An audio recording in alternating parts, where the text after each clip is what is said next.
ladies and gentlemen. Welcome to another live edition of the Global Reality right here on the Global Reality Radio Network. I'm your host, Josh Reeves. Thank you for being with us today for this April 20th, 2011 broadcast. We have a special edition of the show for you here tonight, and we're just so glad you all could be with us. And we had this show originally scheduled for Monday, and we had to reschedule it for today, and that's fine because we have a big guest for you here tonight. We don't bring guests up all the time here on the Global Reality, but I like to bring on quality guests instead of quantity guests. Some people have guests all the time. I really don't have guests all the time. I have ones that I have been lucky enough to interview a lot of very big names when it comes to this. Almost everybody I've ever wanted to interview, I've been lucky enough to do that, and our guest night falls in that category for me as well.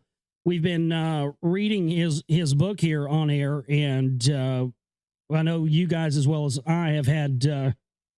It just seems to tie all the ends together. A lot of the information, we've talked through, we've heard about or known about, but it really ties everything together, and especially in light of some of the research that I've done into groups like the Jesuit Order and the Council for National Policy and the rest of that. So tonight it is my very, very distinct pleasure to welcome to the broadcast researcher and author William Henry. William Bramley. We had William Henry on a couple of weeks ago. So William Bramley here with us tonight. Bill, thanks for coming to the broadcast. Thank you so much for being with us tonight.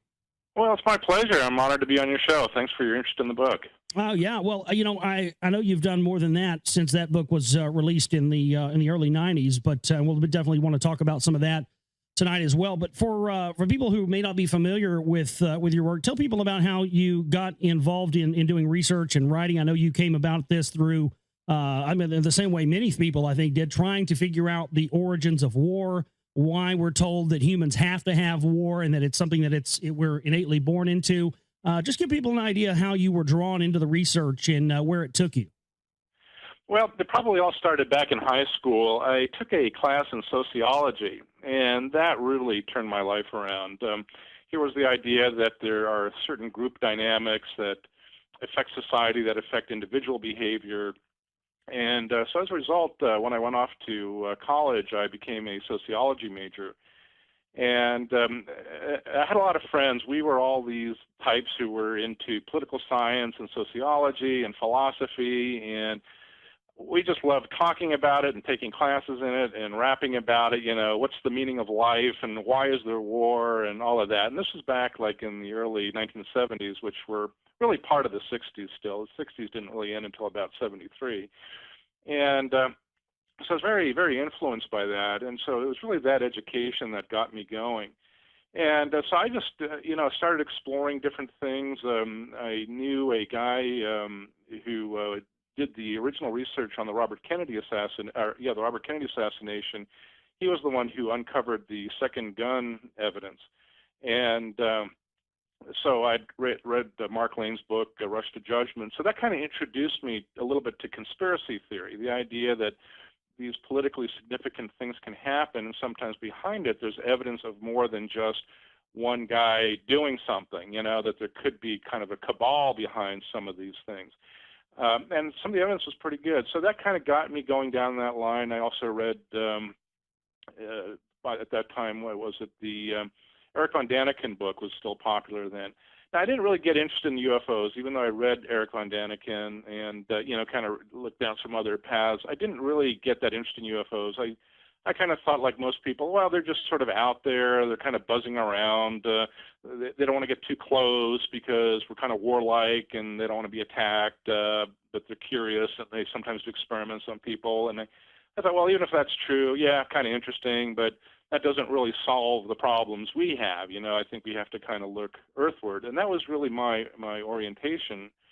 But then it was probably a good 10 years after I got into college that I finally decided to really do a real research project on this. Okay, what can we do about war? What can we talk about it? And then I started following down a couple of paths. I started looking into the profit motive. Who profits from this? The obvious people are the armaments manufacturers. They make a lot of money. The lenders who loan money to governments to buy the arms, to fight the wars. So you have certain people who profit, then you have, and that kind of led to reading Machiavelli.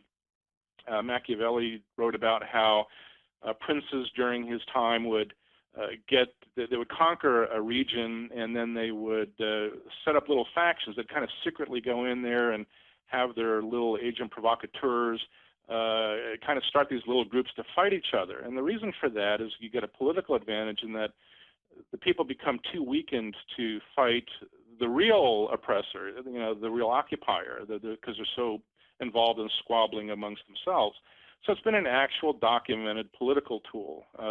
So those are the three motives that you kind of find that are a little bit more behind the scenes, but that play a big role in a lot of warfare. Well, I wanted to add, Mr. Rimley, that I found that when I was reading that chapter in your book, I found that through my research, I found these different groups like the Council for National Policy, a secretive right-wing group that's connected to the Jesuit Order and the Knights of Malta and all these different things. And I started seeing these connections where they're doing the same thing today. They set up these different groups that you have the Tea Party or you have whatever have you, and they set up these divide and conquer groups and they get people to pick a side. So ultimately, it's average everyday citizens on the right wing over here fighting against average everyday citizens on the left wing over here. And instead of going and finding out who the enslavers are, we're fighting with each other. So they're doing that still to this day, wouldn't you say?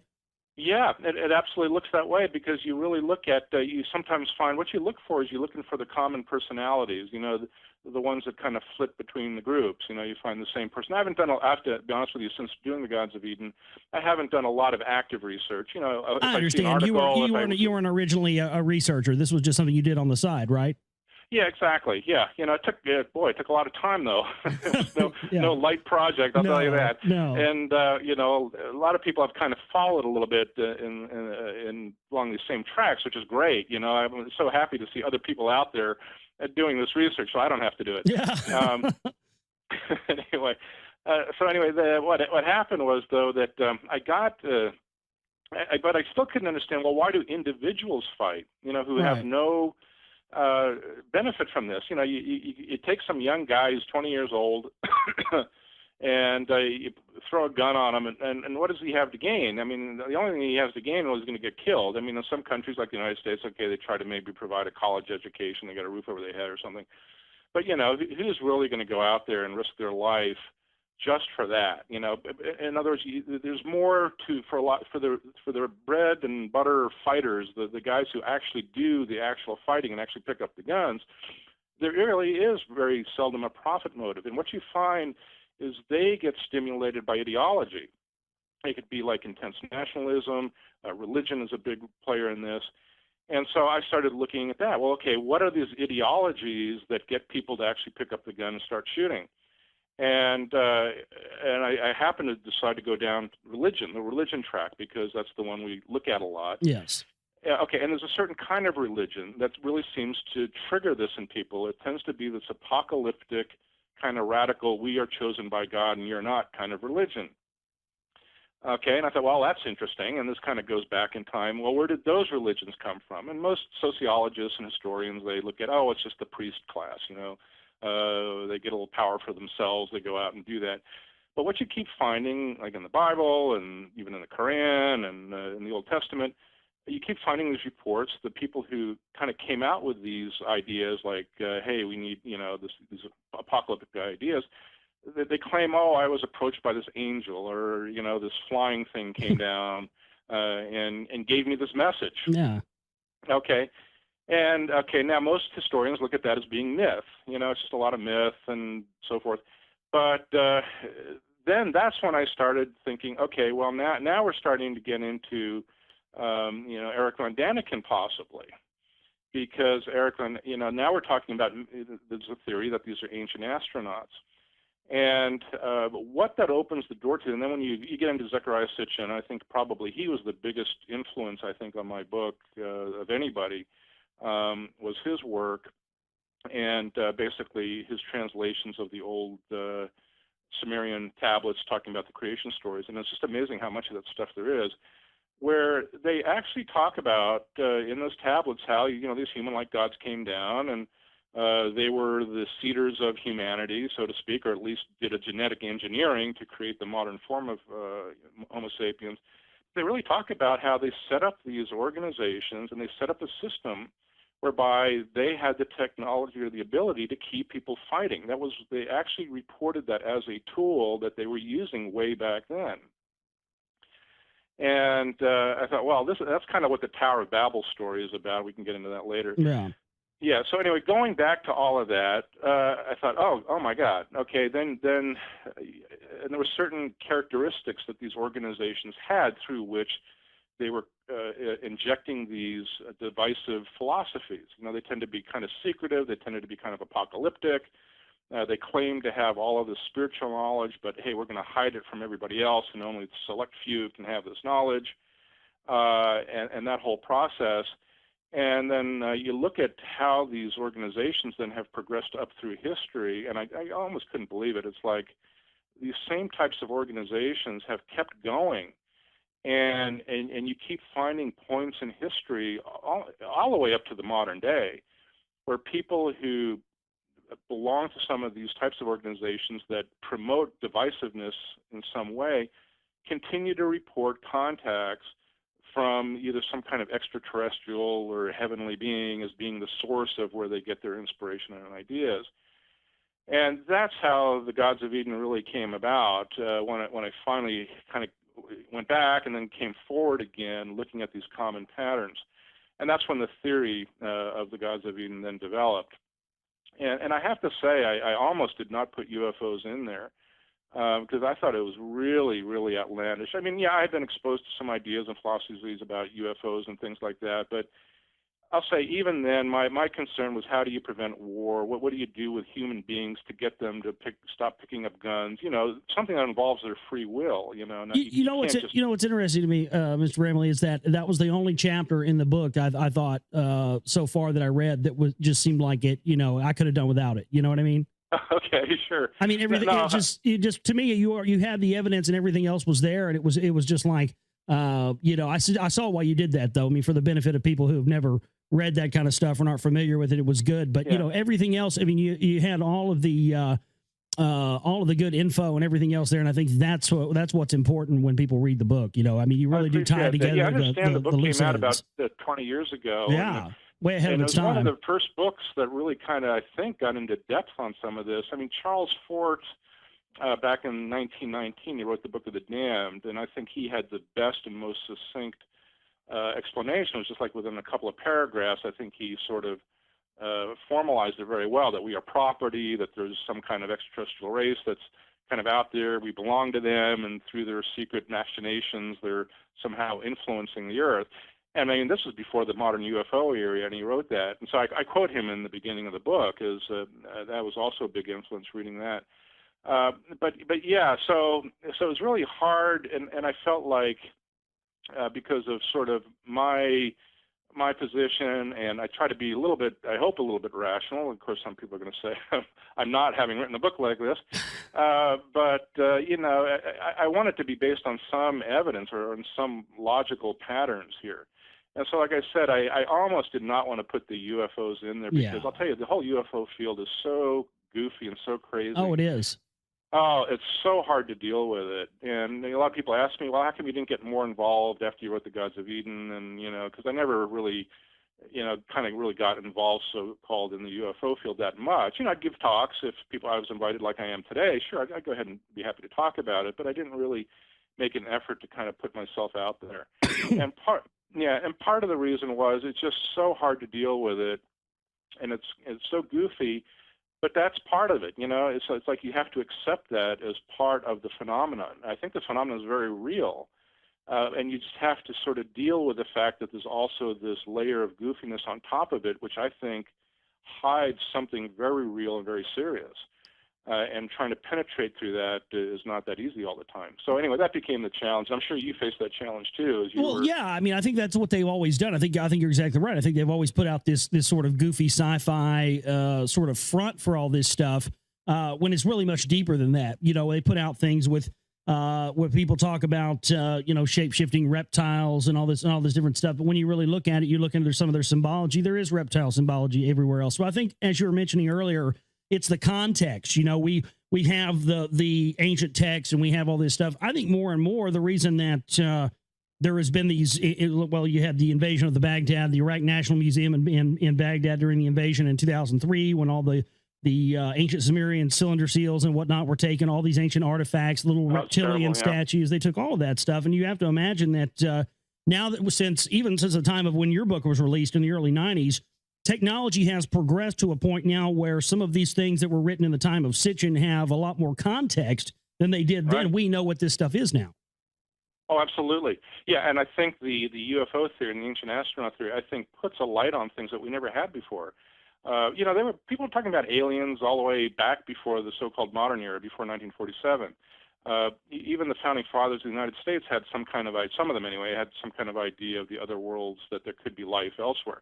So it's not an entirely new idea, but putting these particular legends, like the Sumerian legends, the Egyptian stories, the Egyptian depictions, I think we can put them in a more accurate light, because what a lot of people don't know is that you have, well, probably your audience knows it, but maybe the world at large, not as much.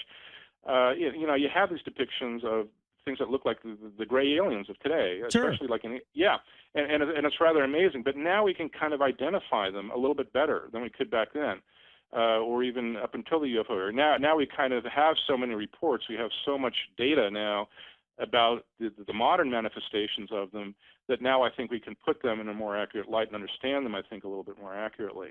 So you're absolutely right, is that we've come a long way. And I think in a way that makes this all very exciting, in that we can give them, I think, a more accurate context and probably understand, therefore, human history a little bit better. Unfortunately, what comes up, though, is not always that pleasant. It's not always that fun. I'd rather believe in, benign space aliens, the space brothers who are here to help us along and gently guide us to our spiritual destiny.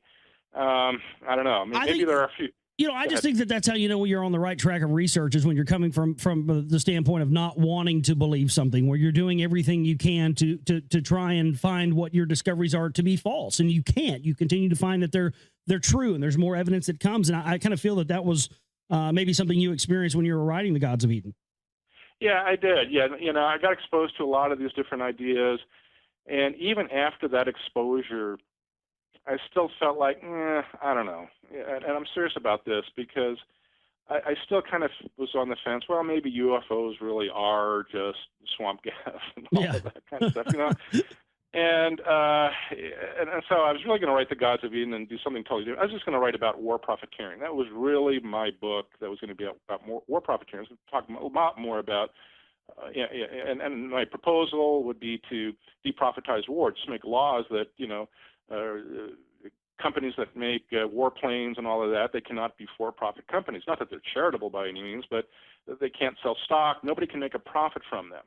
And if you take away that profit motive, then maybe there's less incentive then to get people all instigated to fight war. So that was part of it, But what convinced me about the UFO, and I think the reason why I included it in there, was when I looked at these different religious groups. I was looking at the Protestant Reformation, and right before then we had the Black Death. And the Black Death was actually a period when you had kind of these weird mystical groups, one group in particular called Friends of God.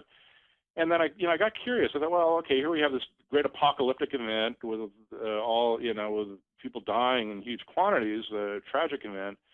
And then I found one little book. It was just on a library shelf in a library. And it had all of these UFO reports from the Black Death. I mean, people were calling them comets and things, but the way they behaved was like a UFO, and they said, they were spraying these mists and these gases. Yeah, you had guys in suits in villages, and every time that these guys would appear, there would be mass deaths out of that. Isn't that correct? Exactly, that was part of it. Yeah. And they were basically the first men in black, because they were often reported in black garb.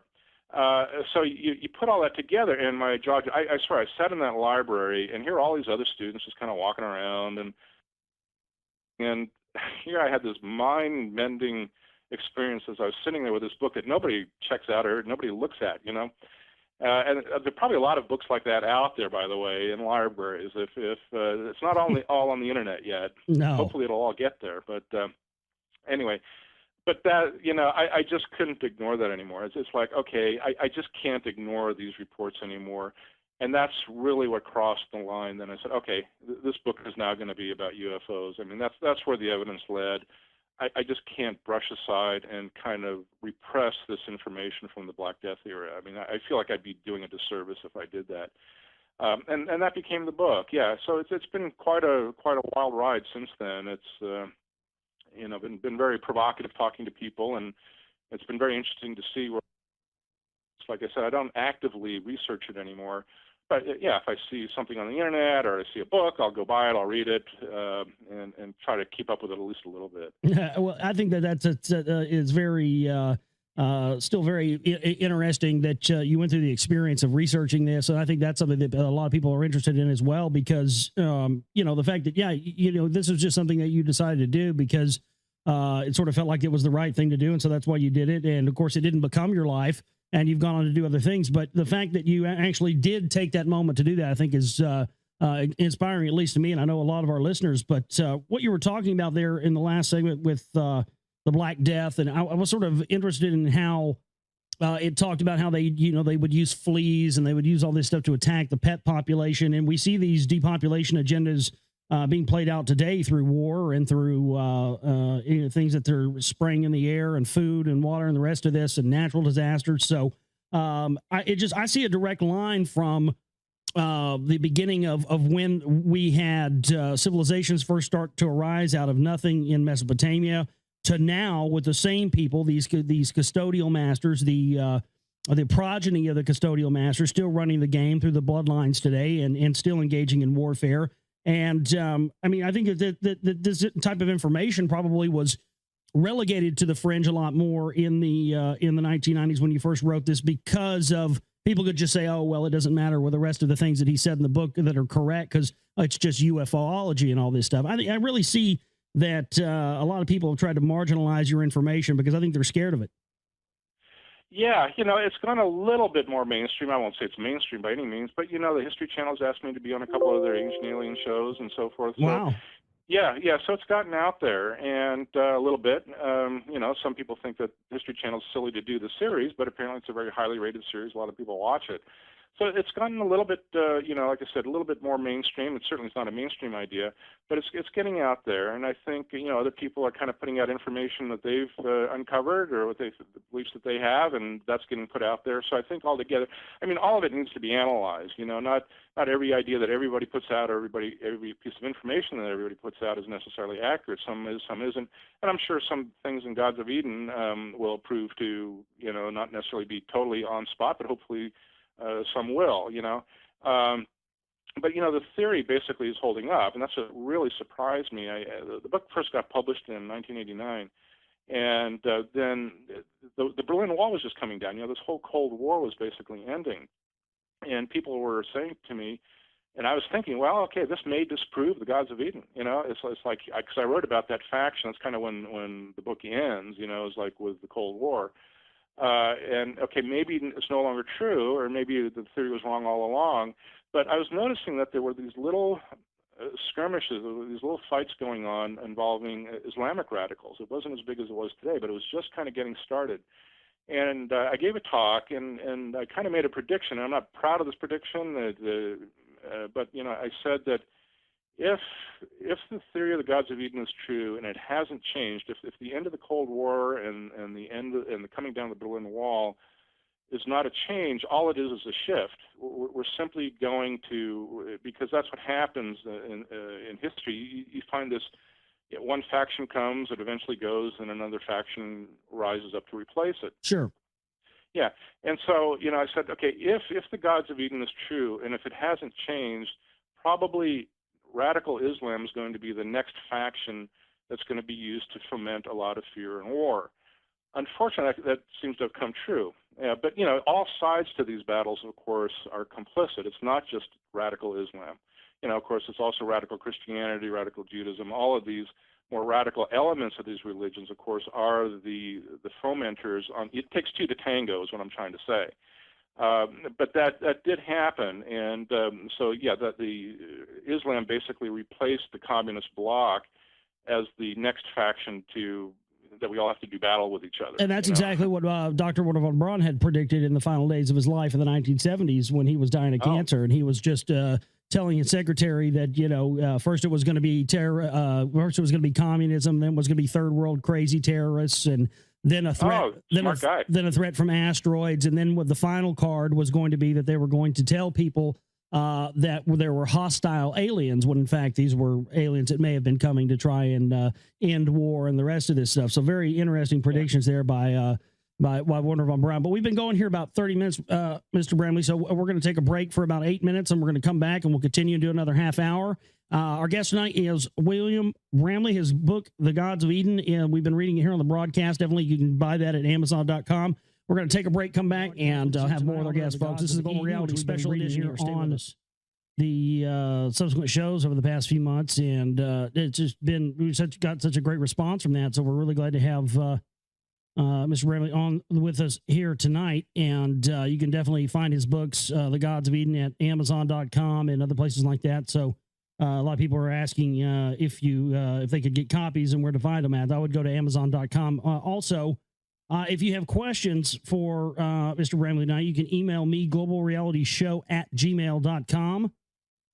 That's globalrealityshow@gmail.com. I'll do my best to get your questions asked on air here tonight. I'd like to continue on with Mr. Bramley now, if I could. I wanted to ask you what you thought about, or actually more appropriately, what your reaction over the past, I don't know, a couple of decades here since you originally wrote the book, the things that we've seen play out on the world stage, things from the war in Afghanistan, Iraq, 9/11, the financial collapse. I mean, the things that have occurred in the time since you researched and have written this book had to have been just mind-blowing for you. And as you talked about predicting what the next threat was going to be, I mean, these things had to have been real affirmations of your research, Mr. Bramley.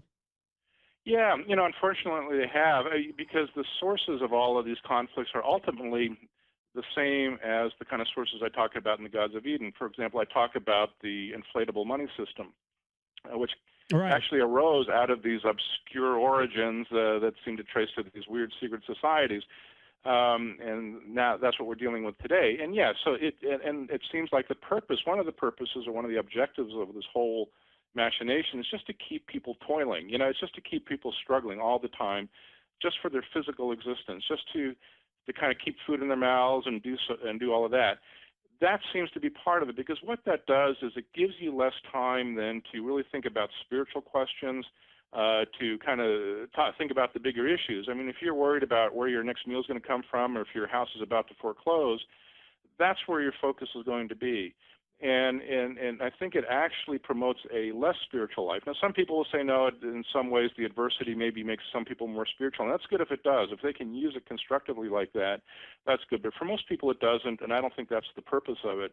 I really think the purpose of it is to basically keep people worried and concerned at the level of being a Homo sapien, as opposed to the evidence that we are basically a consciousness, you could call it a soul or a spiritual being. And that is part of the oppression, kind of keeping that sort of clouded, keeping that goofy. Just like there's this layer of goofiness that's put over the UFO phenomenon, there's also a layer of goofiness that's put over this whole idea of, survival and spirituality. And again, that boils down to these old creation stories involving the ancient gods. Part of what they talked about was keeping people ignorant, breathing the veil of ignorance over them about those kinds of things. And so this type of struggle, war, financial struggle, hunger, all of that, it keeps us all at that level still. And so it's interesting that the mechanisms that cause this, what I call the inflatable money system, war, of course, all seem to trace back to these types of groups. And so we see that happening today.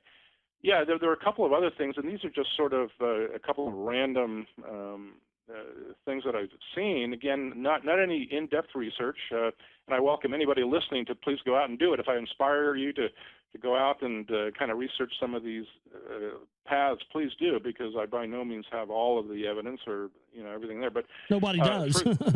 Yeah, I know, and so that makes it a challenge. But for example, Mexico, Mexico had this big UFO wave. Right. Yeah, Jamie Mousen down there on Mexican TV, he did a great job of covering some of it. Some of it was fake. What happens with UFO flaps is that you get a flap where a lot of people are reporting them, and they seem to be legitimate. But when these happen, you also get people who then start jumping on the bandwagon, and they go out making their own fakes. And so you kind of get this mishmash, and it can often be very difficult to, sort out the true from the original. So yeah, so don't be discouraged. I tell people don't get discouraged that there are fakes from that time, but there are also a lot of real reports that are corroborated from different sources, from different points of view, seeing the same UFO, and some of the videos look fake, some look real. But the prediction there that I made, well, Mexico is going to be in a lot of trouble soon. Okay. Again, we have this idea that as soon as you get a lot of UFO involvement somewhere, there's going to be problems. There's going to be strife. There's going to be a lot of problems.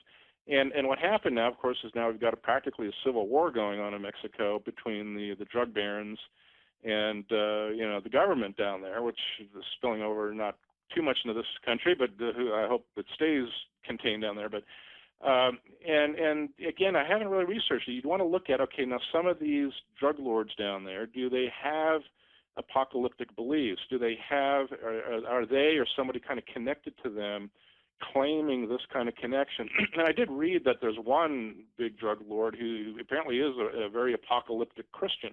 Well, I haven't Mr. Brandley, one of the cartels. There's a name for it. I can't remember the exact name for it, but one of my listeners had brought this to my attention a couple of months ago. There is and it's actually a Mexican secret society that Bill Richardson, the governor of New Mexico, is a part of, and they're involved heavily with the Catholics, with the Jesuits, and with the drug cartels. So, I mean, there definitely is some evidence there to support that. Yeah. Okay. And and you can predict it. And then what you want to look for, and again, I haven't seen it, but that doesn't mean it's not there because I haven't really looked. You're going to find out, do any of them claim right now that they have contact with any kind of angelic beings, any kind of UFOs? Do any of them claim that? And once you find somebody that claims that, that's the group you want to look at, and you want to see where those connections go. And of course, the drug gangs around the world, they often operate as secret societies. They have their own kind of minor rituals. The mafia started basically as a Masonic. It was started by a Freemason long ago. And so you find these kind of origins even in the criminal families. And by the way, I'm not saying that the Masons are criminals, by the way. They're controversial still. I've known a couple of American Freemasons. I don't see as much threat. I think that sort of one faction sort of died down, at least in this country. Now, some of the European Freemasons, I kind of wonder still about. Oh, absolutely. Absolutely. I agree with that 100% because it's always been a thing in especially in Britain where you don't work in any sort of high influence unless you're a Mason. Yeah. So I think it's more influential over there. Factions come and go. They'll be significant in terms of what I talk about, but then they sort of die out, and then they just become a club for old men, I think that's partially what's happened here in the United States with Freemasonry. But again, Europe, I think, there's enough there to make you wonder. But then again, you find the origins of even criminal gangs. Some of them, at least, you find origins in these groups, and then they become factions that cause more strife. Drugs and the violence surrounding them, of course, is another source of strife that keeps us worried about our existence as human beings. And so we're just sort of bombarded with this all the time, constantly, from cradle to grave. We're just bombarded with it. And ultimately, it's very artificial. If you really look at the origins of problems and the problems that bother us, like the financial system, the problem of war, these problems, from a really technical point of view, they're really, really easy to fix. It's like you can very, very easily solve. Sure. Really, from a technical point of view. But actually getting it changed, that's tough because now you're dealing with people's motivations. You're dealing with power structures. That's what's hard. And that's what makes the change hard. Not the fact that, the financial problems are sort of this inevitable product of, what we do. We're sort of presented to us this way. Well, we spend too much, we do this and do that. But it's designed that way. It's designed to fail. It is. It's designed to keep collapsing, and to blow up and to expand, collapse, because again, it seems to be okay. Well, that's part of the system. People maybe don't read anything sinister into that. They just say, well, that's just the way it is. That's just the way money is. On the other hand, tracing it, I see it linked to this fact that people now have to struggle again. Like people, they were secure in their mortgages. They were secure in their homes. They didn't have to worry about the price of gas too much. And all of a sudden that's gone away for a lot of people. But that seems to be the program, to always inject that anxiety. And that's just one of the tools for doing that. And then that keeps us struggling. That keeps us pointing fingers at each other. Oh, it's them, it's them, it's them. And of course, we're always pointing it at two other human beings. Oh, it's those homeowners who took out too big a loan, or it's we're making scapegoats of each other, when in fact, well, some of the scapegoats are.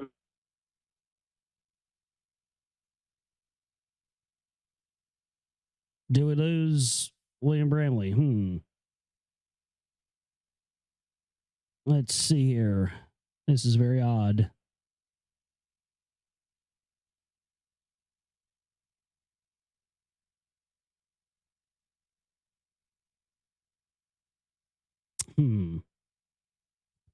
Try to get him back.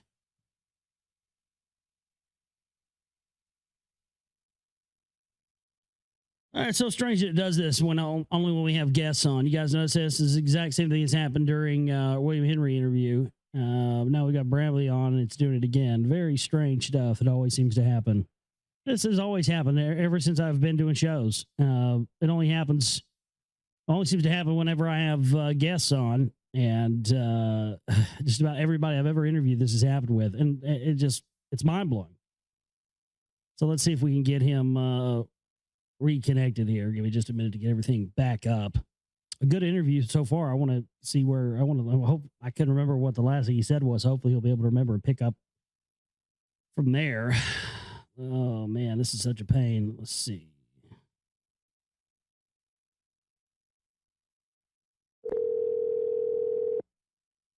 Hello? Hi, Bill, you back with us? Yeah, it looks like we had a glitch. It got cut off. Okay, cool. Yeah, it seems to happen every time. But okay, we're back here, ladies and gentlemen, back here with our guest, William Bramley. I wanted you to pick up where you left off there, if you can remember, because you were sort of on a good spot. Yeah, I think I pretty much finished my thought on that. Like I said, you have what I call the king rat layer. These are the human beings who profit from all of this, who benefit from it in a very tangible way. They make the profits to do all that. They obviously have an economic incentive to keep this going.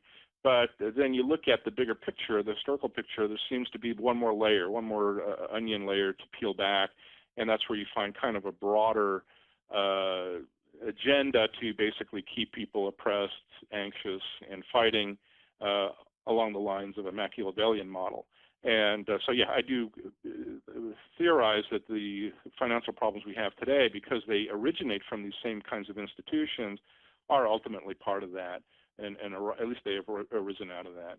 Well, yeah, I wanted to say while I had you on here, in case you're not very familiar with what I do, I'm sort of outside of the what you would call the conspiracy research or the truth community or whatever it may be, patriot movement thing. I'm way outside of that, and have all pretty much always been since I started on radio, and it's been because I've talked about these issues and topics that you discuss, Mr. Bramley, in your book, The Gods of Eden, and as you were talking about earlier, it's amazing now to see some of these things that I was laughed about just a few years ago. Now, as you mentioned, being put on the History Channel and the rest of this stuff. And I'd always, seen people sort of shying away from this type of information and almost being told by, the leaders that they followed of their communities, of the truth communities and whatnot, don't look into the extraterrestrial stuff, or don't look into the Sumerian stuff. Focus on the bankers and focus on the Jews or anything over here, but don't look at religion, and don't look at the priest class and the Jesuits and all the rest of this stuff. And so I've found more and more as I've been reading your book that it really explains why that is, because these factions that people I think are latching on or are believing or telling them the truth are really another layer for this divide and conquer system, this, the Hegelian dialectic, and also keeping us, as you mentioned, keeping us bickering over, whether or not this happened to the World Trade Center or that. But again, we're not going after them. We're going after each other. And I see that still being executed right now. Yeah, and you made a very good point. In fact, in our first segment there, that maybe I should address too. This idea or this prophecy that, for example, talking about bad aliens could be part of a control mechanism. You make people afraid of bad aliens, and therefore the idea is that, okay, there are bad aliens out there, therefore you not need to agree to these oppressive social measures to combat them. Right. Be very careful, because one thing I talk about in my book is that good ideas or valid ideas can be used for bad ends. You can give a valid idea a twist, and I especially talk about that in terms of spirituality. The fact that I think there's overwhelming evidence in the near-death studies that people have done, in some of the reincarnation studies that have been done, like this professor out in Virginia who spent most of his life just compiling stories. To me, it all adds up to, there's a spiritual reality. And I think people have always felt that they've always identified with that since the beginning of human history. It's been a big part of what we do. But what happens is that good ideas or ideas that may be valid at their core are kind of given a twist, and that so we sort of intuitively latch on to the good part of the idea, but then somebody gives us a twist, like, okay, you're a soul, you're going to leave your body when you die, but if you want to go to this place called heaven, you better go shoot your neighbor. Okay. Right. Okay. Yeah. So you have this core of an idea that seems to be valid, that seems to be supported by evidence, which is the survival of the consciousness, but then you have somebody out there giving it a bad twist. Now, if somebody does that with UFOs, or the idea of bad UFOs, which I'm in that camp, obviously, and there were a couple of times when I kind of saw people using my book, I thought towards ends or towards an agenda I didn't like. Really? And oh yeah, and I did not want to be part of that. Not too often though. I'm very pleased that it really hasn't been used much that way. I feel like it's been accepted the way I wanted it to. But if you find somebody promoting this idea, well, everybody who talks about bad aliens, that's just part of an agenda to bring in the New World Order, be a little bit careful about that, because you can use that idea for a bad end, but that doesn't mean that the core idea is necessarily bad. For example, I would never say that, okay, because the gods of Eden may be true, we therefore need to submit to 24-hour-a-day surveillance. I'm totally against that. Okay, absolutely against that. In fact, I was a conscientious objector. I got conscientious objector status during the Vietnam War. I've always been so opposed to war. And I still am, and that's what the book is about. So, and also I don't promote at all, a solution. What it was early when the book came out, people were saying, oh, there has to be some armed rebellion against the aliens and all of that, and kind of against the people they control. And I'm totally against that idea. The solution to what I present the gods of Eden is not to pick up a gun anywhere. No, it's knowledge. It's information. That's never going to solve our problem. Knowledge and information. Exactly. It's exactly what it is. And getting to an understanding of the fundamentals of reality and all of that, I think it goes even deeper, because that's what's been clouded from us in all of this, is like, what is reality, the basic nature even of the universe and all that. That's what we kind of need to find out. And that to me is the solution. I kind of got off the track a little bit, and I apologize for that. No, it's okay. We got plenty of time here. Okay. Yeah, so that's kind of what I encourage people to do, and it's really hard in this field, like we talked about earlier, in the UFO field and all of these fields. There's so many little booby traps and so much stuff being put out there. You really have to tread very cautiously and really get hard-nosed about the evidence and really look at it. And then I think you'll do okay. Then I think you're in for a really interesting study, to say the least. I agree.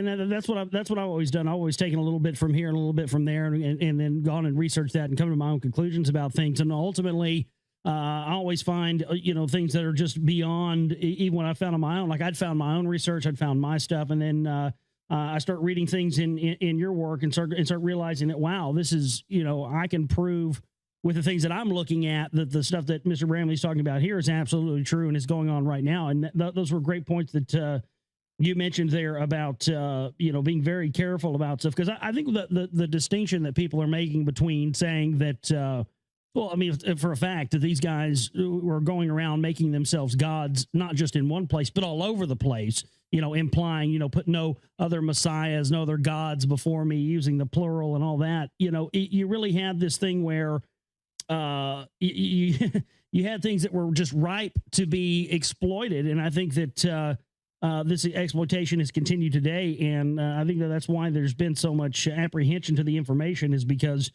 I think people they do want you looking in look over here, don't look over there, and there's definitely something hiding there that's more sinister, I think, than people are really paying attention to. And it's a fact that these people are right at our very doorsteps, and they're wanting us to do anything but wake up. One person wanted me to ask you if you had mentioned the Freemasons earlier. Have you ever been approached to join the Freemasons or anything else of that nature? No, I haven't. I mean, I've been personally acquainted with people who, said that they were Freemasons. Very nice people, very decent people, but they never asked me to join, and I never would join, even if they did ask me. Not because, I have to be a little bit careful. I have to kind of say, okay, if a person wants to be part of some kind of metaphysical or spiritual or religious group, I kind of am not in a position where I really should judge. I certainly have opinions, and I'm going to say them. But on the other hand, if somebody has a different opinion than me and they feel it's valuable to them and they feel it helps them, I'm not going to kind of get in their face about it. That's a decision they make. I mean, the book's out there. I'm willing to talk about it and express my ideas, but at the same time, but on the other hand, I'm not going to join either. And I'm kind of past the point where I feel like, maybe I'd want to join just to kind of see what their secrets are, Yeah, I'm not a big joiner myself either. Yeah, I'm not either. I've had some bad experiences from being a joiner in the past, younger years. And so what I find is, it's valuable to draw. I kind of take the nugget approach. There are a lot of philosophies, a lot of things out there, kind of maybe what you talked about, and you're going to find in Masonic literature, especially their history literature. Because sure. My book is actually based a lot on Masonic sources, but these are public sources. These are not secret sources. Right. These are just, Mackey, who wrote the big volume about Masonic history. It was very helpful to me, and it's in the book. And go ahead, and I tell people, just go ahead and draw from that. But as soon as you are asked to become part of something secret, especially if it's religious or fraternal or spiritual, you better really look with suspicion on that. I don't see any reason for secrecy when it comes to anything metaphysical or secret or religious anymore. And I can see how so much mischief can be done because of that, and how much mischief is done because of that. I've read books from the Rosicrucians, and some of that's also referenced in my book. But again, it's the history, and it's to discuss what their ideas were, at least as they publicly state them. I had a friend. I used to live not too far from a Rosicrucian center, and a friend read my book, The Gods of Eden, and used to joke with me, "Oh, I'll bet you're secretly running over to the Rosicrucians." and I think there was even a rumor started about that. I don't think he started. That was a good friend. You can pay. I think you pay him like $800, and you get to be a member for a year or something like that. And anybody can do it online. Like that. I mean, it's hilarious. Yeah. So anyway, it's fine. But on the other hand, I really caution people, even if it's to explore, even if it's to find out. Some people think, I want to be like this undercover investigator and kind of go in and find out what's really going on. Well, all right, if they really want to do that, go on. But I don't think it's necessary really to arrive at good information. They make you take a blood oath and stuff like that. I don't think that's a very smart idea. No, it's not. I really have found in my research as well that the Freemasons have sort of been a red herring, because the knowledge that they had was absorbed into the Vatican no later than 1776 anyway. With the formation of the Bavarian Illuminati that came from the Los Alumbrados Society out of Spain. But all these, along the way, it didn't matter what group it was, as you mentioned earlier, it seems that every time something springs up out of the grassroots that's by the people, be it a political movement or a religious movement or anything else, but anything that springs up from the ground level of the people, it ultimately almost always gets infiltrated and then corrupted and turned into something else. It does, and that's the tragedy. I mean, you look at, for example, what's happening right now in the Middle East with all of these uprisings. Now, I don't blame them for being tired of Gaddafi. I don't blame them for being tired of Mubarak. And in a way, being a child of the late 60s, I kind of sympathize with that. And of course, you hope that they're going to get a true democracy and kind of get rid of the oppressions. But on the other hand, what so often happens, and the Gods of Eden talked about that pattern, so often the other side is influenced by some of these same influences, and you find out that what you end up with really turns out not to be all that much better than what you started with, or that what you just overthrew. So, I mean, yeah, if you're going to be part of a movement like that, you just be very careful about your leaders and what the real agenda is, and really find out, because you might be disappointed, as I think some of the people in Egypt are. You know, it sounds like the military is just pretty much running things now, and I'm not sure it's that much better than Mubarak was. Oh yeah, but, it's just complete chaos over there, no question. Yeah, yeah, and maybe that chaos is the ultimate goal. Yeah, there's some people who may profit financially from it, and therefore may be involved in helping to instigate it. Then again, the king rat level that I talk about. But behind that, there may just simply be part of the agenda. Let's just keep people fighting.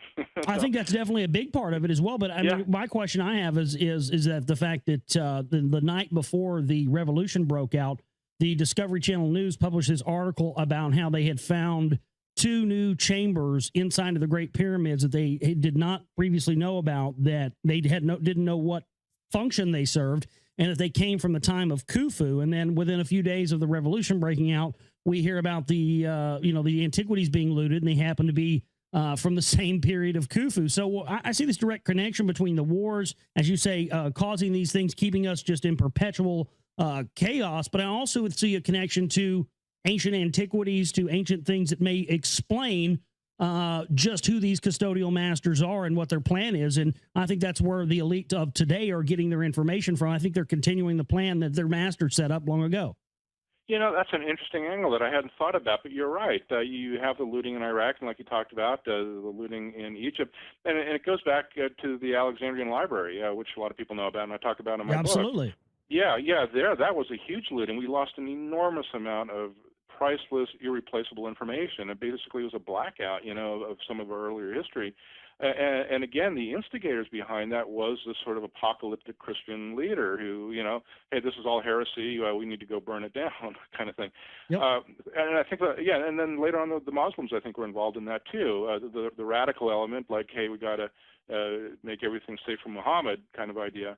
So you find that radicalism behind that, and it does bring about, like you said, it brings about basically a wiping out of information about history that could maybe tell us more about our origins. Why are things the way they are? Because I think when you go back in ancient history, even to the extent that we have, you learn these things. Yeah, what do you do about it? You kind of wish to say, hey, everybody, just stop the shooting, stop the looting, and let's see what we can learn. Well, I've gotten tired of that question too, Mr. Bramley, through the 4 years I've been doing radio and stuff, because the flat answer that question. Okay, well, we have this information, so what do we do? What do we do? What do we do? What's the solution? And my answer always is that if I had the solution, I wouldn't be talking about it. You wouldn't be writing books about it. I mean, if we had the solution, we'd be doing it. I think the fact of the matter is we don't have all the information yet to formulate the proper solution because we don't have all the facts. I think you're absolutely right. Yeah, and that is exactly it. I think we're searching for the information that we need to have the solution, but we don't. And a lot of people have been putting out ideas, and I think, throw them out there. Sure. I encourage people to throw them out there, and let's talk about them, because you're going to find nuggets almost everywhere. And if we get enough of these nuggets, eventually we get that a pile of gold, so to speak, that gives us the solution that we're looking for. But you're right. I don't feel that I really have the solution at this point. I feel like hopefully I've presented a theory or a perspective that may offer some insights into what the problems are. But exactly how do you solve it? I don't know how to solve it. I know from a technical point of view, like we talked about, it's easy to solve the technical problems, but how do you solve the problem of of an agenda? And maybe it's an agenda that does not even come from this planet. I mean, as wild and goofy as that sounds, that may be where it's ultimately coming from. I don't think that's wild and goofy, because I think that when you look at the machine accuracy and how long this thing has been running, it had to have happened somewhere before it happened here. Especially when you look at things like Sumeria having a civilization literally overnight. I think that it was a blueprint that had worked somewhere else. These guys had known about this blueprint because they'd probably done it in other places, and that's why they were able to set it up here and keep it in secret and continue it for as long as they have. Yeah, I kind of analogize our situation a little bit. For example, to let's say we're like the prisoners in a Nazi concentration camp, and if you're the prisoner, in there. The people that you deal with, the Germans that you're dealing with, are the worst element of that society. They're the SS. They're the homicidal maniacs. The people who can do these really cruel, brutal things to other human beings. That's who you're That's who you're faced with very directly. But outside of that, there's this whole other country called Germany, and most of the people in that country were decent people, even back in World War II, yeah. just as they are now. But the trouble is, when you're the prisoner, you don't get to reach those people on the outside. The only people you get to reach and interact with are the prisoners, the guards, the wardens. And that makes it really tough. And so I kind of feel like, in terms of maybe what I've come up with, I've only seen the prison guards at this point. I've only seen the keepers. I don't know the civilization that they come from. And of course, there are all kinds of theories and a lot of things in the New Age about, they're serious and they're all wonderful people or whatever, But where's the evidence? And then how do you reach, if this is part of another civilization, like Charles Fort talks about, we're just property. We've just kind of got our local keepers here who are doing possibly these things.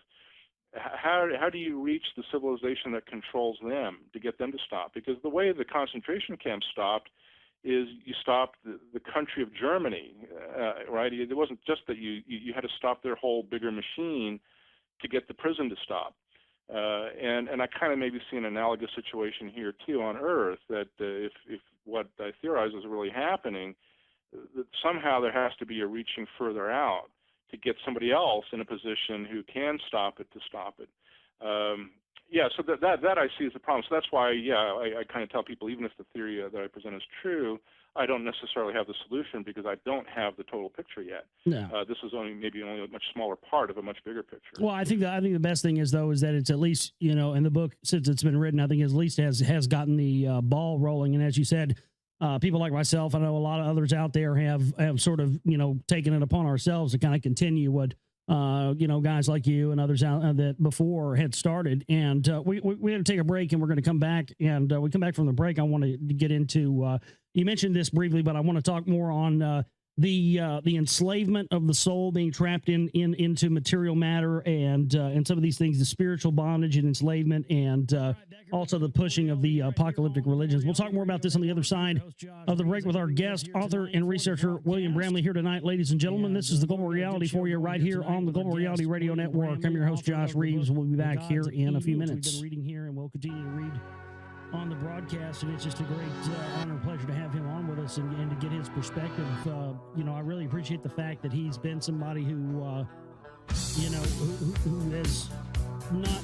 He wasn't somebody that ever made this his the absolute only thing that he ever did, researching like some of us have, and I think that he's gained a perspective in the years since he did this research. Now that it really to me, it just makes for good listening to hear him talk about this stuff. Now the better part of 20 years after it was written, and I think that everything that's happened in the world since then, as I mentioned earlier, has probably strengthened his resolve about getting involved in this in the first place. So we're really lucky to have him on with us tonight. And I think I'm not really sure what his website is. It's williambramley.net or williambramley.com. I can't remember. I don't know if he has an actual functioning website, but we'll ask him. We'll bring him back up here in just 1 second. And also, please support our work at the website, theglobalreality.com. We have a chip-in banner there for the month for the bills. We also have a donate button there for anything else. If you want to help us with other amounts that go towards our work, that's how you do that. So we don't have commercials, and we don't have it's uncensored here. We can we say whatever we want, and say whatever words we want to use, and it's completely uncensored. So that comes as a result of our listening audience, and we don't try to get you to buy anything. So williambramley.com is his website. There you go. So we're going to bring him back up here now with us and continue on. What I wanted to talk about now was this idea that Mr. Bramley talked about earlier, about which we talk about here so much on the show, is this idea of keeping us from ever finding out that we are indeed spirits in the material world. We are indeed souls and entities that for somehow were through technology were entrapped here. And it seems that everything in society, I think that my conclusion, personal conclusion from my research for Mr. Bramley's question of, where does war, what is the reason for war, and why do we have to have it, or why do they tell us we have to have it? I think it is to keep us from ever finding out that they control this realm. For whatever reason, they control this 3 sense material realm, but they don't control the other realms of reality, the spiritual realms. And I think that's why there's been such a push towards, people like Ray Kurzweil and the transhumanists and trying to gain immortality through technology. I think that this goes back to these custodial masters. But I wanted to get your take, Mr. Bramley, and find out if you had seen in just things that have occurred and things as the technology is pushing forward. I mean, have you seen advances in technology that have made you believe this could be a part of these custodial masters' grand master plan?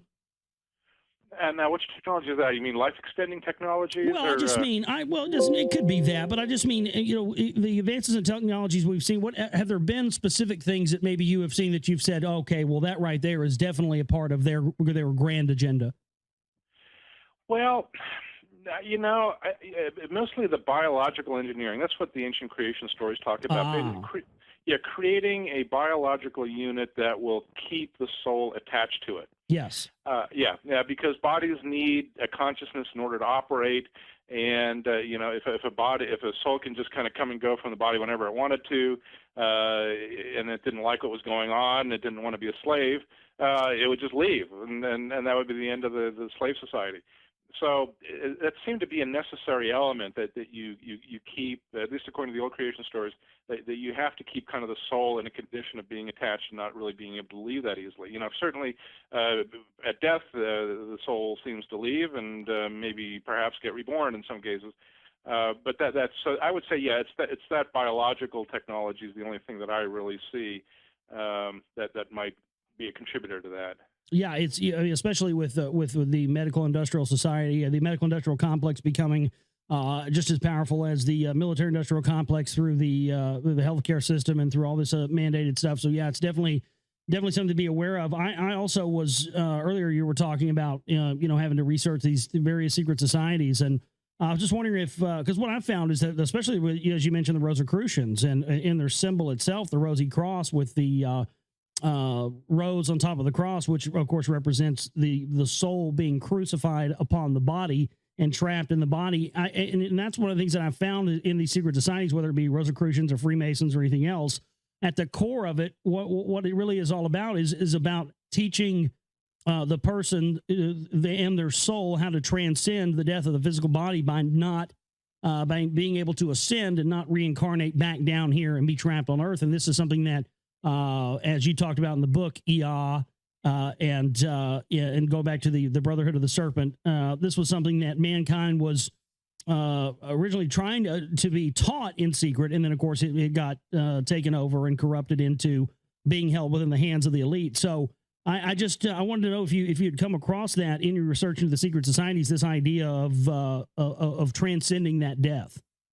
Yeah, I mean, that seems to really be somewhat the core of this whole thing, because what happened was that you look at the story of Adam and Eve, which is really just a symbolic story about the first humans and how they were engineered.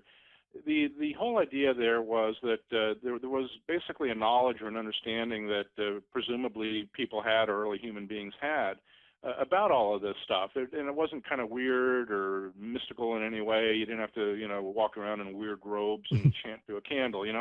It's just sort of something you understand the same way you understand that grass grows and you got to mow it when it gets too tall, kind of thing. At that practical level. But then what happened was that these efforts were made to sort of mystify it.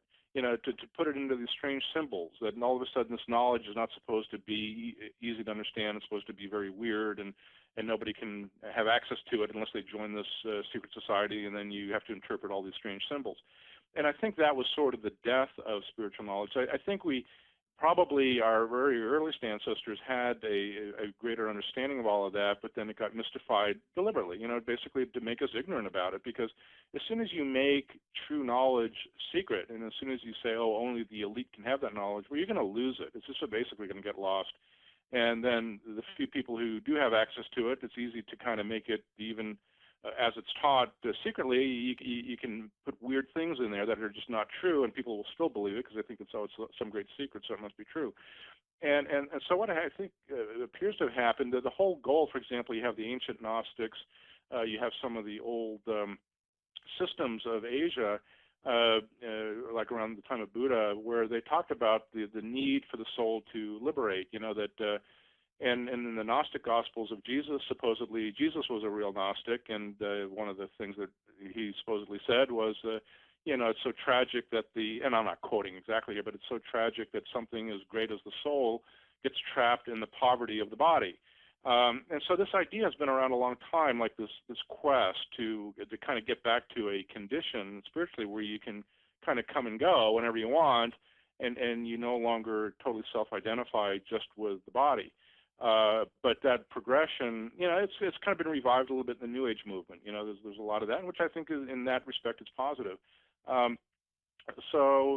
the pressure then has been to sort of deny even that a soul exists. Now it's like, oh no, there's not even such a thing as a soul. It's just an illusion, and it's just a wishful thinking. When the body dies, it's the end. That's a very common belief. And so the movement in that direction, you kind of see a progression in history, how it's moved more and more and more in that direction. And surprisingly, the move started in these metaphysical organizations, some of them. It didn't really start with the hard sciences. Most people blame hard science for it, but it actually, before hard science came along, some of these did. Now, some of the groups wanted to promote the liberation of the soul, okay? But they weren't always successful, and the one mistake they made, and I think the history of Gnosticism is a good example of that. It was like having a good core idea and maybe a good core goal, but then it gets kind of twisted around. For example, you look at some of the Gnostics during Jesus' time. There were many branches of Gnosticism, by the way, with different kind of beliefs, and some of them really did teach nonsense, They taught things that just they got involved in all kinds of ritual and things like that. So they kind of eroded true Gnosticism, which is just simply this path of liberation through knowledge, just through kind of getting back to we just understand. Now, one reason why and again, the creation stories talk about these ET gods being the source of this knowledge, or the erosion of the knowledge, so that they had an agenda for that.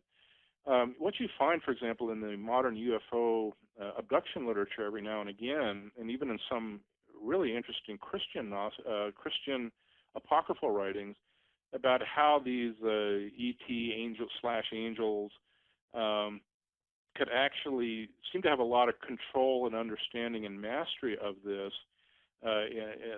All these stories about how they could actually get a soul to leave the body, go in a container, and go somewhere else, and kind of take it and move it.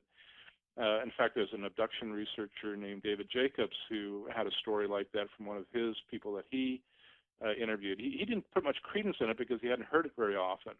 But as soon as I heard that story from him, it's like, okay, they have the understanding of this, and they use it, but they don't necessarily use it in a way that's beneficial to us. And one thing I caution people is that you can have more understanding about things.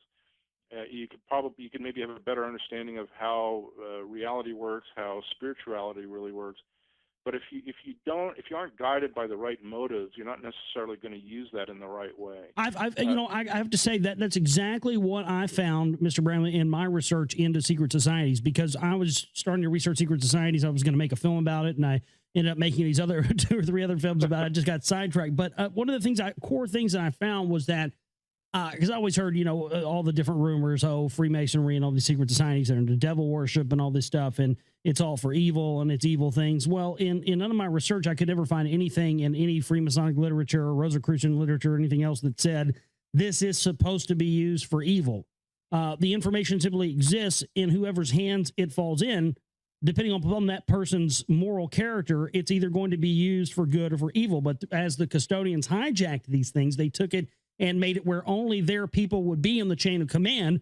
That way the information could inherently only be used for bad purposes. And I think that's what you're talking about here, is this idea of, like a gun. A gun by itself is not a bad thing, but a gun in the hand of a person with bad intentions. It's all about intent. And I think if that's what they are trying to get us to do, is to constantly put negative intent and material just very, very me type of stuff, selfish things, and manifest that into this instead of, this idea that we can all unite as a people and we don't need a power structure over on top of us.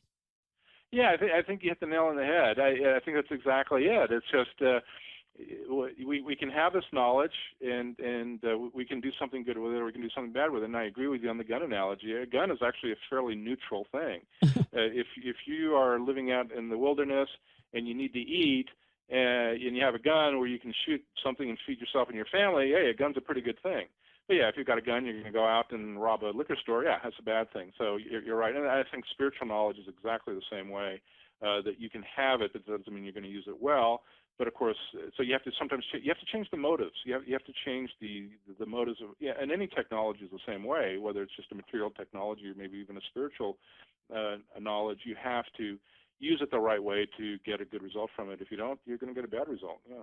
I think that, I think it's definitely pushed in that direction for that to happen that way. You were talking about this idea of I wanted to mention this, but you're on a roll, so I didn't want to interrupt you. But I want to go back and mention this idea of you were talking about how teaching this and the different texts teaching how to transcend the death of the body, and that of course goes back about 5,000 years to the Tibetan Book of the Dead, and of course that's supposed to be read in front of a person's corpse over a period of days after the person has died, and it's supposed to facilitate that the person seeing past these distractions and these things that they're going to see in the spirit world that are demons and things that are going to scare them into reincarnating back into a body. So the Tibetan Book of the Dead talks about that. 5,000 years old, and now we see the oppression that we've seen with what's happened with China and Tibet. And I think that's, in my research at least, that's been why there has been that oppression, to keep those teachings from getting out to a wide amount of people. The idea that we can transcend this, and as you mentioned, the Gnostics and the search for knowledge. I mean, it's almost as if we need some sort of neo-Gnostic revolution of the people, that's not controlled by the people anymore. We need a new revolution in understanding, I think, and in context. Yeah, there is, I think, a growing movement in that direction. Most people call it the New Age movement or something akin to that. And that has its own pitfalls too, though, as you mentioned. Oh, sure. New Age, when you talk about New Age, it's a lot of different things. Yeah. They get into crystals and tarot cards and things that frankly I don't get into. Okay, but then again, it's the nugget approach. You're going to find there that there are some good ideas and there is some advancement. I mean, some of that stuff is very valid. Yeah. Yeah. I mean, for example, in recent years, I've seen, for example, Lynn McTaggart wrote a book called The Field. I'm not sure if you're familiar with that. That's a pretty good book. It's a very interesting book, and she's out there kind of talking about it. It's about it kind of gets more into quantum physics a little bit, but it deals with the consciousness, and I feel that some of her work is pretty good. It's kind of in that direction. I kind of like a little bit of the she's a little bit slightly what you call new agey, but not a lot. She's a little bit of a hardcore journalist too, and I kind of like that combination. So that's kind of like I am, yeah. yeah, and she's kind of got some stuff going there too. There's a book that I saw a few years ago called I think it's called The Big Book of Near-Death Experiences, which is it's just sort of a compilation of all the research that people have done. So it's almost like a little encyclopedia, and it's written by somebody who's sympathetic to the idea of people leaving the body. But there, she kind of covers a lot of the literature, both pro and con. She also talks about the people who think it's not real, and then addresses that too. And so, and again, I think that's a good read because then you get kind of a good history and you find out more about the research that's gone into it that kind of promotes the idea. A guy named, Dr. Gary Schwartz, he wrote a book called, the God Experiment or something like that, where he tested psychics. And came up with some interesting results. Apparently, some of that seems to be real. Of course, you got plenty of fakes out there, but some of it seems to also be they're hitting far more than probability. And this guy's a professor and tries to use good science to test these things. So there's more of that out there, being published and sometimes being published by the big publishing houses, so it gets out to a bigger audience. So I do see kind of a growing movement in that direction, and I think the more we've still got a problem with radical, militant, apocalyptic spirituality. Yes. Unfortunately, is still a problem. but even within those religions, like the three main monotheistic religions, you see that still a good majority really aren't too keen on that. That's what I've seen. The whole research community sort of thing that from the whole truth movement stuff and Alex Jones and the whole thing. I've sort of seen that sort of hijacked and drawn back towards this violent conflict. Let's have an armed conflict type thing. And then a lot of these people that are on a lot of these shows and the Alex Jones shows have connections back to the Jesuit order and the Knights of Malta. I mean, I just see these things as, again, they're trying to hijack something that's of the people and steer it back towards their agenda for war. Yeah, and avoid that. I mean, okay, there's definitely something to be known and learned about the Jesuits. Like I said, any kind of secret society that kind of acts in secret, it probably deserves looking into, and you're probably going to find things that aren't entirely positive in those things.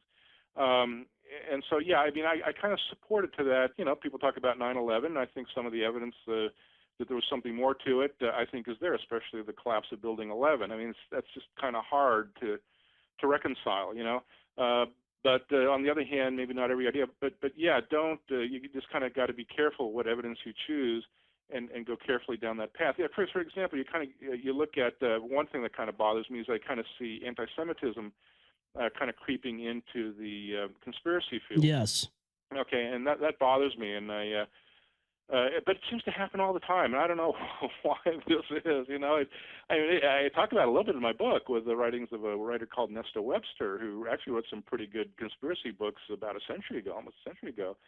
But then there was this whole thing about the evil Jews and even the evil Germans, and it was just over the top. I just like, oh my God, here's this good research that kind of seems to really that I found valuable, but then all of a sudden it kind of gets ruined by that. All of that, Mr. Bramley, in my research has it all goes back to the Vatican. It all goes back to the Jesuit order. They have used the Jews as their front men. They put them in charge of the banks. They put them in charge of multinational corporations, and they put out the protocols of the Elders of Zion as a front to anytime anybody started getting too close to the plan. Well, all of a sudden, what do we have? Well, we have Jews in the corporations and running the bank. So they're the red herring. And one of the things that really brought that to my attention and really made me understand that that's how it was finding out that the Encyclopedia Judaica, which is this massive volume of books written for Jews, talks about the Rothschilds, and it says that the Rothschilds are the guardians of the Vatican's treasury. And that to me was sort of the proof that there you go. They had been constantly putting out this idea and fomenting this hatred towards Jews and Freemasons. But meanwhile, you have this other whole control mechanism back here, and those bloodlines tied directly back to these custodians you talk about in your book.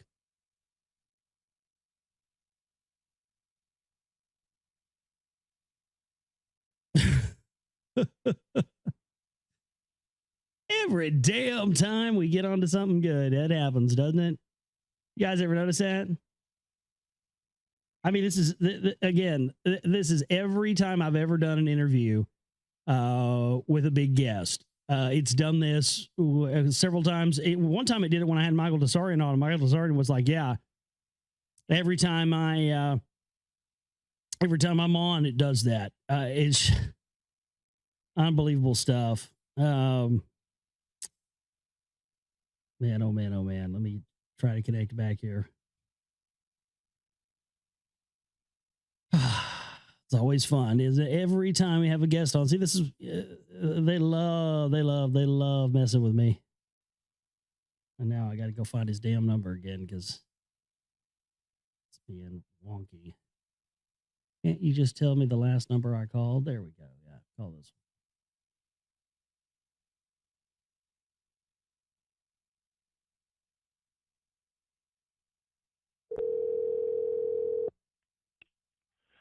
Hello? All right, I think we got you back, Mr. Bramley. Yeah. Technology is wonderful until it doesn't work, right? Oh, I love it. Yeah, it always seems to do this every time we start getting into serious stuff on a show. But Let me make one point here too. Here's what I think: radical, millennialist, apocalyptic Judaism is definitely a factor in all of this. But so is radical, millennial, apocalyptic Islam, and so is the same with Christianity. It's all controlled by the same sources. They all definitely play a role in this, and they're all. But I caution people when I talk about this book. I say don't confuse the faction with the ultimate source, because all of these problems go back before there even was Judaism. They go back before there was Christianity. They go back before there was Islam. They go back to issues that were going on back then. And so what I see in them, I see factions, but not an ultimate source. And when you go all the way back to before any of them existed, that's where you get these weird alien gods that they say were coming down from the sky and creating these organizations. So you're going to find that in that kind of scheme, you're going to find kind of radical Judaism, radical Christianity, radical Islam, all useful for that purpose. But I don't think any three of those are the ultimate source of the problems that we have. I think they're just manifestations. They're factions that are useful for generating conflict. Well, yeah, they absorbed them all under one roof, centuries ago, and so now since they control all of it, they pit one against the other for a period of time, and then, as you talk about in your book, you had things like the Reformation and all these things that happened on and on and on that seem to be a continuation of that, and it's just I think that people the whole thing of ignoring history and not missing out on what's happening today, I think is truer than it ever has been, because we see this again. We see everything executing the same as it always has, and the same people are running the show.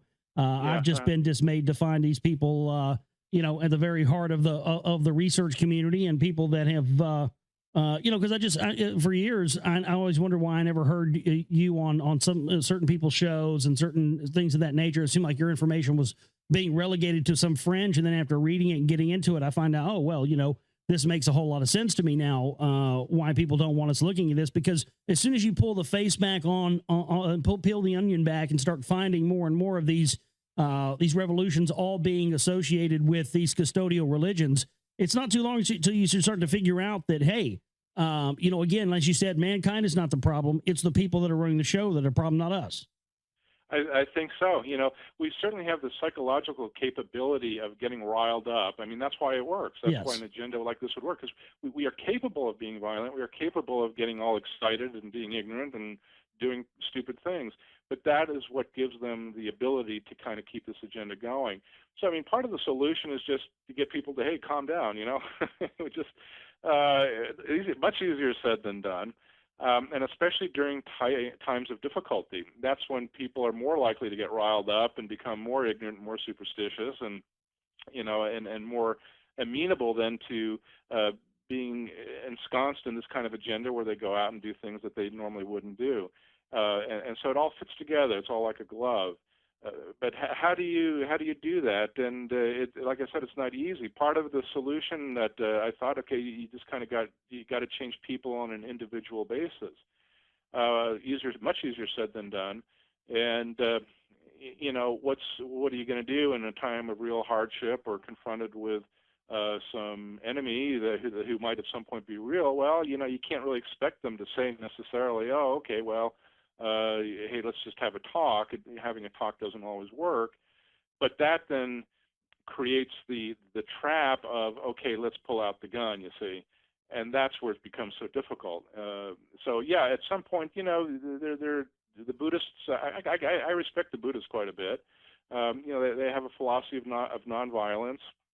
They believe that through meditation and achieving spirituality, that's the ultimate solution. And can we all be Buddhists in the real world? I don't know. If we could, that'd be great. Not necessarily Buddhists. I mean, I don't agree with every element. Yeah, but you know what I'm saying. That kind of idea. So it's tough, And again, like we talked about earlier, I don't have the solution for how to make that happen. I think a lot of people would like to see that happen, and there's been plenty of talk about that's what we need to do. That's kind of what the 60s were about. At least that's how the 60s started. It was like, okay, let's change ourselves. Let's talk about peace. Let's be peaceful in our way of living, and through that, we'll change the world. Well, the world did change a little bit because of the 60s. It did, I think, have some positive effect. I mean, it kind of eroded after a while. But those kinds of movements, I think, do have some beneficial effect. I mean, I think it kind of opened up. I think we're feeling some of the positive effects today through, this greater acceptance of alternative spirituality, which then opens the door to exploring more ideas about the soul and its connection to the body, things like that. and also just this idea of peace. Hey, don't pick up a gun. Find a peaceful solution. So yeah, I'm not saying we should revive the '60s and get into our tie-dyes again, but if we can kind of start movements like that, or kind of create that sort of environment again, I think that could be helpful. Leaderless resistance, you know. Yeah, exactly. Yeah, but at the same time, we need, we need to look at what the bad sources are. And I haven't given up on politics. I'm not a politician, by the way. I never will run for office. But you think, especially after reading a book like mine and yeah, some of the things like this, say, God, what's the point of voting? Okay. Maybe it doesn't have the effect, as much of an effect as we would like, and I certainly agree with that point of view.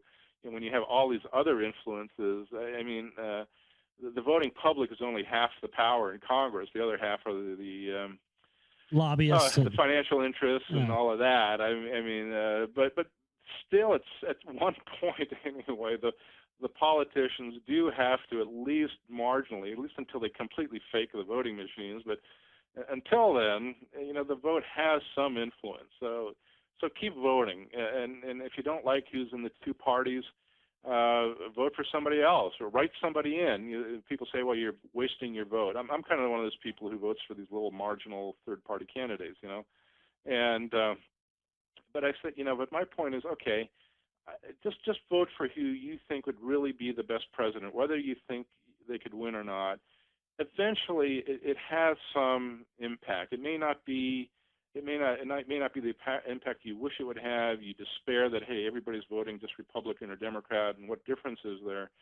Which, there's some truth to that, but participate in it, and participate in local politics and things like that. I sort of have to disagree with that, because I don't know. I just, for me, I've seen that.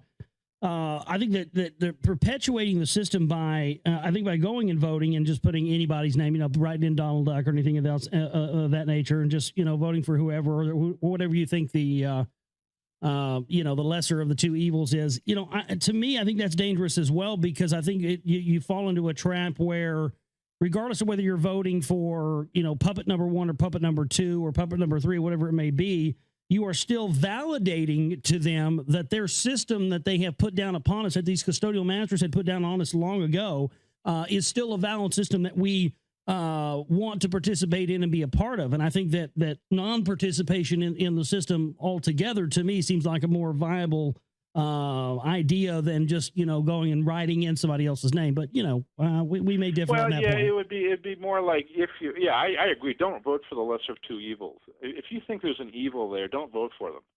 And if that means not voting at all, yeah, absolutely. I have to agree with you totally. But let's say there is some marginal third-party candidate, and you think, I kind of agree with most of what this person is saying. I kind of think, I'm not sure. I'm not so worried that maybe they're part of the Democrats or the Republicans. I'd say, yeah, go ahead and vote for them. But on the other hand, if there's nobody, and when I say write in, I don't mean Donald Duck. I mean somebody that you really want to see as president. You might be the only person to write it in. But at the same time, it's out there. You sort of put it out there. And so that's why I think that. But yeah, if you're looking at a ballot, and it's nothing but these evils on there, you don't vote for the lesser thing. Yeah, I agree with you. Don't vote at all. Yeah, well, I'm torn on it too, though, because for me, that's always been the way that I've seen it, is non-participation system. But I do see the other end that you're saying about it too, is the fact that you do sort of have to let them know that, well, no matter what your voice is saying, that you still do have a voice, regardless of whether or not it's agreeing with puppet number one or puppet number two that they're trying to give you a choice from. I see your point where, you still have to try in some way, shape, or form to exercise that voice and to say, hey, look, I am here and I'm not going to be forgotten about. Yeah, but don't vote for somebody you think is a puppet. I'm unlikely to vote for Democrat or Republican in next year myself. I don't see anybody coming up who's very appealing to me. On the other hand, let's say there's somebody who is running or isn't even running, but maybe I think, this person would make a good president. Maybe it's my next door neighbor. Okay. I'll write that in there. And because, when you put something out into the world, it doesn't necessarily have, there's the story about the butterfly that flaps its wings in California, and it creates a tsunami. And well, I shouldn't talk about tsunamis in Japan right now, but you know that story. I guess it's that bigger things can start with very, very small expressions, very small things like that. So that's what I'm saying, is just kind of put out there what you or who you really think should be there. And that may not be a person on the ballot, or maybe a minority candidate. But yeah, but there I agree with you. Do not vote for some. Do not choose between puppets. I just, it's just so difficult that they put us in these positions where we have to be that sort of premeditated about this stuff. You know what I mean? I mean, we really are. If you're not informed about the system and informed about how it works, then yeah, somebody is going to, you're an easy mark. Someone's going to pull one over on you. But again, it's that fine line of towing the line between being informed and trying to stay somewhat within the system and also without it. I think that non-reliance upon them and their power and their energy and their food and everything else, I think is once they started locking everything behind closed doors and saying you have to be in indentured servitude to me to be able to just survive, as you mentioned earlier. If people are trying to have to worry about putting food on the table, they're not going to give they're not going to give a rat's behind whether or not bombs blew up the World Trade Centers, or whether or not there's extraterrestrials out there or anything else. They're just worried about putting food on the table and having a place to live. I think that's been the big thing and how they've enabled us to do this, especially with television and the whole program with that as well. Yeah. As long as you can keep that threat alive, you can keep people subservient. Yeah. And I think that's a big part of it. And so they'll offer a solution, which are usually often not very good. The solutions to the economic problems. I haven't heard one good solution come out of Congress or out of any of the politicians. To me, the solutions are in a different direction. Very simple. They could certainly be enacted legislatively, but nothing, even approaching, I think, a solution that addresses the fundamental problem. Now they're talking about, okay, well, we want a global currency under the IMF. Well, wait a minute. The IMF has been a big part of what's wrong. It doesn't solve. It doesn't solve anything. And the IMF is part of the system that creates this inflatable money. And how's it going to solve anything? It won't. So you can have a lot of currencies, and every country can still have its own currency. But it can be set up so that it's going to be very stable, and so we don't have to worry about this kind of thing anymore. That's what you need to do. Not just use the same system, but on a bigger monolithic scale. That's not going to change anything. So so we are constantly being offered bad solutions when, to me, the simple, at least to me, obvious solutions just aren't even talked about. And it's very disappointing. You don't see any of these Congress people. They want to go back to the gold standard. Some people, most people don't. And I point out, well, wait a minute. I'm going to make all your gold fans angry here, but anyway. No, we don't. No. We don't tell our fans to buy gold here. We don't tell our fans to buy gold. All right. We're not on that team. Yeah. Okay. But the gold standard was the start of inflatable money. I mean, the gold standard started the whole thing because you have a certain amount of gold, but then you issue notes way in excess of the gold you have, and they had collapses even when there was a gold standard. They had economic collapses of this kind happened even with a gold standard. So that's not the solution. You can create a stable monetary system that reflects production and all of that. That's very stable, and you don't necessarily just have to base it on one commodity. In fact, in this modern world, it's probably not smart to do that. But nobody's proposing that. They're just proposing all these other things, and that's kind of the problem. The solution to the problem, in Libya is, okay, let's go and throw more bombs on the situation. Let's go drop more bombs on it. Well, it's stupid. And so the solutions that are being offered for all these things just don't work, and they just kind of perpetuate the problem. How do you solve that? I say just keep putting it out there. People who have better solutions, just keep throwing them out there. It gets frustrating. It gets aggravating. A person like that may die of old age before they see it enacted. But sometimes an idea can take 100 years to take hold. And if there is a real shift in consciousness, if it really does happen, then suddenly those seeds that got planted a long time ago could sprout. Or maybe not. I don't know, but it won't sprout unless people try. Yeah, that's the whole thing is we just have to try, and nobody's going to always get it right all the time. But I think just pushing forward and having some sort of motion and instead of not doing anything at all, I think is is going to be the best thing to do. Well, we're out of time, folks. I want to thank everybody for tuning in. I want to thank Mr. Bramley for coming on with us tonight. Is there anything you want to tell the listeners as far as anything new you might be working on, or what else you're doing now in your life besides researching and writing books? Well, no, that's about it. I'm kind of happily retired. I'm not really trying to plug the book that much. I wrote another book called Jesus Goes to Hollywood. Yes. It just has, not a very popular book. I hate to say, not as popular as The Gods of Eden. That's fine, but that just gets into all the different theories about Jesus, where I don't really have an opinion about anything. I just kind of present them. It kind of arose out of The Gods of Eden, mainly because I started running into all these different theories, and I thought it'd just be interesting to kind of put together a book, one theory in each chapter, and just kind of present them. Some of them are very, very radical and kind of shocking in some ways. Well, maybe we can have you back on after I read that book as well. Yeah, sure. Yeah, okay. But anyway, I enjoyed it, Josh, and I think you're on the right track, and I'm glad your listeners are there, and just keep plugging at it. That's about all I can say. All right. Well, thank you so much for being on with us tonight, Mr. Bramley. You take care of yourself. Okay, you too. Bye-bye. All right, there he goes. William Bramley joined us tonight here for the broadcast. Thanks to everybody for tuning in. And, it was a lot of fun. I thought he was a really good guest, and I liked his perspective on a lot of stuff. And hopefully, this will push forward people's own ideas and everything else from this interview. It's always good. I always enjoy doing interviews. They always seem to be big bombshell shows. I couldn't be on with Lee last night. My voice, you guys remember last week I was, if you were listening, I was psychically attacked on air. I don't know. Something weird was going on in my voice last night, so we're going to try to give it a rest, and because I've been doing too much stuff, so that's why I wasn't live last night. But anyway, please support our work at the website, theglobalreality.com. The chip and banner's there, so we can meet that goal of the month to pay the bills. And then the donate button is there for other amounts, and you can make a recurring donation amount as well. My name is Josh Reeves. I love each and every one of you. You guys have a great night. Take care.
From the Library of Congress in Washington, D.C.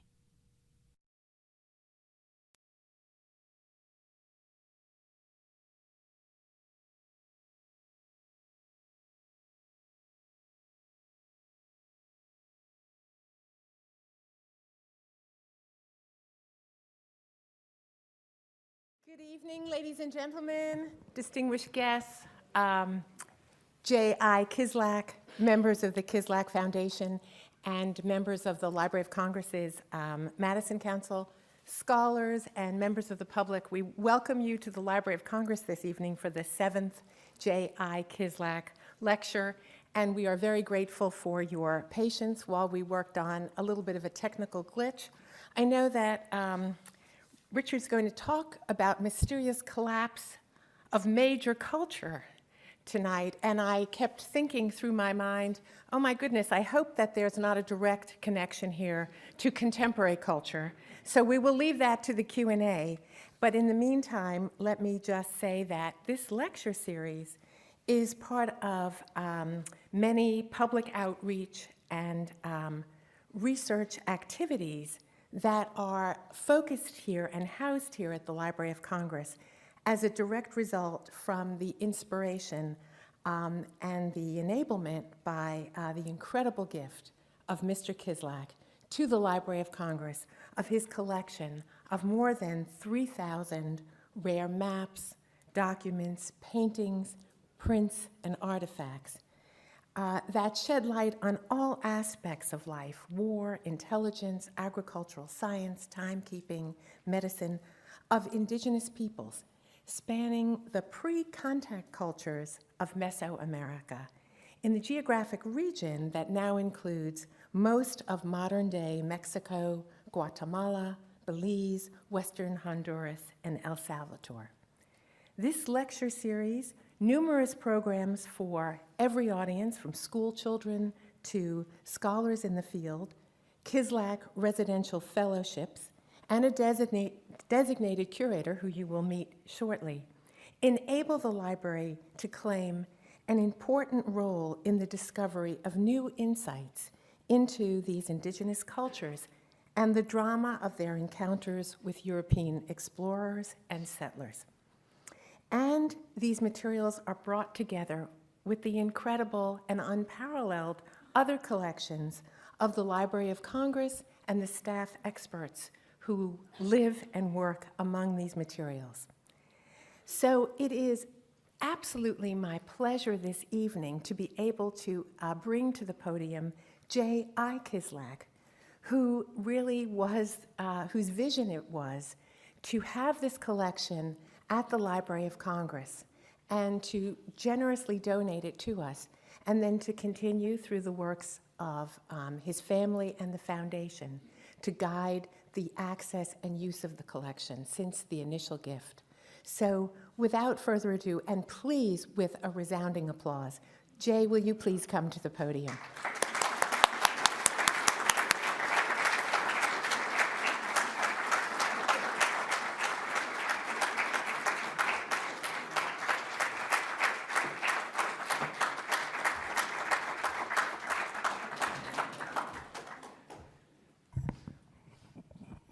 I was wondering whom she was talking about. I think I think this guy we're going to hear talk tonight is fantastic. I had the great pleasure of riding with him in a helicopter over much of the places and landing at most of the places that you're going to see him talk about tonight. He's a fantastic archaeologist and a great scholar. Let me just say, in response to what Roe Schaefer said, whatever we gave to the library, we gave so that we could have a chance to see it all in one place. We had things under the beds. We had things in storage. We had these great paintings, which some of you may have seen, of the conquest by the Indians in the early 1600s in Mexico. It was 100 years earlier that the Europeans were here, and that's the things, the era that we cover, starting with Columbus and going through with original documents of Pizarro and Cortez and Las Casas and all the others. And we couldn't get anything earlier written about America after we got several copies of the Columbus letter of 1492, which we got in 1490. We got one in 1493 and 94. We couldn't get anything earlier. We got involved with pre-Columbian because the Mayans had the only written language. And we're going to hear more in a few minutes from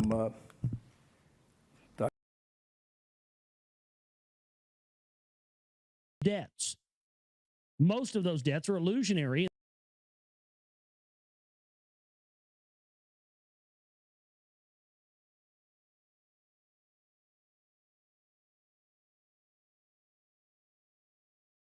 Beyond the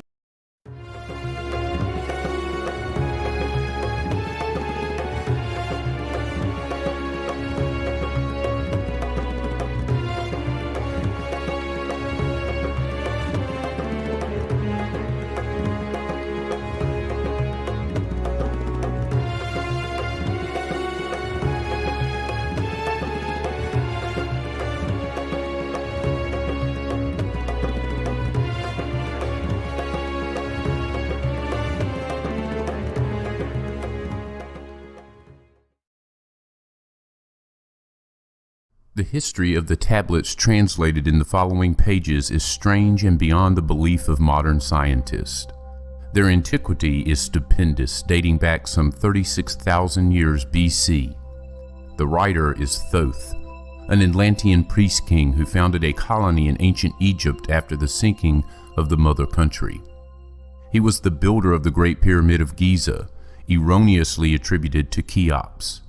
In it, he incorporated his knowledge of the ancient wisdom and also securely secreted records and instruments of ancient Atlantis. For some 16,000 years, he ruled the ancient race of Egypt, from approximately 52,000 BC to 36,000 BC. At that time, the ancient barbarous race among which he and his followers had settled had been raised to a high degree of civilization. Thoth was an immortal. That is, he had conquered death, passing only when he willed, and even then not through death. His vast wisdom made him ruler over the various Atlantean colonies, including the ones in South and Central America. When the time came for him to leave Egypt, he erected the Great Pyramid over the entrance to the Great Halls of Amenti, placed in it his records, and appointed guards for his secrets from among the highest of his people. In later times, the descendants of these guards became the Pyramid Priest, by which Thoth was deified as the god of wisdom, the recorder, by those in the age of darkness which followed his passing.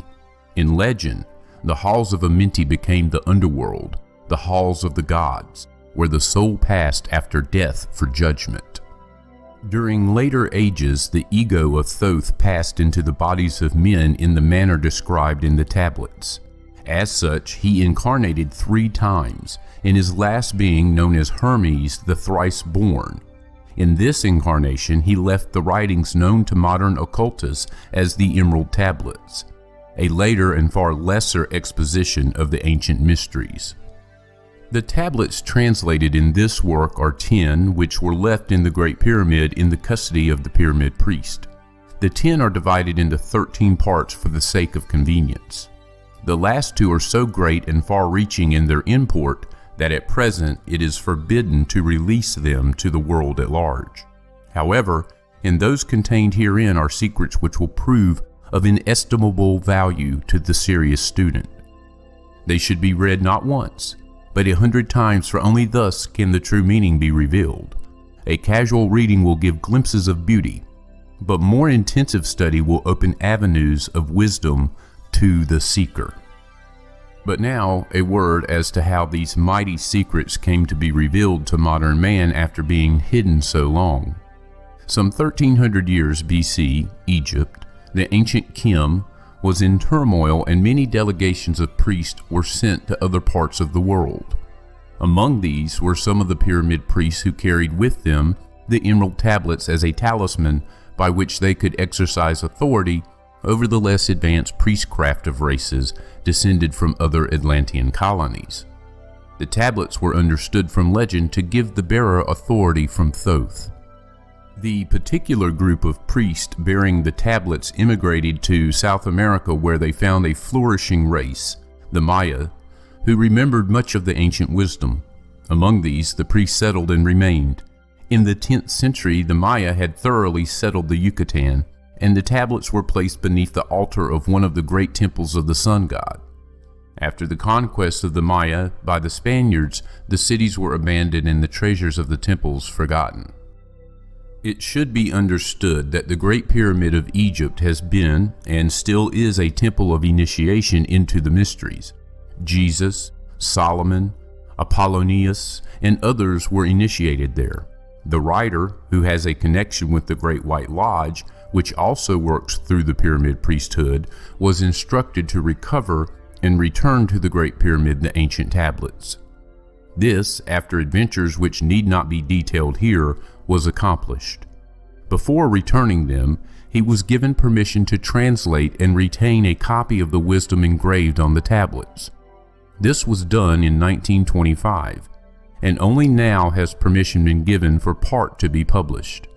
It is expected that many will scoff, yet the true student will read between the lines and gain wisdom. If the light is in you, the light which is engraved in these tablets will respond. Now, a word as to the material aspect of the tablets. They consist of 12 tablets of emerald green formed from a substance created through an alchemical transmutation. They are imperishable, resistant to all elements and substances. In effect, the atomic and cellular structure is fixed, no change ever taking place. In this respect, they violate the material law of ionization. Upon them are engraved characters in the ancient Atlantean language.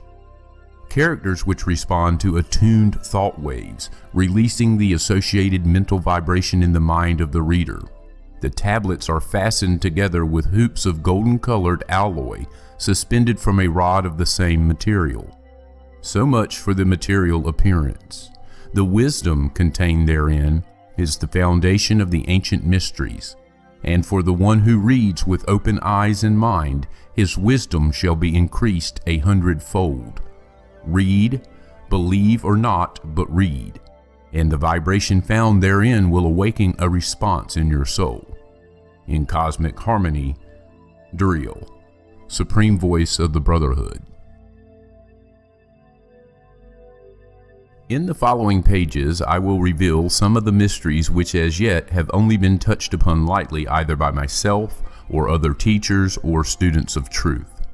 Man's search for understanding of the laws which regulate his life have been unending, yet always just beyond the veil which shields the higher planes from material man's vision, the truth has existed, ready to be assimilated by those who enlarge their vision by turning inward, not outward, in their search. In the silence of material senses lies the key to the unveiling of wisdom. He who talks does not know. He who knows does not talk. The highest knowledge is unutterable, for it exists as an entity in lanes which transcend all material words or symbols. All symbols are but keys to doors leading to truths, and many times the door is not opened because the key seems so great that the things which are beyond it are not visible. If we can understand that all keys, all material symbols are manifestations, are but extensions of a great law and truth, we will begin to develop the vision which will enable us to penetrate beyond the veil. All things in all universes move according to law, and the law which regulates the movement of the planets is no more immutable than the law which regulates the material expressions of man. One of the greatest of all cosmic laws is that which is responsible for the formation of man as a material being. The great aim of the mystery schools of all ages has been to reveal the workings of the law which connect man, the material, and man, the spiritual. The connecting link between the material man and the spiritual man is the intellectual man, for the mind partakes of both the material and immaterial qualities. The aspirant for higher knowledge must develop the intellectual side of his nature and so strengthen his will that it is able to concentrate all powers of his being on and in the plane he desires. The great search for light, life, and love only begins on the material plane. Carried to its ultimate, its final goal is complete oneness with the universal consciousness. The foundation in the material is the first step. Then comes the higher goal of spiritual attainment. In the following pages, I will give an interpretation of the emerald tablets and their secret, hidden, and esoteric meanings. Concealed in the words of Thoth are many meanings that do not appear on the surface. Light of knowledge brought to bear upon the tablets will open many new fields for thought. Read and be wise, but only if the light of your own consciousness awakens the deep-seated understanding which is an inherent quality of the soul. In the threefold light, Duriel.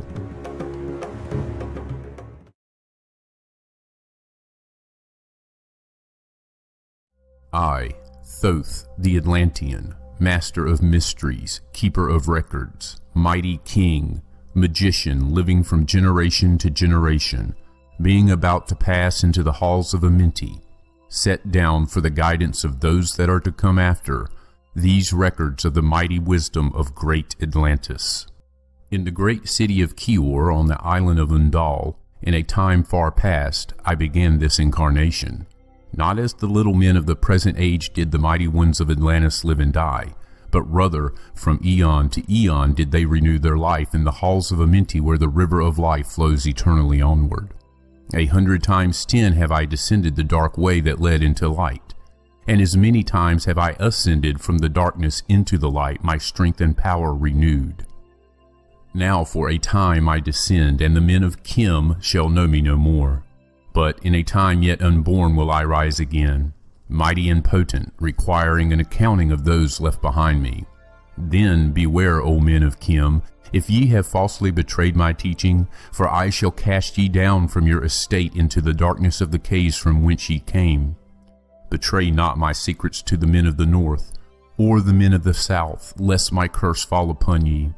Remember and heed my words, for surely I will return again and require of thee that which ye guard. Aye, even from beyond time and from beyond death will I return, rewarding or punishing as ye have requited your trust. Great were my people in the ancient days, great beyond the conception of the little people now around me, knowing the wisdom of old, seeking far within the heart of infinity knowledge that belonged to earth's youth. Wise were we with the wisdom of the children of light who dwelt among us. Strong were we with the power drawn from the eternal fire.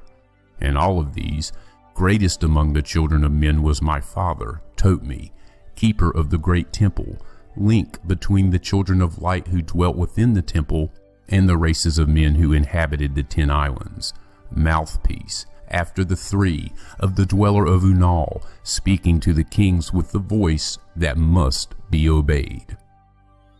Grew I there from a child into manhood, being taught by my father the elder mysteries, until in time there grew within the fire of wisdom, until it burst into a consuming flame. Naught desired I but the attainment of wisdom, until on a great day the command came from the dweller of the temple that I be brought before him. Few there were among the children of men who had looked upon that mighty face and lived, for not as the sons of men are the children of light when they are not incarnate in a physical body. Chosen was I from the sons of men, taught by the dweller so that his purposes might be fulfilled, purposes yet unborn in the womb of time. Long ages I dwelt in the temple, learning ever and yet ever more wisdom until I, too, approached the light emitted from the great fire. Taught me he the path to Amenti, the underworld where the great king sits upon his throne of might. Deep I bowed in homage before the lords of life and the lords of death, receiving as my gift the key of life. Free was I of the halls of Amenti, bound not by death to the circle of life. Far to the stars I journeyed until space and time became as naught. Then, having drunk deep of the cup of wisdom, I looked into the hearts of men, and there I found greater mysteries and was glad. For only in the search for truth could my soul be stilled and the flame within be quenched. Down through the ages I lived, seeing those around me taste of the cup of death and return again in the light of life. Gradually from the kingdoms of Atlantis passed ways of consciousness that had been one with me, only to be replaced by spawn of a lower star. In obedience to the law, the word of the master grew into flower. Downward into the darkness turned the thoughts of the Atlanteans, until at last in this wrath arose from his Agwanti the dweller, speaking the word, calling the power. Deep in earth's heart the sons of Amenti heard, and hearing, directing the changing of the flower of fire that burns eternally, changing and shifting, using the Logos, until the great fire changed its direction. Over the world then broke the great waters, drowning and sinking, changing earth's balance until only the temple of light was left standing on the great mountain on Undal, still rising out of the water. Some there were who were living, saved from the rush of the fountains. Called to me then the master, saying, Gather ye together my people. Take them by the arts ye have learned afar across the waters, until ye reach the land of the hairy barbarians, dwelling in caves of the desert. Follow there the plan that ye know of. Gathered I then my people, and entered the great ship of the Master. Upward we rose into the morning. Dark beneath us lay the temple. Suddenly over it rose the waters, vanished from earth, until the time appointed was the great temple. Fast we fled toward the sun of the morning, until beneath us lay the land of the children of Chem. Raging they came with cudgels and spears, lifted in anger, seeking to slay and utterly destroy the sons of Atlantis. Then raised I my staff, and directed a ray of vibration, striking them still in their tracks as fragments of stone of the mountain. Then spoke I to them in words calm and peaceful, telling them of the might of Atlantis, saying we were children of the sun and its messengers. Cowed I them by my display of magic science, until at my feet they groveled, when I released them. Long dwelt we in the land of Chem, long and yet long again, until obeying the commands of the Master, who while sleeping yet lives eternally, I sent from me the sons of Atlantis, sent them in many directions, that from the womb of time wisdom might rise again in her children. Long time dwelt I in the land of Chem, doing great works by the wisdom within me. Upward grew into the light of knowledge the children of Chem, watered by the rains of my wisdom. Blasted I then a path to Amenti, so that I might retain my powers, living from age to age a son of Atlantis, keeping the wisdom, preserving the records.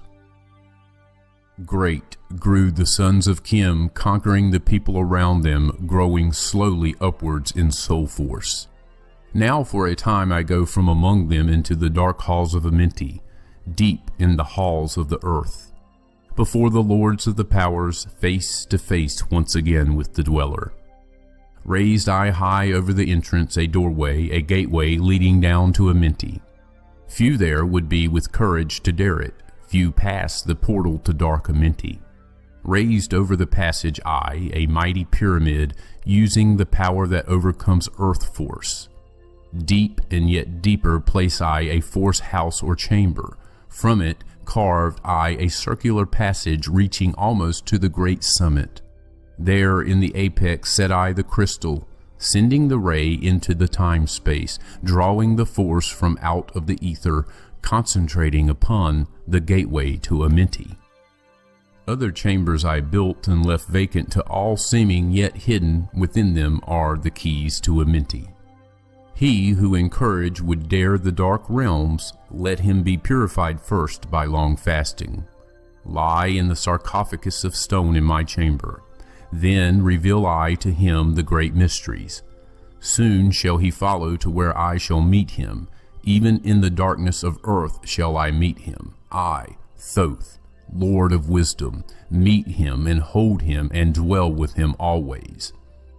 Built I the great pyramid, patterned after the pyramid of earth force, burning eternally so that it too might remain through the ages. In it I built my knowledge of magic science so that I might be here when again I return from Amenti. I, while I sleep in the halls of Amenti, my soul roaming free will incarnate, dwell among men in this form or another. Emissary on earth am I of the dweller, fulfilling his commands so many might be lifted. Now return I to the halls of Amenti, leaving behind me some of my wisdom. Preserve ye and keep ye the command of the dweller. Lift ever upwards your eyes toward the light. Surely in time ye are one with the Master. Surely by right ye are one with the Master. Surely by right ye are one with the All. Now I depart from ye. Know my commandments, keep them and be them, and I will be with you, helping and guiding you into the light. Now before me opens the portal. Go I down in the darkness of the night.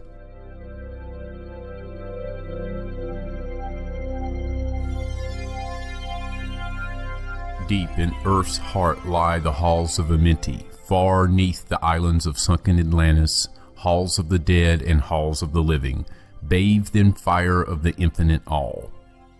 Far in a past time, lost in the space-time, the children of light look down on the world. seeing the children of men in their bondage, bound by the force that came from beyond. Knew they that only by freedom from bondage could man ever rise from earth to the sun.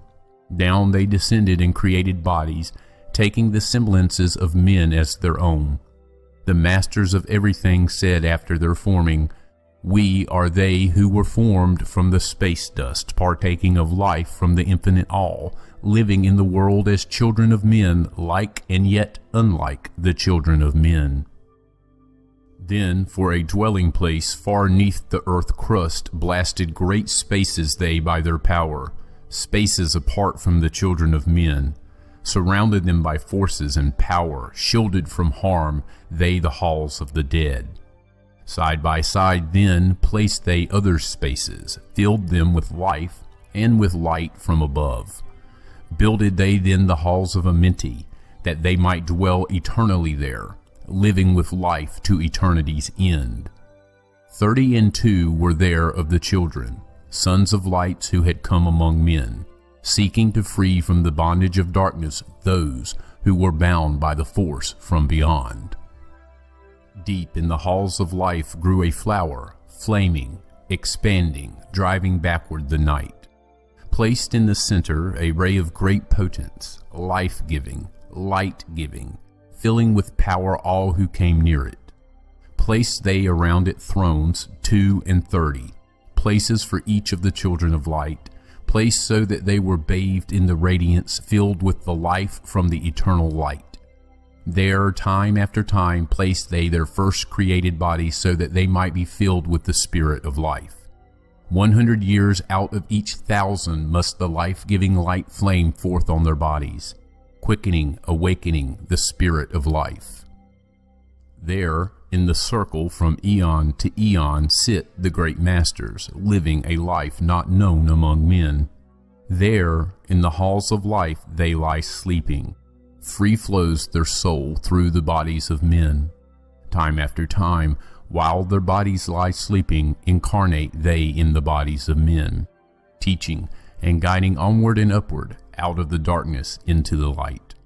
There in the hall of life, filled with their wisdom, known not to the races of man, living forever neath the cold fire of life, sit the children of light.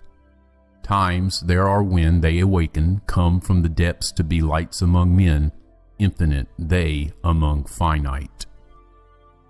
He who by progress has grown from the darkness, lifted himself from the night into light, free is he made of the halls of Amenti, free of the flower of light and of life. Guided he then by wisdom and knowledge passes from men to the master of life. There he may dwell as one with the masters, free from the bonds of the darkness of night. Seated within the flower of radiance sit 7 lords from the space-times above us, helping and guiding through infinite wisdom the pathway through the time of the children of men. Mighty and strange they, veiled with their power, silent, all-knowing, drawing the life force, different, yet one with the children of men. Aye, different, and yet one with the children of light. Custodians and watchers of the force of man's bondage, ready to loose when the light has been reached. First and most mighty sits the veiled presence, Lord of Lords, the infinite nine, over the other from each cosmic cycle, weighing and watching the progress of men. Under he sits the Lord of the cycles, 3, 4, 5, and 6, 7, 8, each with his mission, each with his power, guiding, directing the destiny of man. There sit they, mighty and potent, free of all time and space. Not of this world they, yet akin to it, elder brothers they of the children of men, judging and weighing, they with their wisdom, watching the progress of light among men. There before them was I led by the dweller, watched him blend with one from above.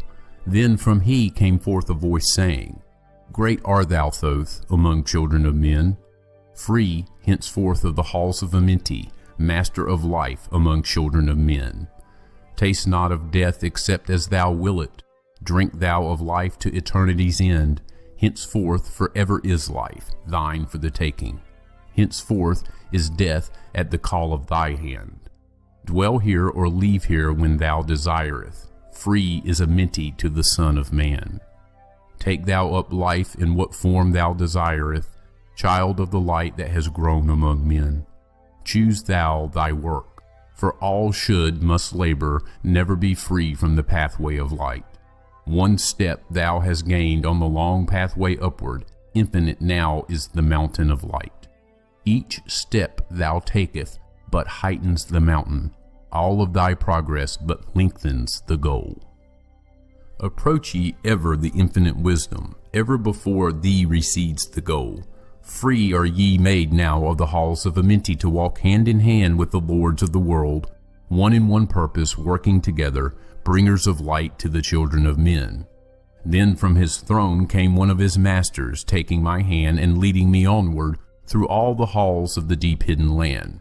Led he me through the halls of Amenti, showing the mysteries that are known not to man. Through the dark passage, downward he led me, into the hall where sits the dark death. Vast as space lay the great hall before me, walled by darkness but yet filled with light. Before me arose a great throne of darkness, veiled on it sat a figure of night. Darker than darkness sat the great figure, dark with a darkness not of the night. Before it then paused the Master, speaking the word that brings about life, saying, O Master of darkness, guide of the way from life unto life, before thee I bring a son of the morning. Touch him not ever with the power of night. Call not his flame to the darkness of night. Know him and see him, one of our brothers, lifted from darkness into the light. Release thou his flame from its bondage, free let it flame through the darkness of night. Raised then the hand of the figure, forth came a flame that grew clear and bright, rolled back swiftly the curtain of darkness, unveiled the hall from the darkness of night.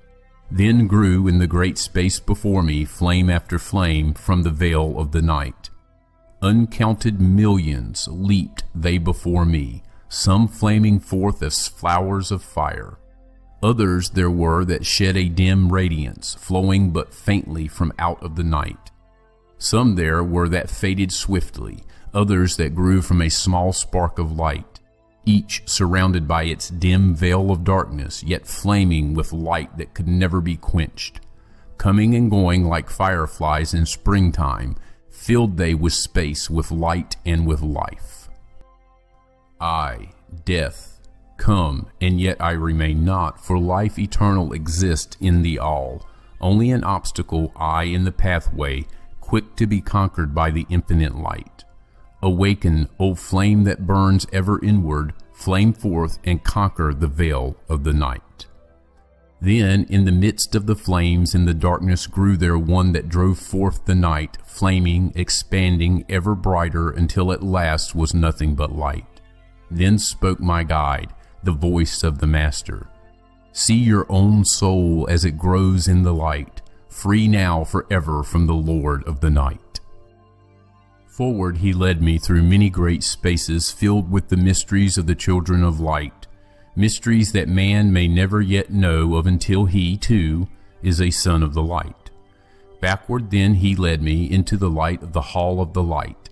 Knelt I then before the great masters, lords of all from the cycles above. Spoke he then with words of great power, saying, Thou hast been made free of the halls of Amenti. Choose thou thy work among the children of men.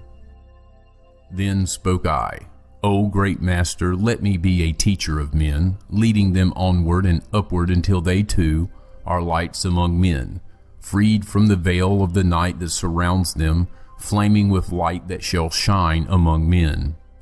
Spoke to me then the voice, Go as ye will, so be it decreed. Master are ye of your destiny, free to take or reject at will. Take ye the power, take ye the wisdom. Shine as a light among the children of men. Upward then led me the dweller. Dwelt I again among children of men, teaching and showing some of my wisdom. Son of the light, a fire among men. Now again I tread the path downward, seeking the light in the darkness of night. Hold ye and keep ye, preserve my record. Guide shall it be to the children of men.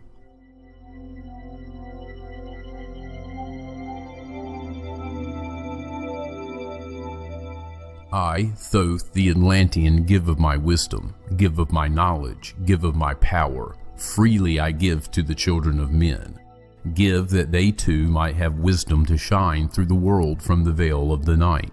Wisdom is power, and power is wisdom, one with each other, perfecting the whole. Be thou not proud, O man, in thy wisdom. Discourse with the ignorant as well as the wise. If one comes to thee full of knowledge, listen and heed, for wisdom is all. Keep thou not silent when evil is spoken, for truth like the sunlight shines above all. He who oversteppeth the law shall be punished, for only through law comes the freedom of men. Follow thine heart during thy lifetime. Do thou more than is commanded of thee. When thou hast gained riches, follow thou thine heart, for all these are of no avail if thine heart be weary. Diminish thou not the time of following thine heart. It is abhorred of the soul. They that are guided go not astray, but they that are lost cannot find a straight path. If thou go among men, make for thyself love the beginning and end of the heart. If one cometh unto thee for counsel, let him speak freely, that the thing for which he hath come to thee may be done. If he hesitates to open his heart to thee, it is because thou, the judge, doeth the wrong. Repeat thou not extravagant speech, neither listen thou to it, for it is the utterance of one not in equilibrium. Speak thou not of it, so that he before thee may know wisdom. Silence is of great profit. An abundance of speech profiteth nothing. Exalt not thine heart above the children of men, lest it be brought lower than the dust. If thou be great among men, be honored for knowledge and gentleness. If thou seekest to know the nature of a friend, ask not his companion, but pass a time alone with him. Debate with him, testing his heart by his words and his bearing. That which goeth into the storehouse must come forth, and the things that are thine must be shared with a friend. Knowledge is regarded by the fool as ignorance, and the things that are profitable are to him hurtful. He liveth in death. It is therefore his food. The wise man lets his heart overflow, but keeps silent his mouth. O man, list to the voice of wisdom, list to the voice of light. Mysteries there are in the cosmos that unveiled fill the world with their light. Let he who would be free from the bonds of darkness first divine the material from the immaterial, the fire from the earth. For know ye that as earth descends to earth, so also fire ascends into fire and becomes one with fire. He who knows the fire that is within himself shall ascend until the eternal fire and dwell in it eternally. Fire, the inner fire, is the most potent of all force, for it overcometh all things and penetrates to all things of the earth. Man supports himself only on that which resists, so earth must resist man, else he existeth not. All eyes do not see with the same vision, for to one an object appears of one form and color, and to a different eye of another. So also the infinite fire, changing from color to color, is never the same from day to day. Thus speak I, Thoth, of my wisdom, for man is a fire burning bright through the night, never is quenched in the veil of the darkness, never is quenched by the veil of the night. Hark ye, O man, and list to this wisdom. Where do name and form cease? Only in consciousness, invisible, an infinite force of radiance bright. The forms that ye create by brightening thy vision are truly effects that follow thy cause. Man is a star bound to a body, until in the end he is freed through his strife. Only struggle and toiling thy utmost shall the star within thee bloom out in new life. He who knows the commencement of all things, free is his star from the realms of night. Remember, O man, that all which exists is only another form of that which exists not. Everything that has being is passing into yet other being, and thou thyself art not an exception. Consider the law, for all is law. Seek not that which is not of the law, for such exist only in the illusions of the senses. Wisdom cometh to all her children, even as they cometh unto wisdom. All through the ages the light has been hidden. Awake, O man, and be wise.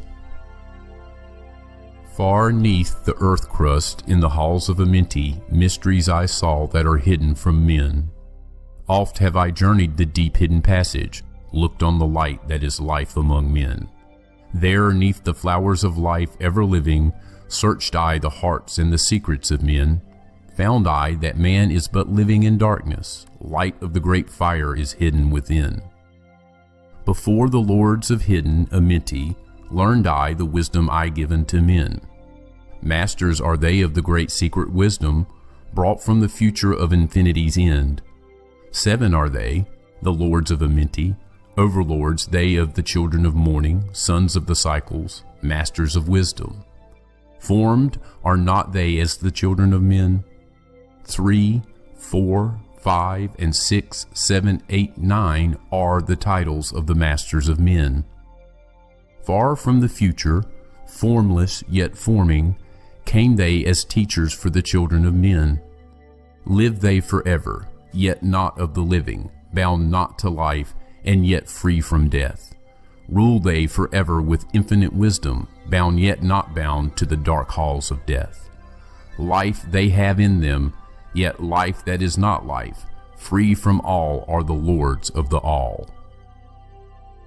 Forth from them came forth the Logos, instruments they of the power over all.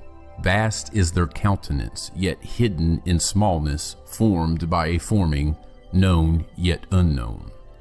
3 holds the key of all hidden magic, creator he of the halls of the dead, sending forth power, shrouding with darkness, binding the souls of the children of men. Sending the darkness, binding the soul force, director of negative to the children of men. 4 is he who looses the power, Lord he of life to the children of men. Light in his body, flame in his countenance, freer of souls to the children of men. 5 is the master, the Lord of all magic, key to the word that resounds among men. 6 is the Lord of light, the hidden pathway, part of the souls of the children of men. 7 is he who is Lord of the vastness, master of space and the key of the times. 8 is he who orders the progress, weighs and balances the journey of men.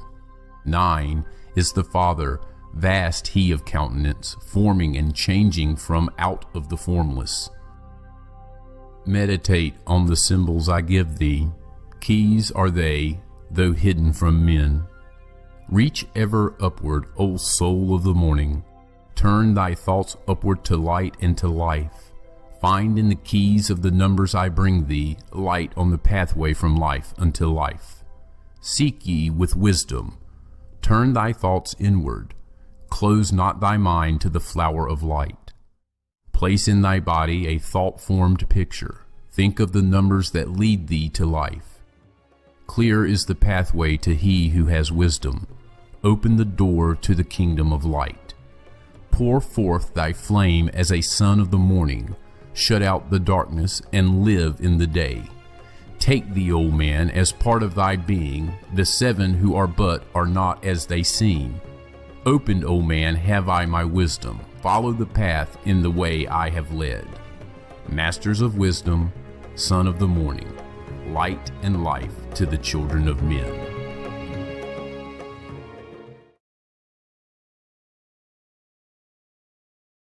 List ye, O man, to the voice of wisdom. List to the voice of Thoth the Atlantean. Freely I give to thee of my wisdom, gathered from the time and space of this cycle, master of mysteries, son of the morning, living forever, a child of the light, shining with brightness, star of the morning. Thoth, the teacher of men, is of all. A long time ago, I in my childhood lay 'neath the stars on long-buried Atlantis, dreaming of mysteries far above men. Then in my heart grew there a great longing to conquer the pathway that led to the stars. Year after year I sought after wisdom, seeking new knowledge, following the way, until at last my soul, in great travail, broke from its bondage and bounded away. Free was I from the bondage of earth men. Free from the body I flashed through the night. Unlocked at last for me was the star space. Free was I from the bondage of night. Now to the end of space sought I wisdom, far beyond knowledge of finite man. Far into space my soul traveled freely into infinity's circle of light. Strange beyond knowledge were some of the planets, great and gigantic beyond dreams of men, yet found I law in all of its beauty, working through and among them as here among men. Flashed forth my soul through infinity's beauty, far through space I flew with my thoughts. Rested I there on a planet of beauty. Strains of harmony filled all the air. Shapes there were moving, in order great and majestic as stars in the night, mounting in harmony, ordered equilibrium, symbols of the cosmic, like unto law. Many the stars I passed in my journey, many the races of men on their worlds, some reaching high as stars of the morning, some falling low in the blackness of night, each and all of them struggling upward, gaining the heights and plumbing the depths, moving at times in realms of brightness, living through darkness, gaining the light. Know, O man, that light is thine heritage. Know that darkness is only a veil. Sealed in thine heart is brightness eternal, waiting the moment of freedom to conquer, waiting to rend the veil of the night. Some I found who had conquered the ether. Free of space were they while yet they were men. Using the force that is the foundation of all things, far in space constructed they a planet, drawn by the force that flows through the all, condensing, coalescing the ether into forms that grew as they willed, outstripping in science, they, all of the races, mighty in wisdom, sons of the stars. Long time I paused, watching their wisdom, saw them create from out of the ether cities, gigantic of rose and gold, formed forth from the primal element, base of all matter, the ether far flung. Far in the past they had conquered the ether, freed themselves from the bondage of toil, formed in their mind only a picture and swiftly created, it grew. Forth then my soul sped throughout the cosmos, seeing ever new things and old, learning that man is truly space-born, a son of the sun, a child of the stars. Know ye, O man, whatever from ye inhabit, surely it is one with the stars. Thy bodies are nothing but planets revolving around their central suns. When ye have gained the light of all wisdom, free shall ye be to shine in the ether. One of the suns that light outer darkness, one of the spaceborn grown into light. Just as the stars in time lose their brilliance, light passing from them into the great source, so, O man, the soul passes onward, leaving behind the darkness of night. Forth from ye, from the primal ether, filled with the brilliance that flows from the source, bound by the ether, coalesced around, yet ever it flames until at last it is free. Lift up your flame from out of the darkness, fly from the night, and ye shall be free. Traveled I through the space-time, knowing my soul at last was set free, knowing that now I might pursue wisdom, until at last I passed to a plane hidden from knowledge, known not to wisdom, extension beyond all that we know. Now, O man, when I had this knowing, happy my soul grew, for now I was free. Listen, ye spaceborn, list to my wisdom. Know ye not that ye too will be free? List ye again, O man, to my wisdom, that hearing ye too might live and be free. Not of the earth are ye, earthy, but child of infinite cosmic light. Know ye not, O man, of your heritage? Know ye not ye are truly the light? Son of the great sun, when ye gain wisdom, truly aware of your kinship with light. Now, to ye I give knowledge, freedom to walk in the path I have trod, showing ye truly how by my striving I trod the path that leads to the stars. Hark ye, O man, and know of thy bondage, know how to free thyself from the toils. Out of the darkness shall ye rise upward, one with the light and one with the stars. Follow ye ever the path of wisdom, Only by this can ye rise from below.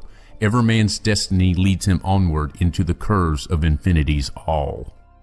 Know ye, O man, that all space is ordered. Only by order are ye one with the all. Order and balance are the law of the cosmos. Follow, and ye shall be one with the all. He who would follow the pathway of wisdom, open must be he to the flower of life, extending his consciousness out of the darkness, flowing through time and space in the all. Deep in the silence, first ye must linger until at last ye are free from desire, free from the longing to speak in the silence. Conquer by silence the bondage of words, abstaining from eating until we have conquered desire for food, that is bondage of soul. Then lie ye down in the darkness, close ye your eyes from the rays of the light. Center thy soul in the place of thine consciousness, shaking it free from the bonds of the night. Place in thy mind, place the image thou desired. Picture the place thou desire to see. Vibrate back and forth with thy power. Loosen the soul from out of its night. Fiercely must thou shake with all of thy power, until at last thy soul shall be free. Mighty beyond words is the flame of the cosmic, hanging in planes unknown to man, mighty and balanced, moving in order, music of harmonies far beyond man. Speaking with music, singing with color, flame from the beginning of eternity's all. Spark of the flame art thou, O my children, burning with color and living with music. List to the voice, and thou shalt be free. Consciousness free is fused with the cosmic, one with the order and law of the all. Knew ye not, man, that out of darkness light shall flame forth, a symbol of all? Pray ye this prayer for attaining of wisdom. Pray for the coming of light to the all. Mighty spirit of light that shines through the cosmos, draw my flame closer in harmony to thee. Lift up my fire from out of the darkness, magnet of fire that is one with the all. Lift up my soul, thou mighty and potent, child of the light, turn not away. Draw me in power to melt in thy furnace, one with all things and all things in one, fire of the life strain and one with the brain. When ye have freed thy soul from its bondage, know that for ye the darkness is gone. Ever through space ye may seek wisdom, bound not by the fetters forged in the flesh. Onward and upward into the morning, free flash, O soul, to the realms of light. Move thou in order, move thou in harmony, freely shalt move with the children of light. Seek ye and know ye my key of wisdom. Thus, O man, ye shall surely be free.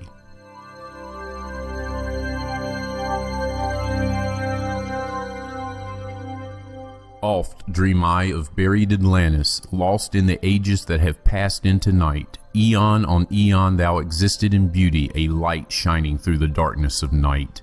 Mighty in power, ruling the earth born, Lord of the earth in Atlantis day, King of the nations, master of wisdom, light through Suntal, keeper of the way, dwelt his temple, the master of Unal, light of the earth in Atlantis day. Master he from a cycle beyond us, living in bodies as one among men, not as the earthborn, he from beyond us, son of a cycle, advance beyond men. Know ye, O man, that Horlet the master was never one with the children of men.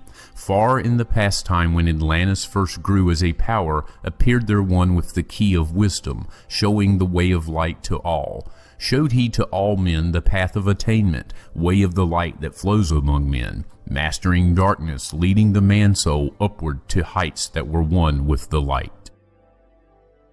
Divided the kingdoms he into sections. 10 were they, ruled by children of men.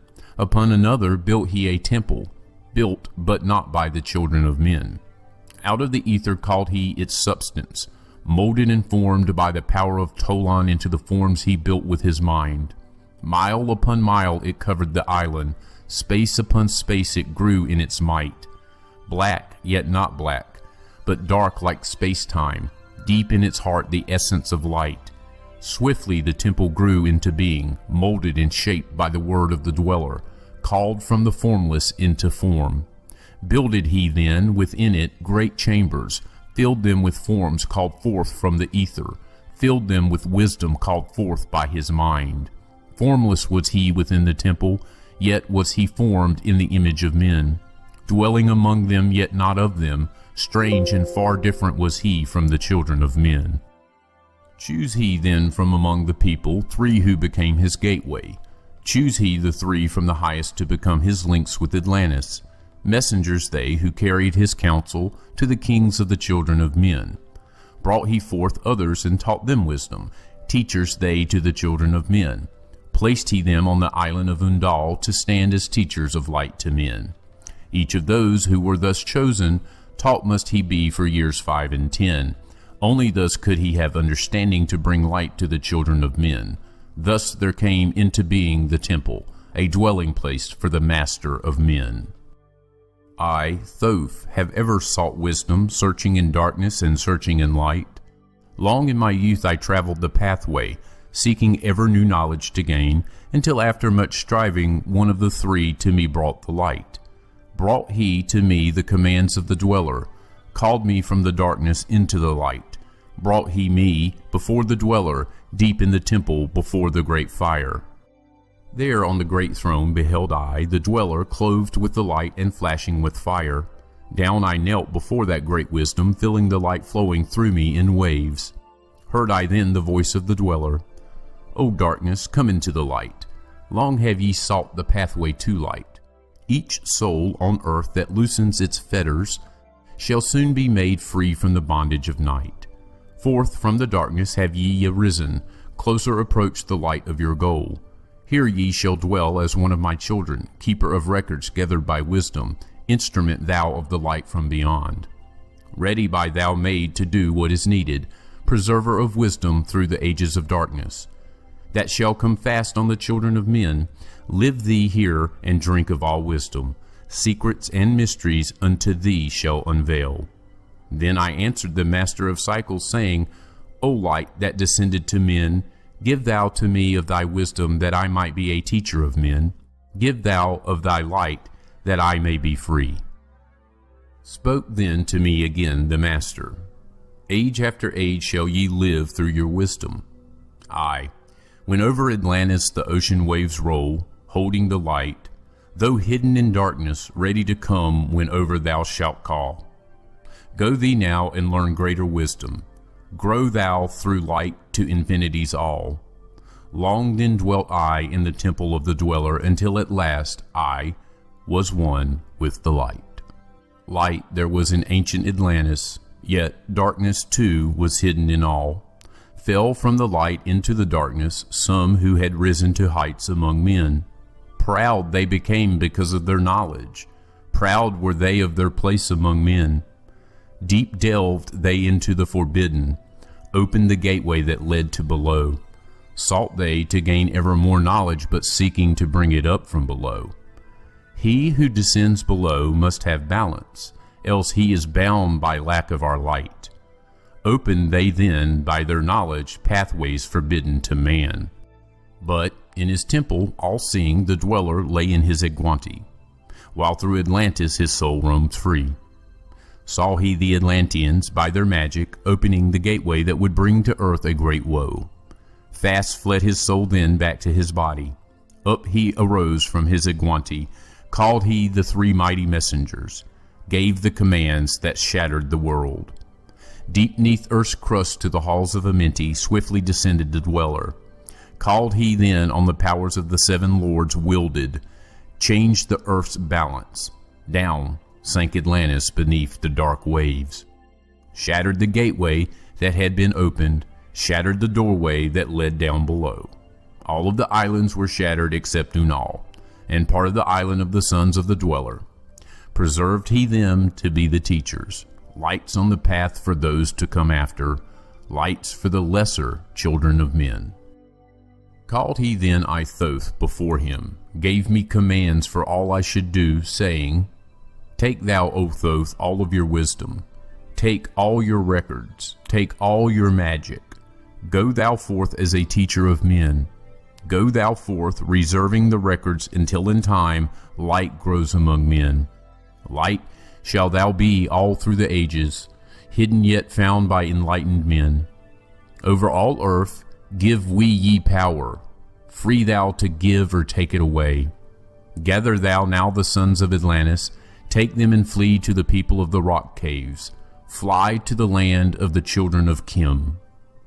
Then gathered I the sons of Atlantis into the spaceship. I brought all my records, brought the records of sunken Atlantis.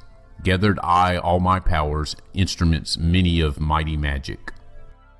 Up then we rose on the wings of the morning. High we arose above the temple, leaving behind the three indweller deep in the halls neath the temple, closing the pathway to the lords of the cycles. Yet, ever to him who has knowing, open shall be the path to Amenti. Fast fled we then on the wings of the morning, fled to the land of the children of Kim. There by my power I conquered and ruled them, raised I to light the children of Kim. Deep neath the rocks I buried my spaceship, waiting the time when man might be free. Over the spaceship erected a marker in the form of a lion, yet like unto man. There neath the image rests yet my spaceship, forth to be brought when need shall arise. Know ye, O man, that far in the future invaders shall come from out of the deep. Then awake, ye who have wisdom, bring forth my ship and conquer with ease. Deep neath the image lies my secret. Search and find in the pyramid I built. Each to the other is the keystone, each the gateway that leads into life. Follow the key I leave behind me. Seek, and the doorway to life shall be thine. Seek thou in my pyramid, deep in the passage that ends in a wall. Use thou the key of the seven, and open to thee the pathway will fall. Now unto thee I have given my wisdom. Now unto thee I have given my way. Follow the pathway. Solve thou my secrets. Until thee I have shown the way.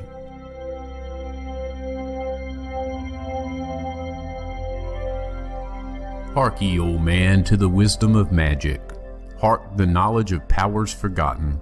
Long ago, in the days of the first man, warfare began between darkness and light. Men then, as now, were filled with both darkness and light, and while in some darkness held sway, in other light filled the soul. Aye, age-old in this warfare, the eternal struggle between darkness and light, fiercely is fought all through the ages, using strange powers hidden to man. The depths has there been filled with the blackness, struggling always against the light, but others there are who, filled with brightness, have conquered the darkness of night. Wherever ye may be in all ages and planes, surely ye shall know of the battle with night. Long ages ago, the sons of the morning descending found the world filled with night.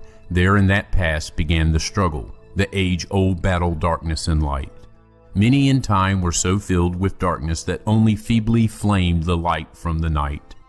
Some they were, masters of darkness, who sought to fill all with their darkness, sought to draw others into their night. Fiercely withstood they, the masters of rightness, fiercely fought they from the darkness of night, sought ever to tighten the fetters, the chains that bind men to the darkness of night. Used they always the dark magic, brought into men by the power of darkness, magic that enshrouded man's soul with darkness. Banded together, as in order, brothers of darkness, they through the ages, antagonist they to the children of men. Walk they always secret and hidden, found, yet not found by the children of men. Forever they walked and worked in darkness, hiding from the light in the darkness of night.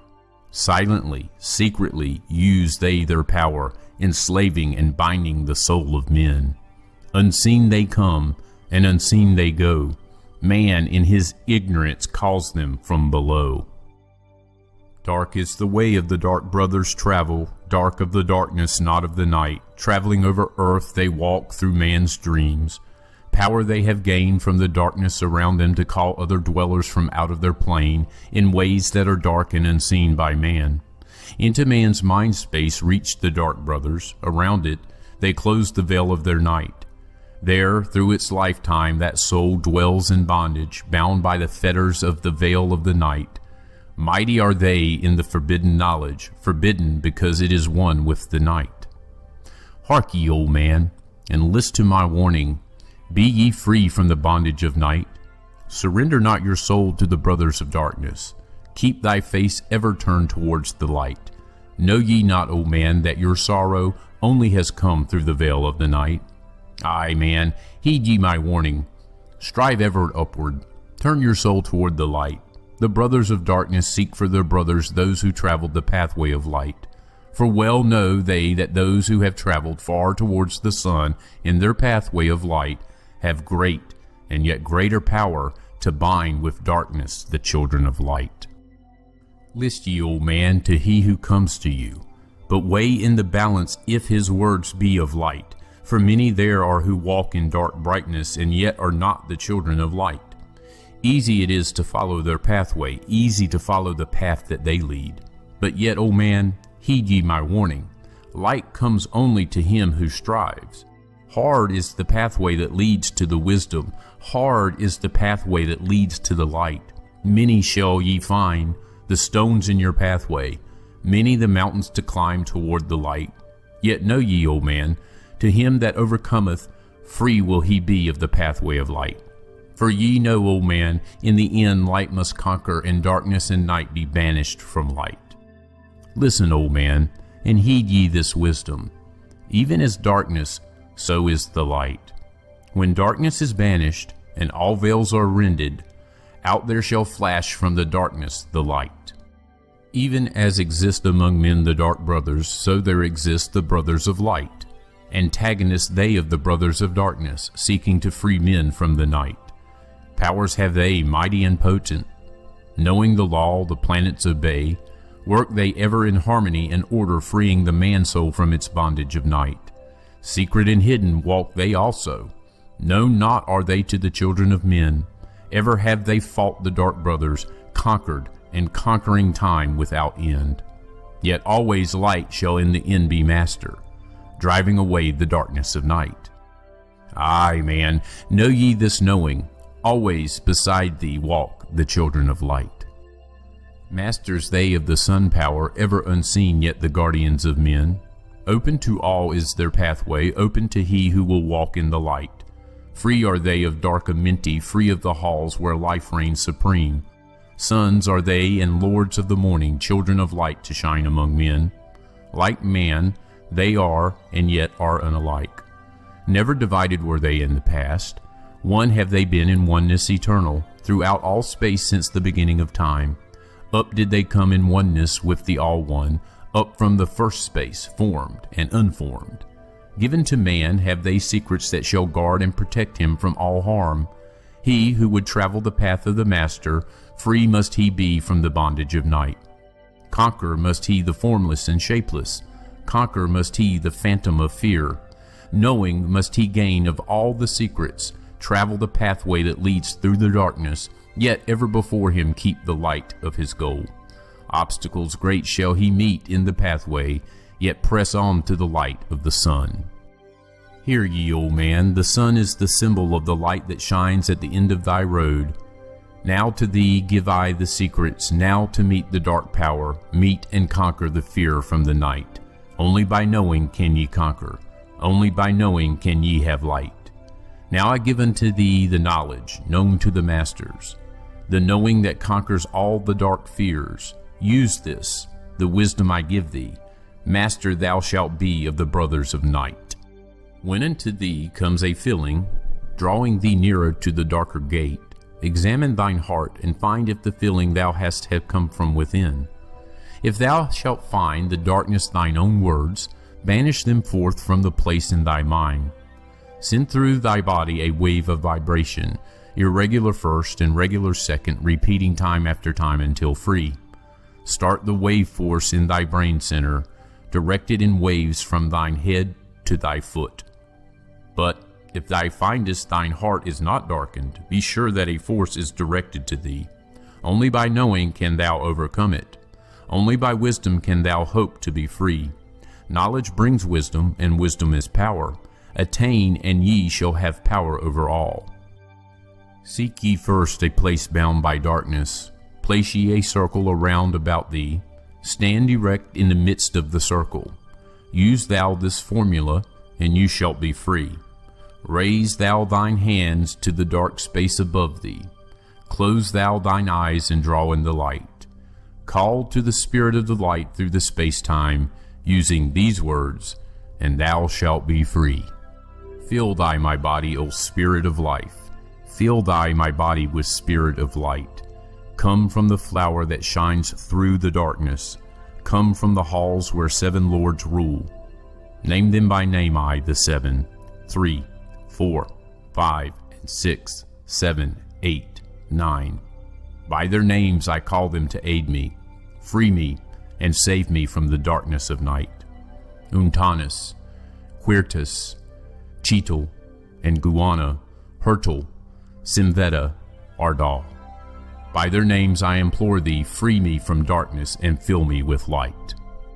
Know ye, O man, that when ye have done this, ye shall be free from the fetters that bind ye, cast off the bondage of the brothers of night.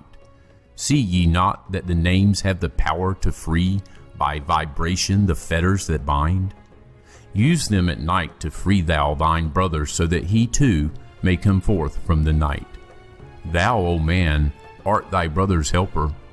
Let him not lie in the bondage of night. Now unto thee give I my magic.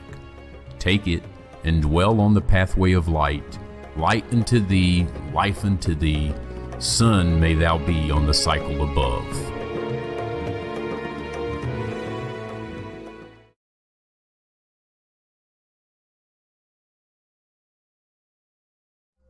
Hark ye, O man, and list to my voice.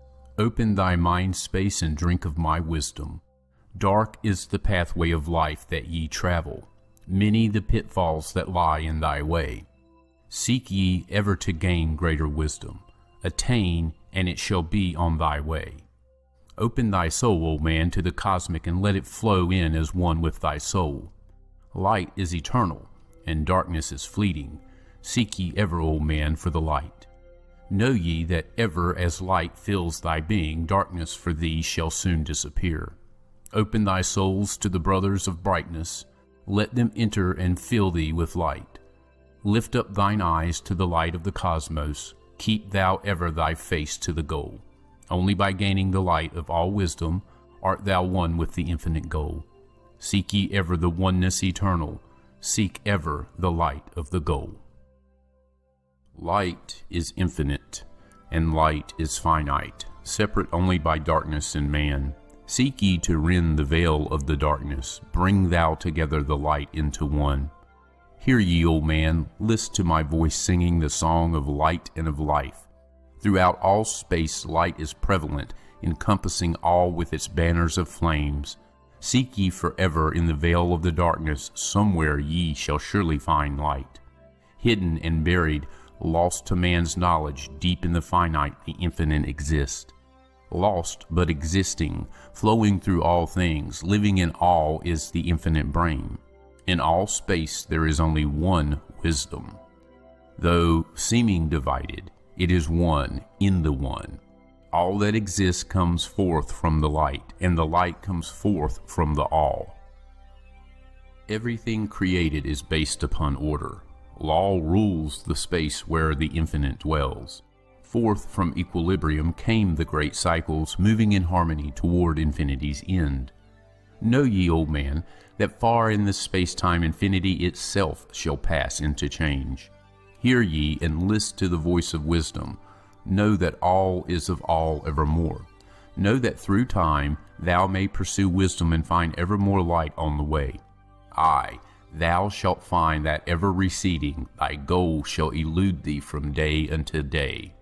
Long time ago in the halls of Amenti, I, Thoth, stood before the lords of the cycles. Mighty, they in their aspects of power, mighty, they in the wisdom unveiled. Led by the dweller, first did I see them, but afterwards free I was of their presence, free to enter their conclave at will. Oft did I journey down the dark pathway unto the hall where the light ever glows. Learned I of the masters of cycles, wisdom brought from the cycles above us, knowledge brought from infinity's all. Many the questions I asked of the lords of the cycles. Great was the wisdom they gave unto me. Now unto thee I give of this wisdom, drawn from the flame of infinity's fire. Deep in the dark halls sit the 7, units of consciousness from cycles above. Manifest they in this cycle as guide of man to the knowledge of all. 7 are they, mighty in power, speaking these words through men to men. Time after time stood I before them, listening to words that came not with sound. Once said they unto me, O man, wouldst thou gain wisdom? Seek for it in the heart of the flame. Wouldst thou gain knowledge of power? Seek ye it in the heart of the flame. Wouldst be one with the heart of the flame? Seek then within thine own hidden flame. Many the times spoke they to me, teaching me wisdom not of the world, showing me ever new paths to brightness, teaching me wisdom brought from above, giving knowledge of operation, learning of law, the order of all. Spoke to me again the 7, saying, From far beyond time are we come, O man. Traveled we from beyond the space-time, aye, from the place of infinity's end. When ye and all of thy brethren were formless, formed forth were we from the order of all. Not as men are we, though once we too were as men. Out of the great void were we formed forth in order and by law. For know ye that which is formed truly is formless, having form only to thine eyes. And again unto me spoke the 7, saying, Child of the light, O Thoth, art thou free to travel the bright path upward until at the last all ones become one. 4th were we formed after our order, 3, 4, 5, and 6, 7, 8, 9. Know ye that these are the number of cycles that we descend from unto man, each having here a duty to fulfill, each having here a force to control. Yet are we one with the soul of our cycle. Yet are we two seeking a goal. Far beyond man's conception, infinity extends into a greater than all. There, in a time that is yet not a time, we shall all become one with a greater than all. Time and space are moving in circles. Know ye their law, and ye too shall be free. Aye, free shall ye be to move through the cycles, past the guardians that dwell at the door. Then to me spoke he of 9, saying, Eons and eons have I existed, knowing not life and tasting not death. For know ye, old man, that far in the future life and death shall be one with the all, each so perfected by balancing the other that neither exist in the oneness of all. In men of this cycle the life force is rampant, but life in its growth becomes one with the all. Here I manifest in this your cycle, but yet am I there in your future of time. Yet to me time exists not, for in my world time exists not. For formless are we, life have we not, but yet have existence, fuller and greater and freer than thee.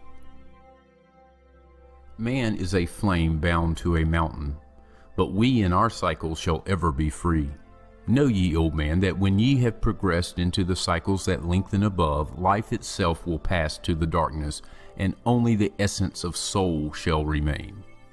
Then to me spoke the Lord of the 8, saying, All that ye know is but part of little. Not as yet have ye touched on the great. Far out in space where light reigns supreme, came I into the light. Formed was I also, but not as ye are. Body of light was my formless form formed. Know I not life, and know I not death, yet master am I of all that exist. Seek ye to find the path through the barriers, travel the road that leads to the light. Spoke again to me the 9, saying, Seek ye to find the path to beyond. Not impossible is it to grow to a consciousness above. For when two have become one, and one has become the all, know ye the barrier has lifted, and ye are made free of the road. Grow thou from form to the formless. Free may thou be of the road. Thus, through ages I listened, learning the way to the all. Now lift I my thought to the all thing. List ye and hear when it calls. O light, all-pervading, one with all, and all with one, flow thou to me through the channel. Enter thou so that I may be free. Make me one with the all-soul, shining from the blackness of night. Free let me be of all space-time, free from the veil of the night. I, a child of the light, command, free from the darkness to be. Formless am I to the light soul, formless yet shining with light. Know I the bonds of the darkness must shatter and fall before light. Now give I this wisdom. Free may ye be, O man, living in light and in brightness. Turn not thy face from the light. Thy soul dwells in realms of brightness. Ye are a child of the light. Turn thy thoughts inward, not outward. Find thou the light soul within. Know that thou art the master. All else is brought from within. Grow thou to the realms of brightness. Hold thou thy thought on the light. Know thou art one with the cosmos, a flame and a child of the light. Now to thee I give warning. Let not thy thought turn away. Know that the brightness flows through thy body, for I. Turn not to the dark brightness that comes from the brothers of black, but keep thine eyes ever lifted, thy soul in tune with the light. Take ye this wisdom and heed it. List to my voice and obey. Follow the pathway to brightness, and thou shalt be one with the way.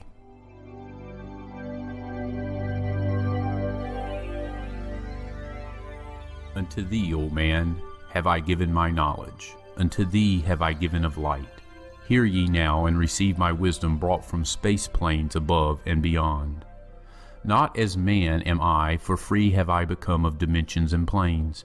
In each take I on a new body. In each I change in my form. Know I now that the formless is all there is of form. Great is the wisdom of the seven. Mighty are they from beyond. Manifest they through the power, filled by force from beyond. Hear ye these words of wisdom. Hear ye and make them thine own. Find in them the formless. Find ye the key to beyond. Mystery is but hidden knowledge. Know, and ye shall unveil. Find the deep buried wisdom, and be master of darkness and light. Deep are the mysteries around thee, hidden the secrets of old. Search through the keys of my wisdom. Surely shall ye find the way. The gateway to power is secret, but he who attains shall receive. Look to the light, O my brother. Open, and ye shall receive. Press on through the valley of darkness. Overcome the dweller of the night. Keep ever thine eyes to the light plane, and thou shalt be one with the light. Man is in the process of changing to forms that are not of this world. Grows he in time to the formless, a plane on the cycle above. Know ye, ye must become formless before ye are one with the light. List ye, O man, to my voice, telling of the pathways to light, showing the way of attainment when ye shall be one with the light. Search ye the mysteries of earth's heart, learn of the law that exists, holding the stars in their balance by the force of their primordial mist. Seek ye the flame of the earth's life, bathe in the glare of its flame. Follow the three-cornered pathway until thou, too, art a flame. Speak thou in words without voice to those who dwell down below. Enter the blue-litten temple and bathe in the fire of all life. Know, O man, thou art complex, a being of earth and of fire. Let thy flame shine out brightly, be thou only the fire. Wisdom is hidden in darkness. When lit by the flame of the soul, find thou the wisdom and be light-born, a son of the light without form. Seek thee ever more wisdom. Find it in the heart of the flame. Know that only by striving can light pour into thy brain. Now have I spoken with wisdom. List to my voice and obey. Tear open the veils of the darkness. Shine a light on the way. Speak I of ancient Atlantis. Speak of the days of the kingdom of shadows. Speak of the coming of the children of shadows. Out of the great deep were they called by the wisdom of earthmen, called for the purpose of gaining great power. Far in the past, before Atlantis existed, men there were who delved into darkness, using dark magic, calling up beings from the great deep below us. Forth came they into this cycle.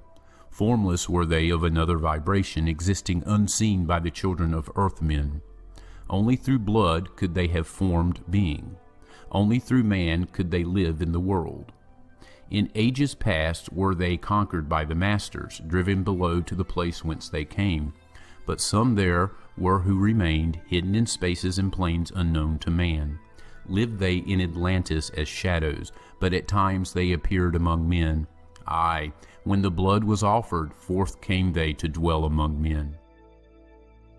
In the form of man moved they amongst us, but only to sight were they as our men. Serpent-headed when the glamour was lifted, but appearing to man as men among men. Crept they into the councils, taking forms that were like unto men, slaying by their arts the chiefs of the kingdoms, taking their form and ruling over man. Only by magic could they be discovered, only by sound could their faces be seen. Sought they from the kingdom of shadows to destroy man and rule in his place. But know ye, the masters were mighty in magic, able to lift the veil from the face of the serpent, able to send him back to his place. Came they to man and taught him the secret, the word, that only a man can pronounce. Swift then they lifted the veil from the serpent and cast him forth from the place among men. Yet beware, the serpent still liveth in a place that is open at times to the world.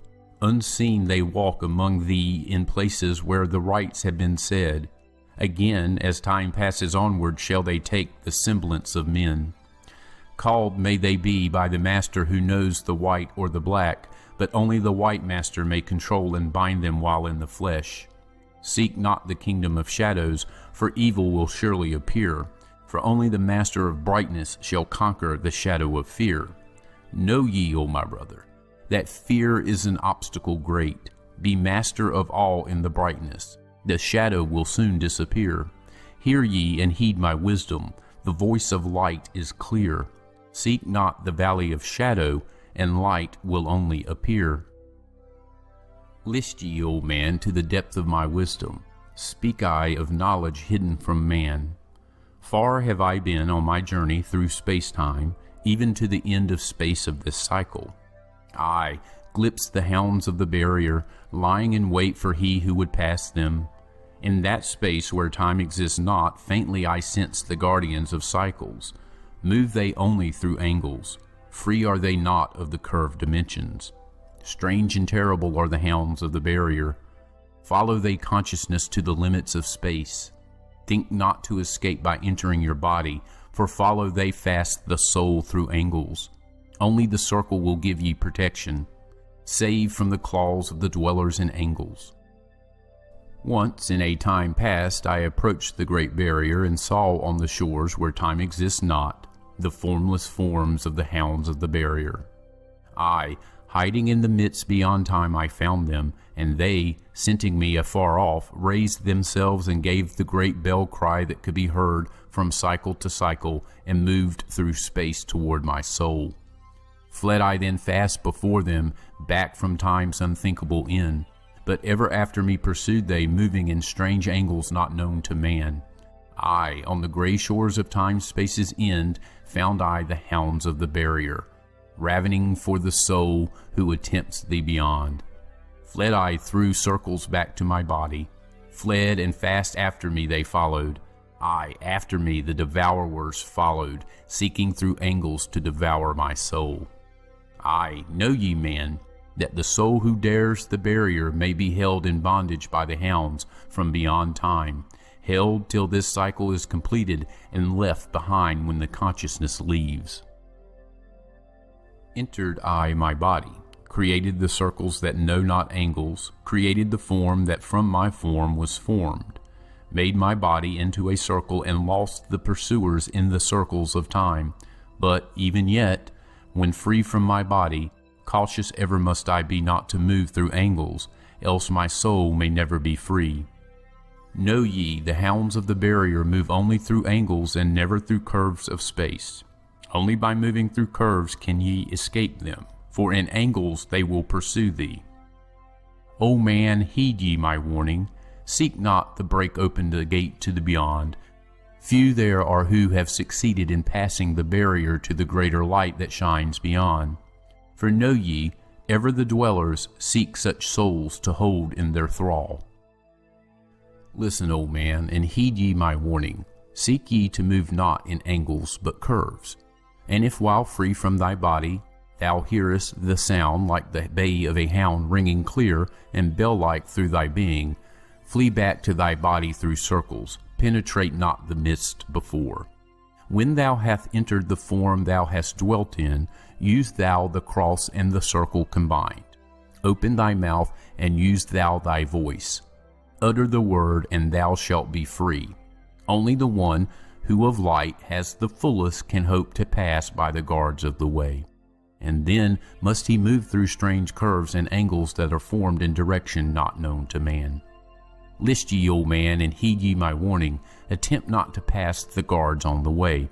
Rather should ye seek to gain of thine own light, and make thyself ready to pass on the way. Light is thine ultimate end, O my brother.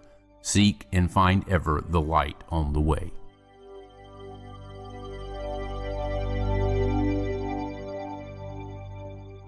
List ye, O man, hear ye my voice, teaching of wisdom and light in this cycle, teaching ye how to banish the darkness, teaching ye how to bring light in thy life. Seek ye, O man, to find the great pathway that leads to eternal life as a son. Draw ye away from the veil of the darkness. Seek to become a light in the world. Make of thyself a vessel for light, a focus for the sun of this space. Lift thou thine eyes to the cosmos. Lift thou thine eyes to the light. Speak in the words of the dweller, the chant that calls down the light. Sing thou the song of freedom. Sing thou the song of the soul. Create the high vibration that will make thee one with the whole. Blend all thyself with the cosmos. Grow into one with the light. Be thou a channel of order, a pathway of law to the world. Thy light, O man, is the great light, shining through the shadow of flesh. Free must thou rise from the darkness before thou art one with the light. Shadows of darkness surround thee, life fills thee with its flow. But know, O man, thou must arise, and forth thy body go far to the plains that surround thee, and yet are one with thee too. Look all around thee, O man, see thine own light reflected. Aye, even in the darkness around thee, thine own light pours forth through the veil. Seek thou for wisdom always, let not thine body betray. Keep in the path of the light wave, shun thou the darkened way. Know thee that wisdom is lasting, existing since the all-soul began, creating harmony from by the law that exists in the way.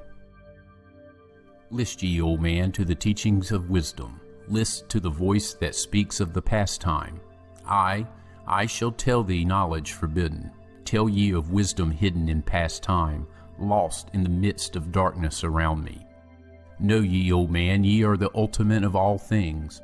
Only the knowledge of this is forgotten, lost when man was cast into bondage, bound and fettered by the chains of the darkness.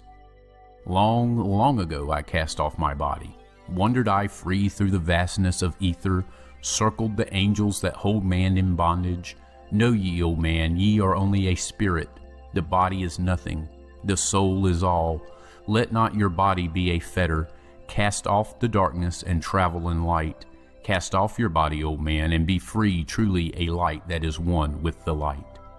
When ye are free from the fetters of darkness, and travel in space as the son of the light, then ye shall know that space is not boundless, but truly bounded by angles and curves. Know ye, O man, that all that exists is only an aspect of greater things yet to come.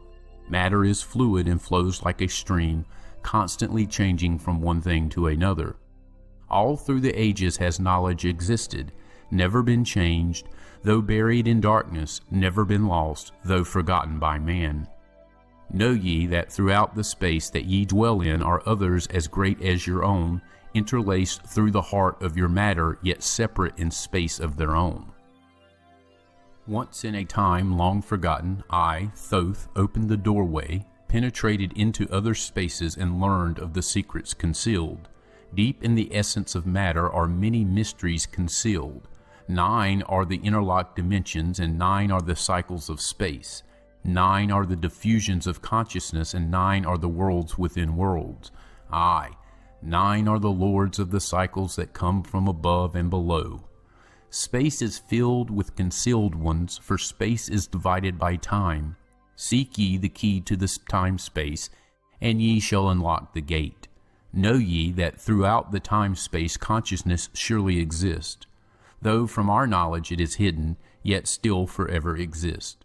The key to worlds within thee are found only within, for man is the gateway of mystery, and the key that is one with the one. Seek ye within the circle. Use the word I shall give. Open the gateway within thee, and surely thou too shall live. Man, ye think that ye liveth, but know it is life within death. For as sure as ye are bound to your body, for you no life exists. Only the soul is space-free, has life that is really a life. All else is only a bondage, a fetter from which to be free. Think not that man is earth-born, though come from the earth he may be. Man is light-born spirit, but without knowing he can never be free. Darkness surrounds the light-born, darkness fetters the soul. Only the one who is seeking may ever hope to be free. Shadows around thee are falling. Darkness fills all the spaces. Shine forth, O light of the man-soul. Fill thou the darkness of space. Ye are a son of the great light. Remember, and ye shall be free. Stay not thou in the shadows. Spring forth from the darkness of night. Light, let thy soul be, O son born, filled with glory of light, freed from the bonds of darkness, a soul that is one with the light. Thou art the key to all wisdom. Within thee is all time and space. Live not in bondage to darkness. Free thou thy light form from night. Great light that fills all the cosmos, flow thou fully to man. Make of his body a light torch that shall never be quenched among men. Long in the past sought I wisdom, knowledge not known to man. Far to the past I traveled into the space where time began. Sought I ever new knowledge to add to the wisdom I know, yet only I found, did the future hold the key to wisdom I sought. Down to the halls of Amenti I journeyed, the greater knowledge to seek. Ask of the lords of the cycles the way to wisdom I sought. Ask the lords this question: where is the source of all? Answered in tones that were mighty the voice of the Lord of the Nine: free thou thy soul from thy body, and come forth with me to the light. Forth I came from my body, a glittering flame in the night. Stood I before the Lords, bathed in the fire of life. Seized was I then by a force great beyond knowledge of man. Cast was I to the abyss through spaces unknown to man. Saw I molding of order from the chaos and angles of night. Saw I the light spring from order, and heard the voice of the light. Saw I the flame of the abyss, casting forth order and light. Saw order spring out of chaos, saw light giving forth life. Then heard I the voice: hear thou and understand, the flame is the source of all things, containing all things in potentiality. The order that set forth light is the Word, and from the Word comes from life and the existence of all. And again spoke the voice, saying, the life in thee is the Word. Find thou the life within thee, and have powers to use of the Word. Long I watched the light flame pouring forth from the essence of fire, realizing that life is but order, and that man is one with the fire. Back I came to my body, stood again with the Nine, listened to the voice of the cycles, vibrate with powers they spoke. Know ye, O Thoth, that life is but the word of the fire. The life force ye seek before thee is but the word in the world as a fire. Seek ye the path to the word, and powers shall surely be thine. Then ask I of the Nine, O Lord, show me the path. Give me the path to the wisdom. Show me the way to the word. Answered me then the Lord of the Nine: through order ye shall find the way. Saw ye not that the word came from chaos? Saw ye not that light came from fire? Look in thy life for disorder. Balance and order thy life. Quill all the chaos of emotions, and thou shalt have order in life. Order brought forth from chaos will bring thee the word of the source, give thee the power of cycles, and make of thy soul a force that free will extend through the ages, a perfected sun from the source. Listened I to the voice, and deep sank the words in my heart. For ever have I sought for order that I might draw on the word. Know ye that he who attains it must ever in order be. For use of the word through disorder has never and can never be. Take ye these words, O man, as part of thy life let them be. Seek thee to conquer disorder, and one with the word thou shalt be. Put forth thy effort in gaining light on the pathway of life. Seek to be one with the sun state. Seek to be solely the light. Hold thou thy thought on the oneness of light with the body of man. Know that all is order from chaos born into light.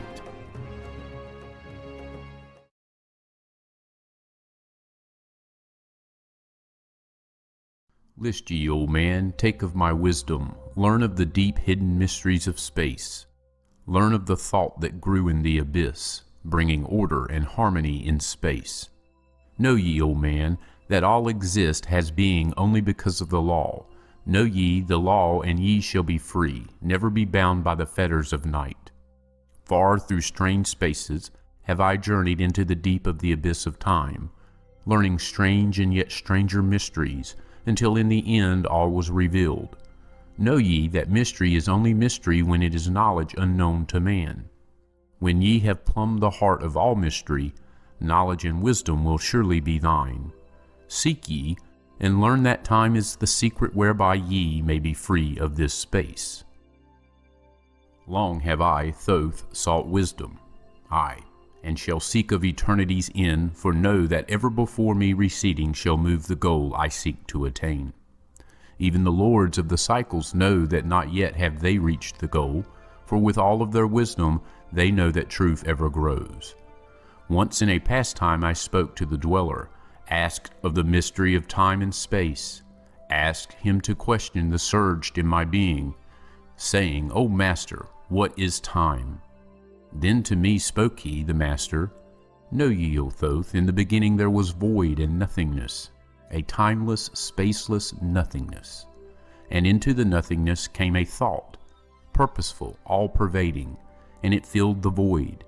There existed no matter, only force, a movement, a vortex or vibration of the purposeful thought that filled the void.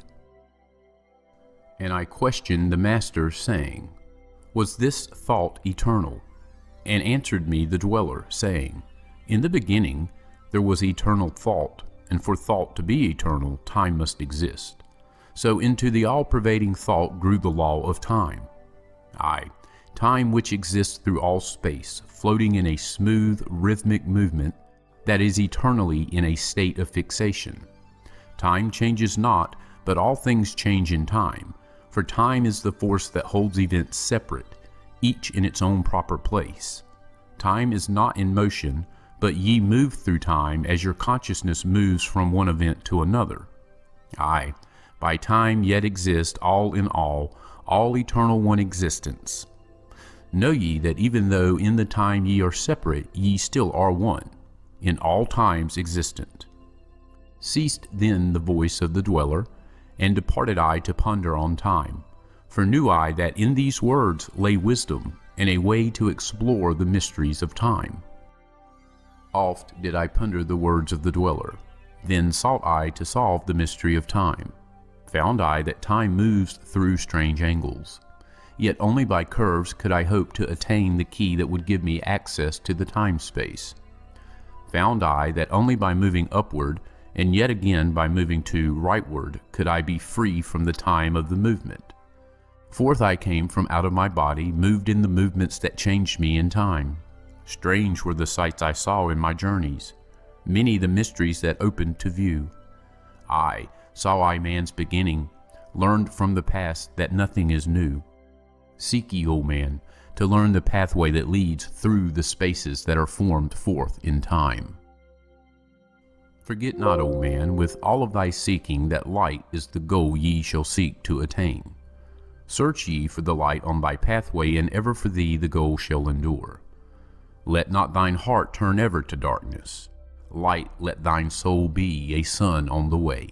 Know ye that eternal brightness ye shall ever find thy soul hid in light, never fettered by bondage or darkness, ever it shines forth a sun of the light. I know though hidden in darkness your soul a spark of the true flame exists. Be ye one with the greatest of all lights, find at the source the end of thy goal. Light is life, for without the great light nothing can ever exist. Know ye that in all formed matter the heart of light always exists. Aye, even though bound in the darkness, inherent light always exists. Once I stood in the halls of Amenti, and heard the voice of the lords of Amenti, saying in tones that rang through the silence words of power, mighty and potent. Chanted they the song of the cycles, the words that opened the path to beyond. Aye, I saw the great path opened, and looked for the instant into the beyond. Saw I the movements of the cycles, vast as the thought of the source could convey. Knew I then even infinity is moving on to some unthinkable end. Saw I that the cosmos is order and part of a movement that extends to all space, a party of an order of orders, constantly moving in a harmony of space. Saw I the wheeling of cycles like vast circles across the sky. Knew I then that all that has being is growing to meet yet another being in a far-off grouping of space and of time. Knew I then that in words are power to open the planes that are hidden from man. Aye, that even in words lies hidden the key that will open above and below. Hark ye now, man, this word I leave with thee. Use it, and ye shall find power in its sound. Say ye the word, Zen-Uru, and power ye shall find. Yet must ye understand that man is of light, and light is of man. List ye, old man, and hear a mystery stranger than all that lies neath the sun. Know ye, old man, that all space is filled by worlds within worlds. Aye, one within the other, yet separate by law. Once in my search for deep-buried wisdom I opened the door that bars them from man.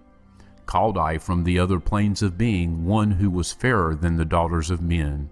Aye, I called her from out of the spaces to shine as a light in the world of men. Used I the drum of the serpent, wore I the robe of the purple and gold, placed on my head I the crown of silver. Around me the circle of cinnabar shone. Raised I my arms and cried the invocation that opens the path to the plains beyond. Cried to the lords of the signs in their houses. Lords of the two horizons, watchers of the treble gates, stand ye one at the right and one at the left, as the star rises to his throne and rules over his sign. Aye, thou dark prince of Arulu, open the gates of the dim, hidden land and release her whom ye keep imprisoned. Hear ye, hear ye, hear ye, dark lords and shining ones, and by their secret names, names which I know and can pronounce, hear ye and obey my will. Lit I then with flame my circle and called her in the space plains beyond. Daughter of light, return from Arulu. 7 times and 7 times have I passed through the fire. Food have I not eaten, water I have not drunk. I call thee from Arulu, from the realms of Ekershigal. I summon thee, Lady of Light. Then before me rose the dark figures, aye, the figures of the lords of Arulu. Parted they before me, and forth came the Lady of Light. Free was she now from the lords of the night, free to live in the light of the earth sun, free to live as a child of the light. Hear ye and listen, O my children. Magic is knowledgeable, and only is law. Be not afraid of the power within thee, for it follows law as the stars in the sky. Know ye that to be without knowledge, wisdom is magic, and not of the law. But know ye that ever ye by your knowledge can approach closer to a place in the sun. List ye, my children, follow my teaching. Be ye ever seeker of light. Shine in the world of men all around thee, a light on the path that shall shine among men. Follow ye and learn of my magic. Know that all force is thine if thou wilt. Fear not the path that leads thee to knowledge, but rather shun ye the dark road. Light is thine, old man, for the taking. Cast off the fetters, and thou shalt be free. Know ye that thy soul is living in bondage, fettered by fears that hold ye in thrall. Open thy eyes and see the great sunlight. Be not afraid, for all is thine own. Fear is the lord of the dark, Arulu, to he who never faced the dark fear. Aye, know that fear has existence, created by those who are bound by their fears. Shake off thy bondage, O children, and walk in the light of the glorious day. Never turn thy thoughts to the darkness, and surely ye shall be one with the light. Man is only what he believeth, a brother of darkness, or a child of the light. Come thou into the light, my children. Walk in the pathway that leads to the sun. Hark ye now, and list to the wisdom. Use thou the word I have given unto thee. Use it, and surely thou shalt find power and wisdom and light to walk in the way. Seek thee, and find the key I have given, and ever shalt thou be a child of the light.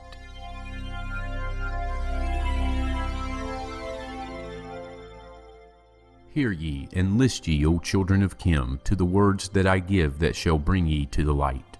Ye know, old men, that I knew your fathers, aye, your fathers in a time long ago. Deathless have I been through all the ages, living among ye since your knowledge began. Leading you upward to the light of the great soul have I ever striven, drawing ye from out of the darkness of night. Know ye, O people amongst whom I walk, that I, Thoth, have all of the knowledge and all of the wisdom known to man since the ancient days. Keeper have I been of the secrets of the great race, holder of the key that leads into life. Bringer up have I been to ye, O my children, even from the darkness of the Ancient of Days. List ye now to the words of my wisdom, list ye now to the message I bring. Hear ye now the words I give thee, and ye shall be raised from the darkness to light. Far in the past, when I first came to thee, found I thee in caves of rocks. Lifted I thee by my power and wisdom until thou didst shine as men among men. Aye, found I thee without any knowing, only a little were ye raised beyond beast. Fanned I ever the spark of thy consciousness until at last ye flamed as men. Now shall I speak to thee knowledge, ancient beyond the thought of thy race. Know ye that we of the great race had and have knowledge that is more than man's. Wisdom we gained from the star-born races, wisdom and knowledge far beyond man. Down to us had descended the masters of wisdom as far beyond us as I am from thee. List ye now while I give ye wisdom. Use it, and free thou shalt be. Know ye that in the pyramid I builded are the keys that shall show ye the way into life. Aye, draw ye a line from the great image I builded to the apex of the pyramid built as a gateway. Draw ye another opposite in the same angle and direction. Dig ye and find that which I have hidden. There shall ye find the underground entrance to the secrets hidden before ye were men. Tell ye I now of the mystery of cycles that move in movements that are strange to the finite, for infinite are they beyond knowledge of man. Know ye that there are 9 of the cycles, aye, 9 above and 14 below, moving in harmony to the place of joining that shall exist in the future of time. Know ye that the lords of the cycles are units of consciousness sent from the others to unify this with the all. Highest are they of the consciousness of all the cycles, working in harmony with the law. Know they that in time all will be perfected, having none above and none below, but all one in a perfected infinity, a harmony of all in the oneness of all. Deep neath the earth's surface in the halls of Amenti sit the 7, the lords of the cycles. Aye, and another the Lord from below.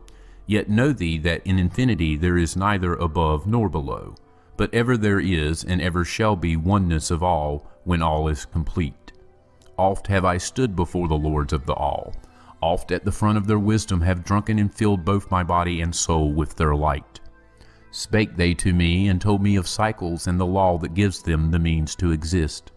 Aye, spake to me the Lord of the 9, saying, O Thoth, great are ye among earth children, but mysteries exist of which ye know not. Ye know that ye came from a space-time below this, and know ye shall travel to a space-time beyond. But little ye know of the mysteries within them, little ye know of the wisdom beyond. Know ye that ye as a whole in the consciousness are only a cell in the process of growth. The consciousness below thee is ever expanding in different ways from those known to thee. Aye, it, though in space-time below thee, is ever growing in ways that are different from those that were part of the ways of thine own. For know that it grows as a result of thy growth, but not in the same way that thou didst grow. The growth that thou had and have in the present have brought into being a cause and effect. No consciousness follows the path of those before it, else all would be repetition in vain. Each consciousness in the cycle it exists and follows its own path to the ultimate goal. Each plays its part in the plan of the cosmos. Each plays its part in the ultimate end. The farther the cycle, the greater its knowledge and ability to blend the law of the whole. Know ye that ye in the cycles below us are working the minor parts of the law, while we of the cycle that extends to infinity take of the striving and build greater law. Each has his own part to play in the cycles. Each has his work to complete in his way. The cycle below thee is yet not below thee, but only formed for a need that exists. For know ye that the fountain of wisdom that sends forth the cycles is eternally seeking new powers to gain. Ye know that knowledge is gained only by practice, and wisdom comes forth only from knowledge, and thus are the cycles created by law. Means are they for the gaining of knowledge for the plane of law that is the source of the all. The cycle below is not truly below, but only different in space and in time. The consciousness there is working and testing lesser things than those ye are. And know, just as ye are working on greater, so above ye are those who are also working as ye are on yet other laws. The difference that exists between the cycles is only inability to work with the law. We, who have being in cycles beyond thee, are those who first came forth for the source and have in the passage through time and space gained ability to use laws of the greater that are far beyond the conception of man. Nothing there is that is really below thee, but only a different operation of law. Look thee above, or look thee below, the same shall ye find.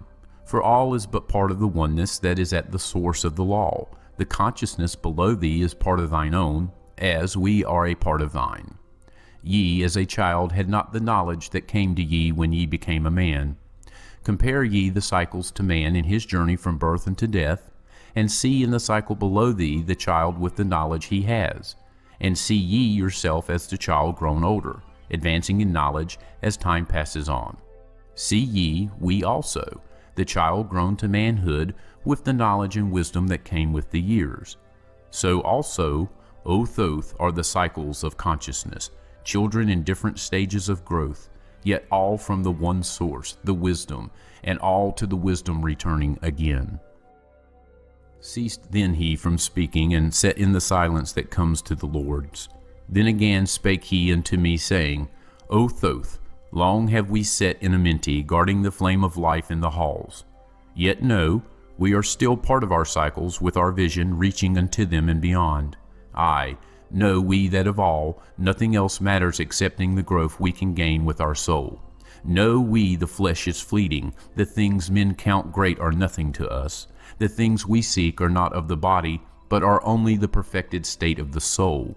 When ye as men can learn that nothing but progress of soul can count in the end, then truly ye are free from all bondage, free to work in a harmony of law. Know, O man, ye should aim at perfection, for only thus can ye attain to the goal.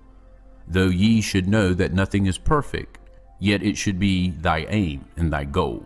Ceased again the voice of the nine, and into my consciousness the words had sunk. Now seek I ever more wisdom, that I may be perfect in law with the all. Soon go I down to the halls of Amenti, to live beneath the cold flower of life. Ye whom I have taught shall never more see me, yet live I forever in the wisdom I taught. All that man is because of his wisdom. All that he shall be is the result of his cause. List ye now to my voice, and become greater than common man. Lift thine eyes upward. Let light fill thy being. Be thou ever children of light. Only by effort shall ye grow upward to the plane where light is the all of the all. Be ye the master of all that surrounds thee. Never be mastered by the effects of thy life. Create then ever more perfect causes, and in time shalt thou be a son of the light. Free, let thine soul soar ever upward, free from the bondage and fetters of night. Lift thine eyes to the sun in the sky space. For thee, let it be a symbol of life. Know that thou art the greater light, perfect in thine own sphere when thou art free. Look not ever into the blackness. Lift up thine eyes to the space above. Free, let thine light flame upward, and shalt thou be a child of the light.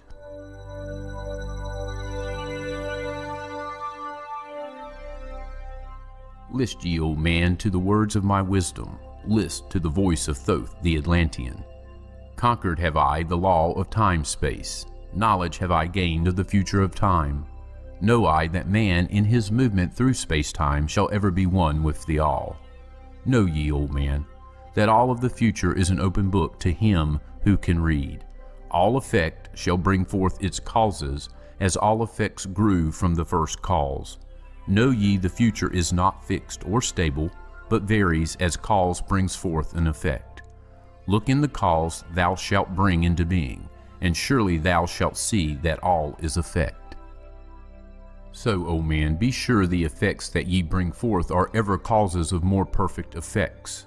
Know ye the future is never in fixation, but follows man's free will as it moves through the movements of time-space toward the goal where a new time begins. Man can only read the future through the causes that bring the effects. Seek ye within the causation, and surely ye shall find the effects. List ye, O man, while I speak of the future. Speak of the effect that follows the cause. Know ye that man in his journey lightward is ever seeking escape from the night that surrounds him, like the shadows that surround the stars in the sky. Like the stars in the sky space, he too shall shine from the shadows of night. Ever his destiny shall lead him onward until he is one with the light. Aye, though his way lies midst the shadows, ever before him glows the great light. Dark though the way be, yet shall he conquer the shadows that flow around him like night.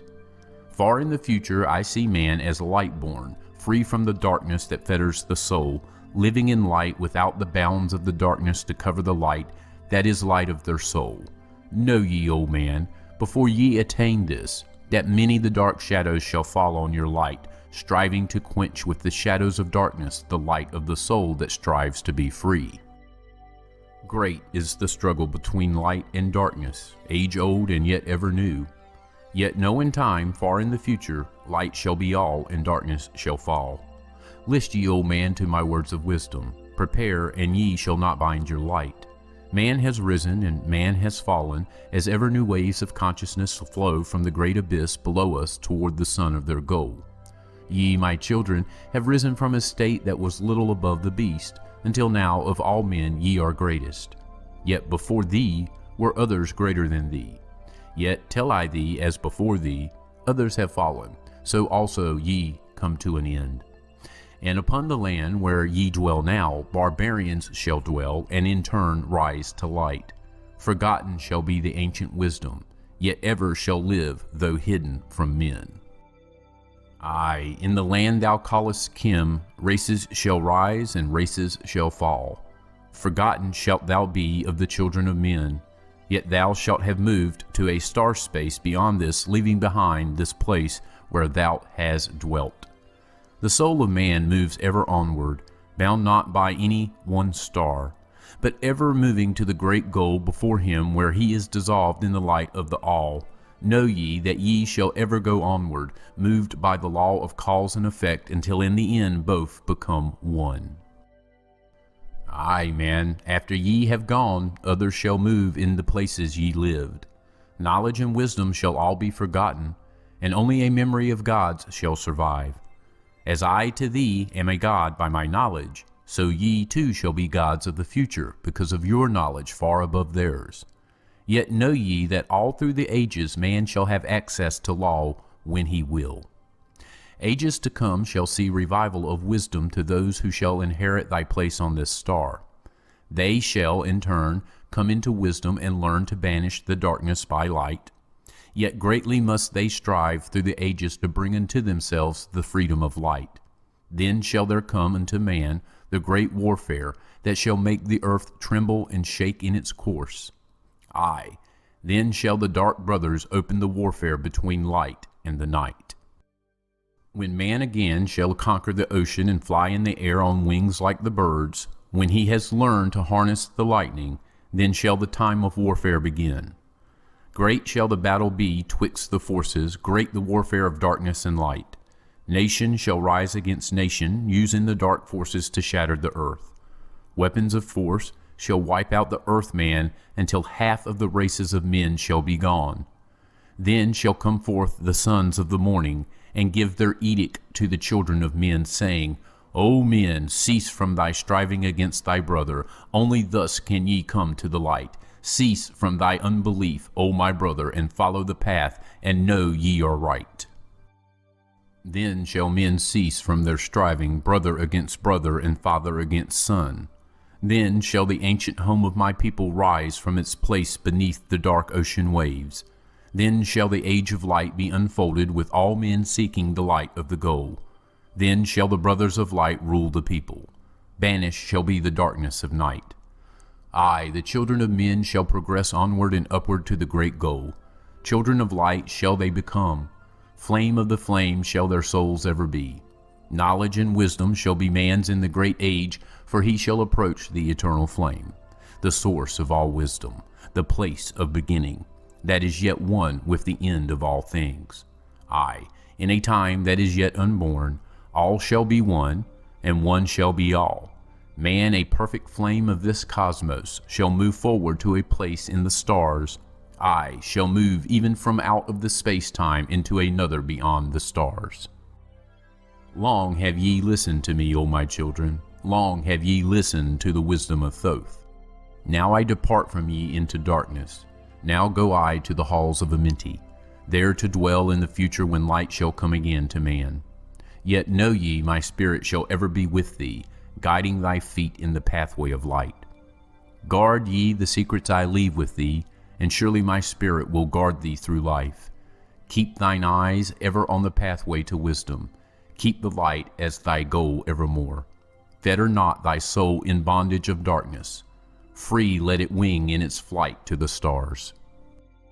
Now I depart thee to dwell in Amenti.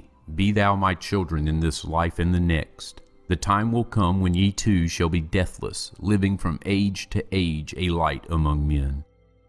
Guard ye the entrance to the halls of Amenti. Guard ye the secrets I have hidden among ye. Let not the wisdom be cast to barbarians. Secret shall thou keep it for those who seek light. Now depart I. Receive thou my blessing. Take thou my way and follow the light. Blend thou thy soul in the great essence. One with the great light let thy consciousness be. Call thou on me when thou dost need me. Use my name 3 times in a row. Chektet, Arilix, Vomalites.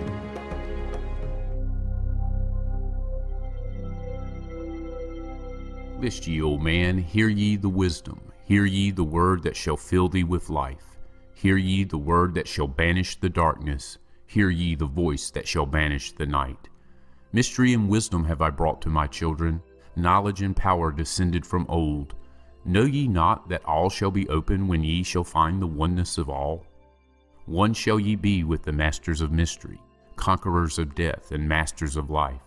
Aye, ye shall learn of the flower of Amenti, the blossom of life that shines in the halls. In spirit shall ye reach the halls of Amenti, and bring back the wisdom that liveth in light. Know ye the gateway to power is secret. Know ye the gateway to life is through death. Aye, through death, but not as ye know death, but a death that is life and is fire and is light. Desireth thou to know the deep hidden secret? Look in thy heart where the knowledge is bound. Know that in thee the secret is hidden, the source of all life and the source of all death. List ye, O man, while I tell the secret, reveal unto thee the secret of old. Deep in earth's heart lies the flower, the source of the spirit that binds all in its form.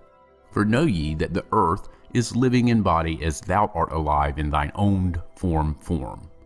The flower of life is thine own place of spirit, and streams through the earth as thine flows through thy form, giving of life to the earth and its children, renewing the spirit from form unto form. This is the spirit that is form of thy body, shaping and molding into its form. Know ye, O man, that thy form is dual, balanced in polarity while formed in its form. Know that when fast on thee death approaches, it is only because thy balance is shaken. It is only because one pole has been lost. Know that thy body, when in perfect balance, may never be touched by the finger of death. Aye, even accident may only approach when the balance is gone.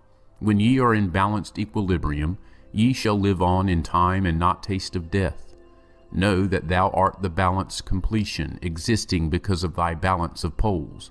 As in thee one pole is drawn downward, fast from thee goes the balance of life. Then unto thee cold death approaches, and change must come to thine unbalanced life. Know that the secret of life in a Minty is the secret of restoring the balance of poles, and all that exists has form and is living because of the spirit of life in its poles. See ye not that in earth's heart is the balance of all things that exist and have in being on its face? The source of thy spirits is drawn from earth's heart, for in thy form thou art one with the earth. When thou hast learned to hold thine own balance, then thou shalt draw on the balance of earth. Exist then shalt thou while earth is existing, changing in form. Only when earth too shalt change, tasting not of death, but one with this planet, holding thy form till all pass away. List ye, old man, whilst I give the secret, so that ye too shalt taste not of death. 1 hour each day shalt thou lie with thine head pointed to the place of the positive pole, north.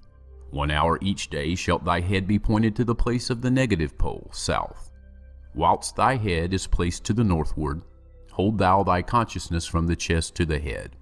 And when thy head is placed southward, hold thou thy thought from chest to feet.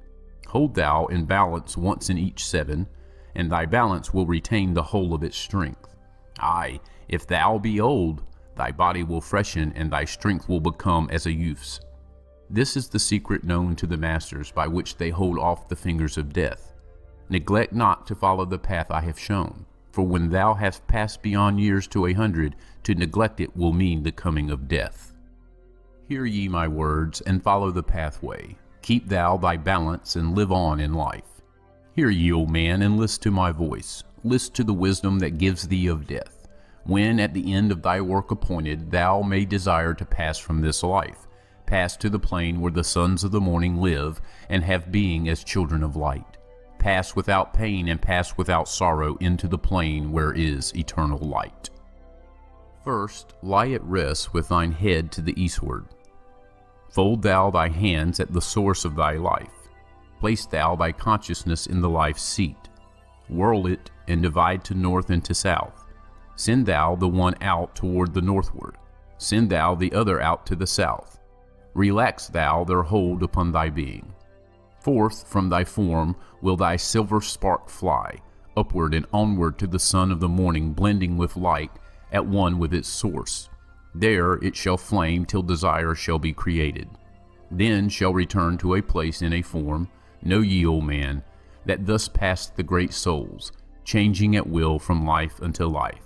Thus ever passes the Avatar, willing his death as he wills his own life. List ye, O man, drink of my wisdom. Learn ye the secret that is master of time. Learn ye how those ye call masters are able to remember the lives of the past. Great is the secret, yet easy to master, giving to thee the mastery of time. When upon thee death fast approaches, fear not, but know ye are master of death. Relax thy body, resist not with tension. Place in thy heart the flame of thy soul. Swiftly then sweep it to the seat of the triangle. Hold for a moment, then move to the goal. This, thy goal, is the place between thine eyebrows, the place where the memory of life must hold sway. Hold thou thy flame here in thy brain seat until the fingers of death grasp thy soul. Then, as thou pass through the state of transition, surely the memories of life shall pass too. Then shall the past be as one with the present. Then shall the memory of all be retained. Free shalt thou be from all retrogression.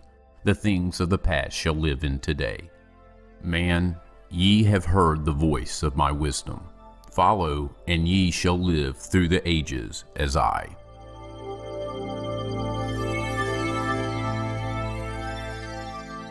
List ye, O man, to the deep hidden wisdom, lost to the world since the time of the dwellers, lost and forgotten by men of this age. Know ye, this earth is but a portal guarded by powers unknown to man, yet the dark lords hide the entrance that leads to the heaven-born land. Know ye, the way to the sphere of Arulu is guarded by barriers opened only to light-born man. Upon earth I am the holder of the keys to the gates of the sacred land. Command I by the powers beyond me to leave the keys to the world of man. Before I depart, I give ye the secrets of how ye may rise from the bondage of darkness. Cast off the fetters of flesh that have bound ye. Rise from the darkness into the light. Know ye, the soul must be cleansed of its darkness, ere ye may enter the portals of light. Thus I established among ye the mysteries so that the secrets may always be found. I, though man may fall into darkness, always the light will shine as a guide. Hidden in darkness, veiled in symbols, always the way to the portal will be found. Man in the future will deny the mysteries, but always the way the seeker will find. Now I command ye to maintain my secrets, giving only to those ye have tested, so that the pure may not be corrupted, so that the power of truth may prevail. List ye now to the unveiling of mystery, list to the symbols of mystery I give. Make of it a religion, for only thus will its essence remain. Regions there are two between this life and the great one, traveled by the souls who depart from this earth. Duat, the home of the powers of illusion. Sekhet Hetspet, the house of the gods. Osiris, the symbol of the god of the portal, who turns back the souls of unworthy men. Beyond lies the sphere of the heaven-born powers, Arulu, the land where the great ones have passed. There, when my work among men has finished, I will join the great ones of my ancient home. 7 are the mansions of the house of the mighty. 3 guards the portal of each house from the darkness. 15 the ways that lead to the Duat. 12 are the houses of the lords of illusion, facing 4 ways, each of them different. 40 and 2 are the great powers judging the dead who seek for the portal. 4 are the sons of Horus. 2 are the guards of the east and west of Isis, the mother who pleads for her children, queen of the moon, reflecting the sun. Ba is the essence, living forever. Ka is the shadow that man knows as life. Ba cometh not unto Ka is incarnate. These are mysteries to preserve through the ages. Keys are they of life and of death. Hear ye now the mystery of mysteries. Learn of the circle, beginningless and endless, the form of He who is one and in all. Listen and hear it. Go forth and apply it. Thus will ye travel the way that I go. Mystery in mystery, yet clear to the light-born, the secret of all I now will reveal. I will declare a secret to the initiated, but let the door be wholly shut against the profane. 3 is the mystery come from the Great One. Here, and light on thee will dawn. In the primeval dwell 3 unities. Other than these, none can exist. These are the equilibrium, source of creation. One God, one truth, one point of freedom. 3 come forth from the 3 of the balance, all life, all good, all power. 3 are the qualities of God in His light home. Infinite power, infinite wisdom, infinite love.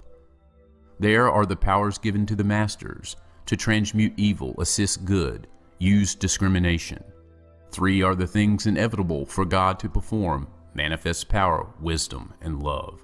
3 are the powers creating all things, divine love possessed of perfect knowledge, divine wisdom knowing all possible means, divine power possessed by the joint will of divine love and wisdom.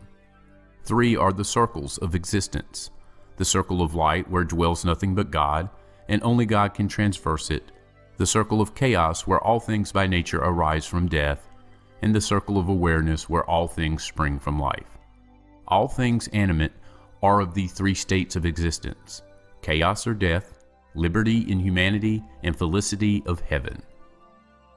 3 necessities control all things: beginning in the great deep, the circle of chaos, plenitude in heaven. 3 are the paths of the soul, man, liberty, light. 3 are the hindrances, lack of endeavor to obtain knowledge, non-attachment to God, attachment to evil. In man, the 3 are manifest.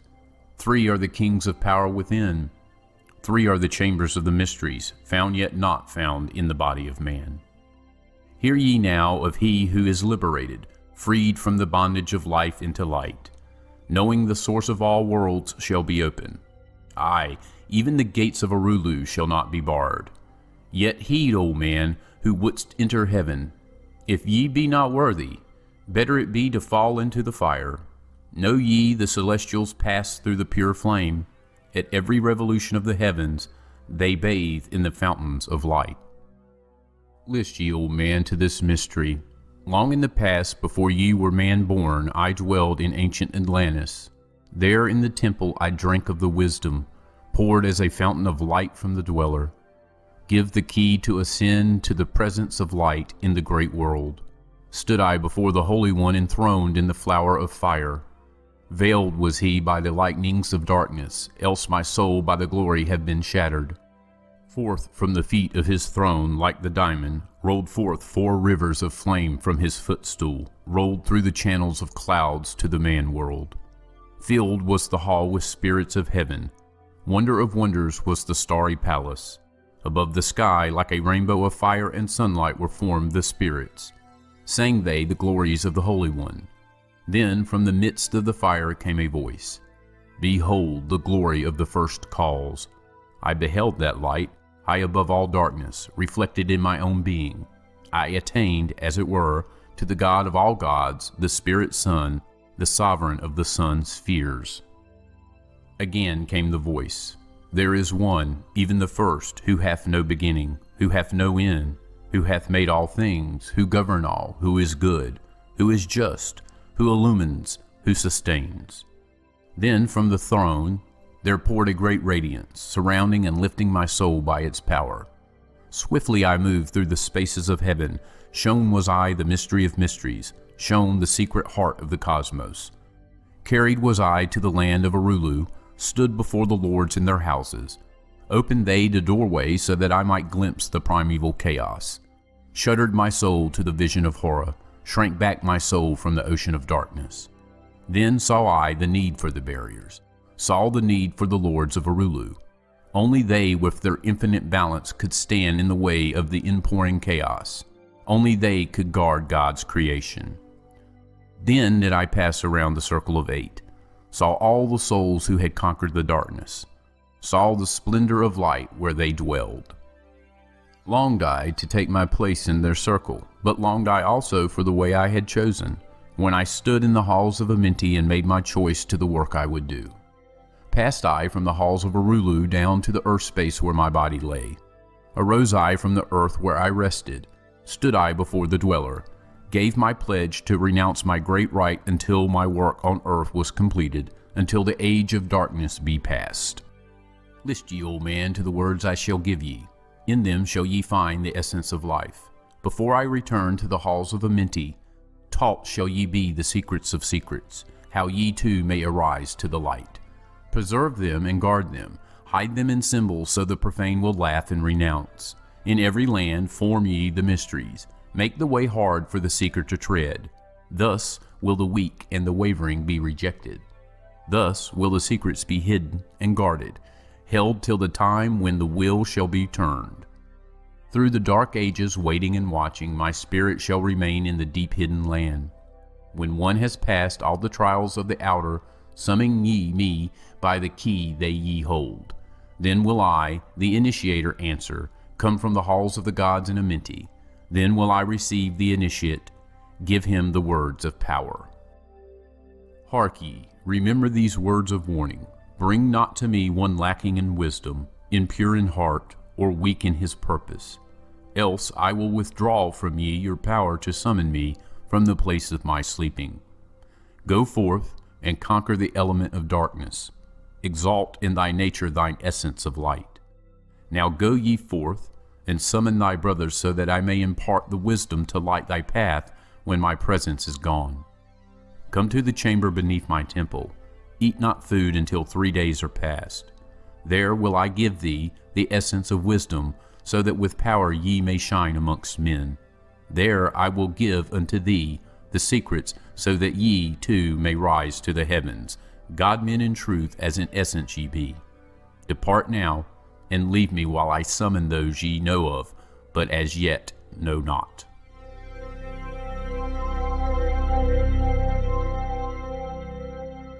Now ye assemble, my children, waiting to hear the secret of secrets, which shall give ye power to unfold the God-man, give ye the way to eternal life. Plainly shall I speak of the unveiled mysteries. No dark sayings shall I give unto thee. Open thine ears now, my children, hear, and obey the words that I give. First I shall speak of the fetters of darkness, which bind ye in chains to the sphere of the earth. Darkness and light are both of one nature, different only in seeming, for each arose from the source of all. Darkness is disorder, light is order. Darkness, transmuted, is light of the light. This, my children, your purpose in being, transmutation of darkness to light. Hear ye now of the mystery of nature, the relations of life to the earth where it dwells. Know ye, ye are threefold in nature, physical, astral, and mental in one. 3 are the qualities of each of the natures, 9 in all, as above, so below. In the physical are these channels, the blood which moves in vortical motion reacting on the heart to continue its beating. Magnetism which moves through the nerve paths, carrier of energies to all cells and tissues. Akasa, which flows through channels, subtle yet physical, completing the channels. Each of the 3 attuned with each other, each affecting the life of the body. Form they the skeletal framework through which the subtle ether flows. In their mastery lies the secret of life in the body, relinquished only by will of the adept, when his purpose in living is done. 3 are the natures of the astral. Mediator is between above and below, not of the physical, not of the spiritual, but able to move above and below. 3 are the natures of mind, carrier it of the will of the Great One, arbiter of cause and effect in thy life. Thus is formed the threefold being, directed from above by the power of 4. Above and beyond man's threefold nature lies the realm of the spiritual self. 4 is it in qualities, shining in each of the planes of existence, but 13 in one, the mystical number. Based on the qualities of man are the brothers. Each shall direct the unfoldment of being, each shall channel be of the Great One. On earth man is in bondage, bound by space and time to the earth plane. Encircling each planet, a wave of vibration binds him to his plane of unfoldment. Yet, within man is the key to releasement. Within man may freedom be found. When ye have released the self from the body, rise to the outermost bounds of your earth plane. Speak ye the word, Dori Lila. Then for a time your light will be lifted. Free may ye pass the barriers of space. For a time of half the sun, free may ye pass the barriers of earth plane. See and know those who are beyond thee. Yea, to the highest worlds may ye pass. See your own possible heights of unfoldment, know all earthly futures of soul. Bound are ye in your body, but by the power ye may be free. This is the secret whereby bondage shall be replaced by freedom for thee. Calm let thy mind be, at rest be thy body, conscious only of freedom from flesh. Center thy being on thy goal of thy longing. Think over and over that thou wouldst be free. Think of this word, Laum Illa Ganuver, and over in thy mind let it sound. Drift with the sound to the place of thy longing, free from the bondage of flesh by thy will. Hear ye while I give the greatest of secrets, how ye may enter the halls of Amenti, enter the place of the immortals as I did, stand before the lords in their places. Lie ye down in rest of thy body. Calm thy mind so no thought disturbs thee. Pure must ye be in mind and in purpose, else only failure will come unto thee. Vision Amenti as I have told in my tablets, long with fullness of heart to be there. Stand before the lords in thy mind's eye. pronounce the words of power I give. Makut, El Shab, El Hel, Serbin, El Sabrut, Zen Ephraim, Karel. Relax thy mind and thy body, then be sure your soul will be called. Now give I the key to Shambhala, the place where my brothers live in the darkness. Darkness, but filled with light of the sun, darkness of earth, but light of the Spirit, guides for ye when my day is gone. Leave thou thy body as I have taught thee. Pass to the barriers of the deep hidden place. Stand before the gates and their guardians. Command thy entrance by these words. I am the light. In me is no darkness. Free am I of the bondage of night. Open thou the way of the 12 and the 1, so I may pass to the realm of wisdom. When they refuse thee, as surely they will, command them to open by these words of power. I am the light, for me are no barriers. Open, I command, by the secret of secrets. Edom el ahim saber su adam. Then, if thy words have been truth of the highest, open for thee the barriers will fall. Now I leave thee, my children. Down, yet up, to the halls shall I go. Win ye the way to me, my children. Truly my brothers shall ye become. Thus finish I my writings. Keys let them be to those who come after, but only to those who seek my wisdom. For only for these am I the key and the way.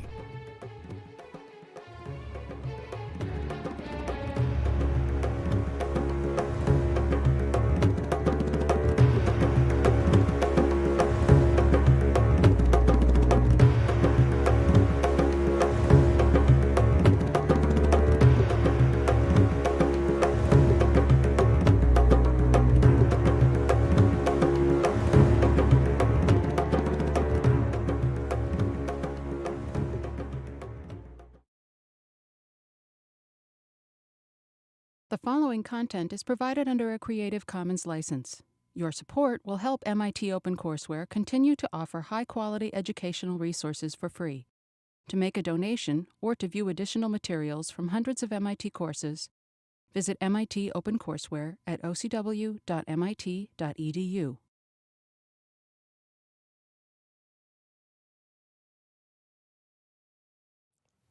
So what I'm going to do in this course is discuss mostly ideas that are already in the book called The Emotion Machine. I'm sorry I used that title. And the older book called The Society of Mind, which are the books are not quite the same. They overlap a bit in material, but they're sort of complementary. I like the old one better because the chapters are all 1 page long, and they're moderately independent. So if you don't like one, you can skip it. The new book is much denser, and it has a smaller number of long chapters, and I think it's over the years, I got lots of reactions from young people in high school, for example, almost all of whom liked The Society of Mind and found it easy to read and seemed to understand it. There are lots of criticisms by older people who maybe some of them found it harder to put so many fragments together, who knows. But most of this class, most of the things I'd like to say are in those books, so it's really like a big seminar, and my hope is that everyone who comes to this class would have a couple of questions that they'd like to discuss. And if I can't answer them, maybe some others of you can. So I'd like to think of this as a super seminar. And normally I don't prepare lectures. And I just start off asking if there are any questions. And if they're not, I get really pissed off because but anyway, I'm going to start with a series of slides. So why do we need machines? And partly there are a lot of problems. Unlike most species or kinds of animals, humans have only been around a few million years, and they're very clever compared to other animals. But it's not clear how long they will last. And when we go, we might take all the others with us. So there are a whole set of serious problems that are arising because there's so many humans. And here's just a little list of things. There's a better list in a book by the Astronomer Royal, Martin Lees, of England. Anybody know the title? Our Final Hour? Yes, Our Final Hour. It's a slightly scary title. And when I was a teenager, World War II came to an end.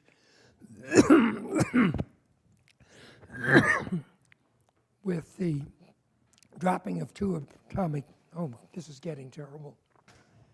atomic bombs on Japan.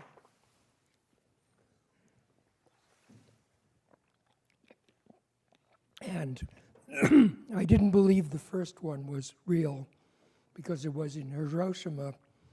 So I assumed that the U.S. had somehow made a big underwater tanker with 20,000 tons of TNT and some few grams of radium or something, and blown it up in the harbor. And first it flew an airplane over, dropping some little thing. And this was to fool the Japanese into thinking that we have an atomic bomb. But when they did it again over Nagasaki, that wasn't feasible. So, and when I was in grade school, sometimes if I said something very bright, I would hear a teacher saying, maybe he's another J. Robert Oppenheimer, because that was the name of a scientist who had been head of the Manhattan Project. And he was, I think, 3 or 4 years earlier in grade school than I was. And I thought it was very strange for a person to have a first name as just being a letter rather than a name. And many years later, when I was at Princeton in graduate school, I met the Robert Oppenheimer, and that was a great pleasure. And in fact, he took me to lunch with a couple of other people I admired, namely Gödel and Einstein, which was very exciting, except I couldn't understand Einstein because I wasn't used to people with a strong German accent. But I understood Gödel just fine. And after that lunch was over, I went and spent about a year learning about Turing machines and trying to prove theorems about them and so forth. So anyway,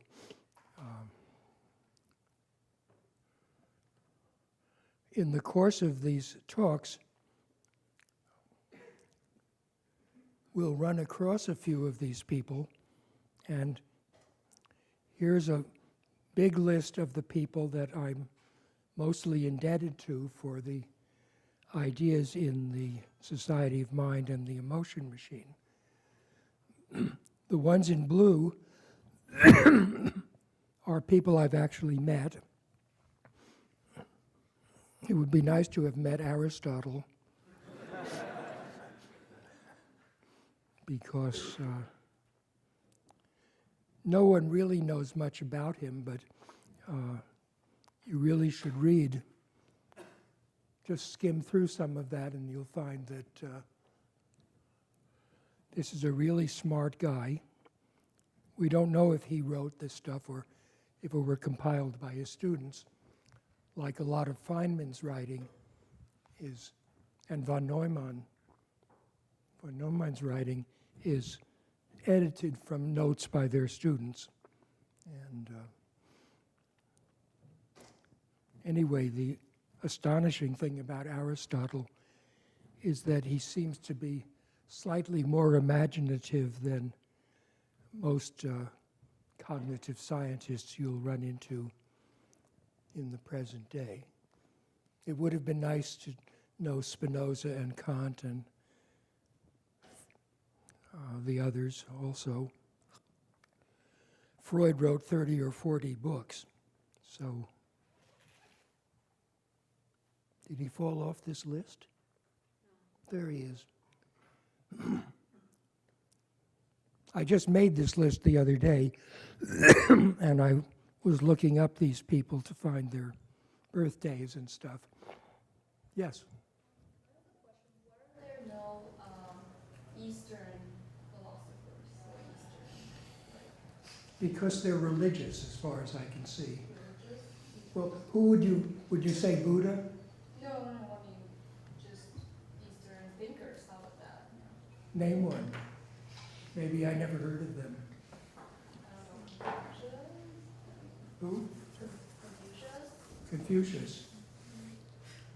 Or, pre-Qing dynasty, there are a lot of thinkers, great thinkers from China, so.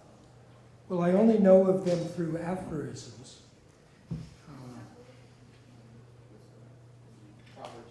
Single proverbs.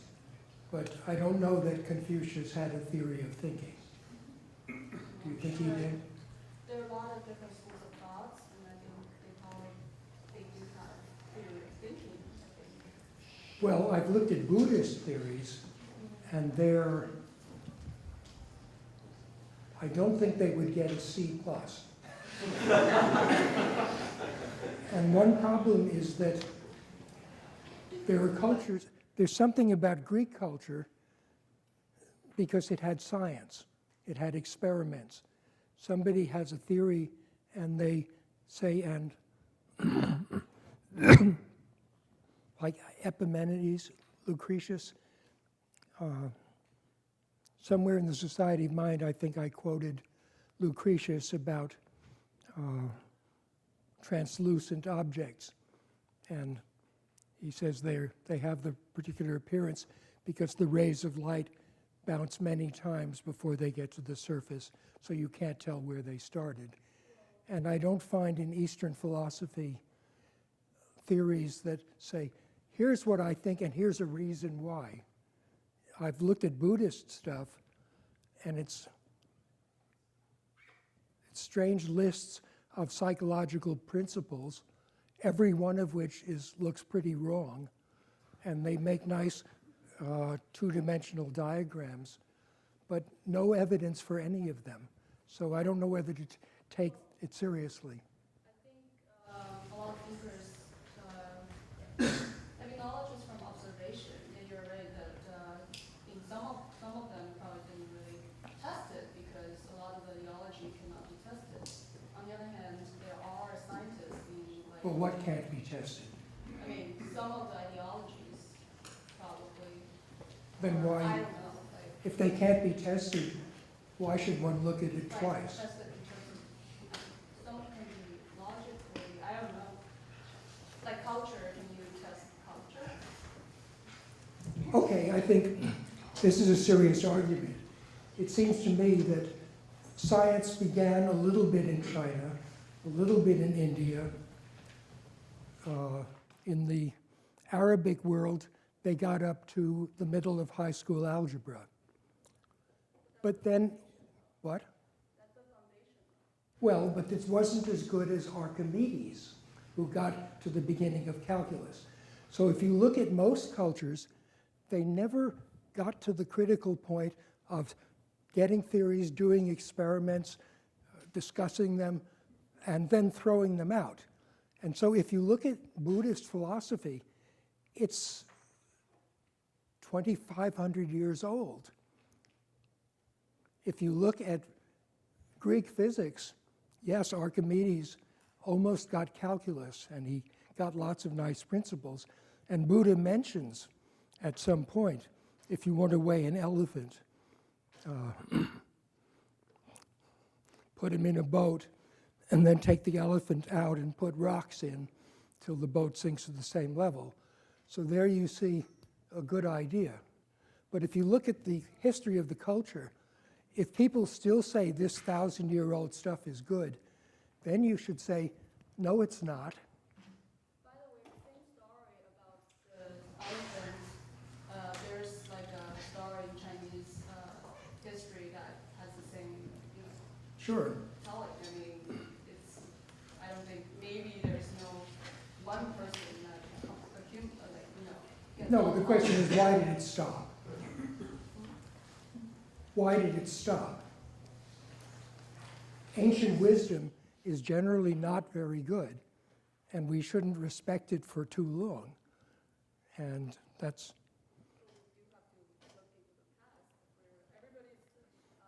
standing on giant's shoulder, right? So, No, everybody, no. We got rid of alchemy, we got rid of, what do you call it? What's caloric? You jump off their shoulder. You don't stay on them. So it's good to know history, but if the history doesn't get anywhere, then you don't want to admire it too much, because you have to ask, why did it stop? What went wrong? And usually it went wrong because barbarians came in and, well, you know what happened to Archimedes. Some Roman killed him. But anyway, no, it's good. It's a good question. Why didn't science happen 1 million years ago? Because humans are 5 million years old. So what took it so long? And like in private. no, it's more. Study a little Sure. more. Yeah. Okay. Do you have a theory of why science didn't develop for so long? In most cultures, it might be religion, which is a sort of science that doesn't use evidence and in fact kills people who try to get it. And so there are systematic reasons why most cultures failed, and maybe somebody has written is there a book on why science disappeared except once? It's rather remarkable, isn't it? After all, the idea, if somebody says something and somebody else says, okay, let's do an experiment to see if that's right, you don't have to be very bright. So how come it didn't happen all the time everywhere? Curious. I don't know the answer to that, but I know Paul Davies has sort of an anecdote about that, where he's speculating, even in Europe, where it did happen, was it a fluke? And I think he gives the example of, suppose an asteroid or a comet crashed in Paris in, I forget what year he gives, maybe 1150 or 1200 or something. Then what? Would science simply have never developed anywhere? He just sort of raised it as a thought, probably. Well, history is full of flukes. I'm trying to remember who wrote that nice book about the plague. Some woman. And she mentions that this was spread by rats and fleas or something, and 30 or 40% of the population of many countries in Europe died. And the next generation had a lot of furniture.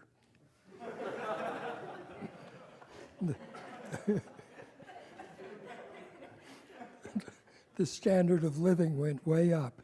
So,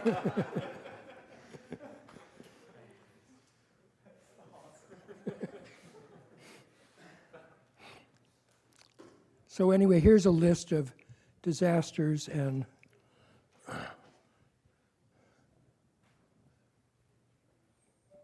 come on. And Martin Rees is the Royal Astronomer and has that book about the last hour or whatever. And I'm making another longer list, but he has lots of obvious disasters, like some high school student looks up the genetic sequence for smallpox virus has been published. And now you can write a list of, of nucleotides and send it somewhere, and they'll make it for about 50 cents or $1 per nucleotide. So for a couple of $100, you can make a virus, or a few hundred. And so one possibility is that some high school student makes some smallpox, only gets it wrong, and it kills everyone. So there are lots of lots of disasters like that, and no one knows what to do about that because the DNA synthesis machinery is becoming less and less expensive, and probably the average rich private high school could afford one. So there are lots of other things that could happen. But one particular one is this graph, which I just made up. An interesting fact is that since 1950, when the first antibiotics started to appear, as I mentioned, I was a kid in the 1940s, and penicillin had just hit the stands, and there wasn't much of it. And there was a researcher lived a few blocks from us whose dog had cancer, and so its father, I don't know what you call the owner of a dog, sneaked some penicillin out of the lab and gave it to the dog, who died anyway. But he said, well, nobody's tried penicillin on cancer yet. Maybe it will work. And a lot of people were mad at him because he probably cost some human its life, but he said he might have saved 1 billion humans, their lives. So ethics. Ethicists are people who give reasons not to do things. And I'm not saying they're wrong, but it's a funny job. So anyway, since that sort of thing happened and medicine began to advance, people have been living 1 year longer every 12. So it's 60 years since 1950.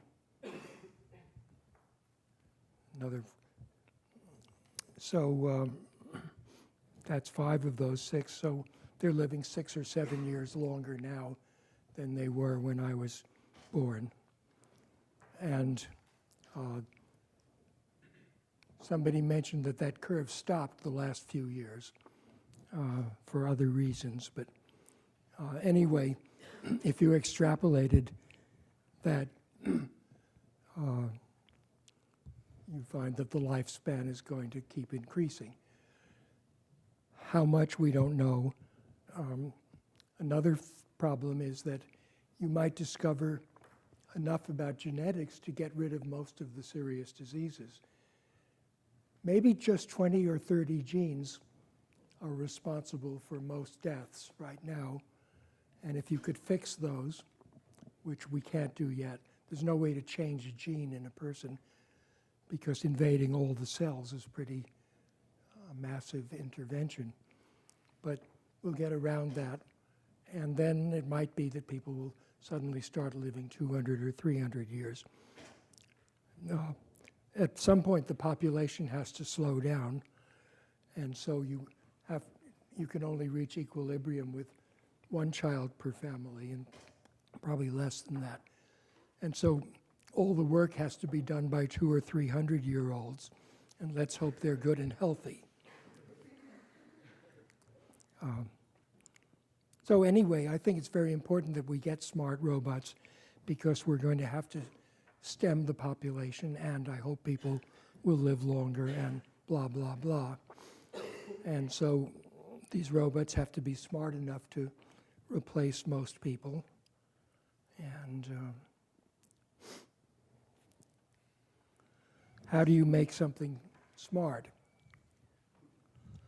Well, artificial intelligence is the field whose goal has been to make machines that do things that we regard as smart or intelligent or whatever you want to call it. And the idea of seriously making machines smart has roots that go back to a few pioneers like Leibniz, who wrote about automata and that sort of thing. But the idea of a general purpose computer didn't appear till the 1930s and 40s in some sense.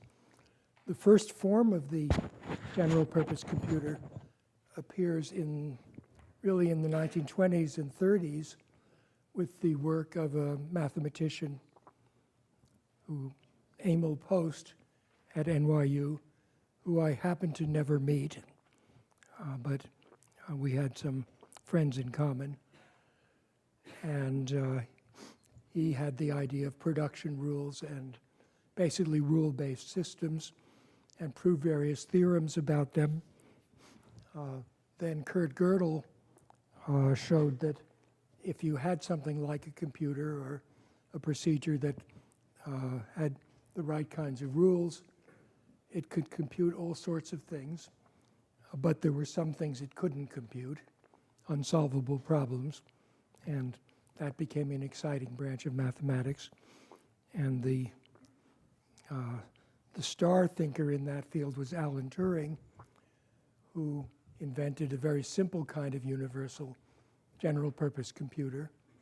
Instead of a random access memory, it just had a tape which it could write on and read and change symbols, and would go back and forth. And if it's in state X at, say, symbol Y, it will print symbol Z over the X and move to the left or right. And just a bunch of rules like that was enough to make a universal computer. And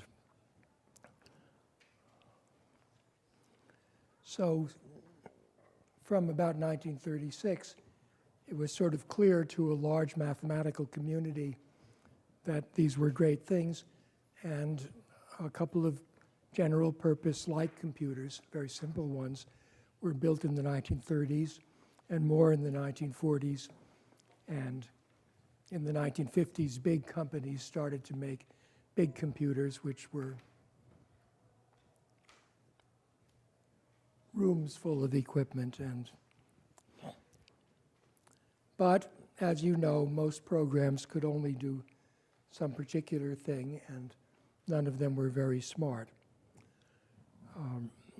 Whereas a human can handle lots of kinds of situations, and if you have one that you've never seen before, there's a good chance you'll think of a new way to deal with that, and so forth. And so how do you make a machine that doesn't get stuck almost all the time? And I like to use the word resourcefulness, although I left an R out of that one.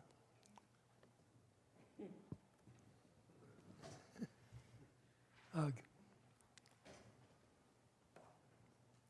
Is there a shorter word? So here's a good example, my favorite example of a situation where a person is born more or less, with a dozen different ways of dealing with something. And the problem that I imagine that you're dealing with is this. My favorite example is I'm thirsty, so I see that glass of water, and I do that and get it. Actually, I am. On the other hand, if I were here, I would never in a whole lifetime do this. You never walk out a window by mistake. We're incredibly reliable. So how do I know how far it is? And that slide shows you 12 different ways that your vision system, that's only your vision system, has to measure distances. So gradients, if things are sort of blurry, then they must be pretty far away. That's sort of on a foggy day outside. And, here's a situation. If you assume those are both chairs of the same size, then you know that this chair is about twice as far away as that, although you don't, well, and you know how far away they are pretty much by the absolute size. If you have two eyes that work well, then if something is less than 30 feet away, you can make a pretty good estimate of its distance by focusing both eyes on some feature, and your brain can tell how far apart your eyes are looking. So there's 12 different things.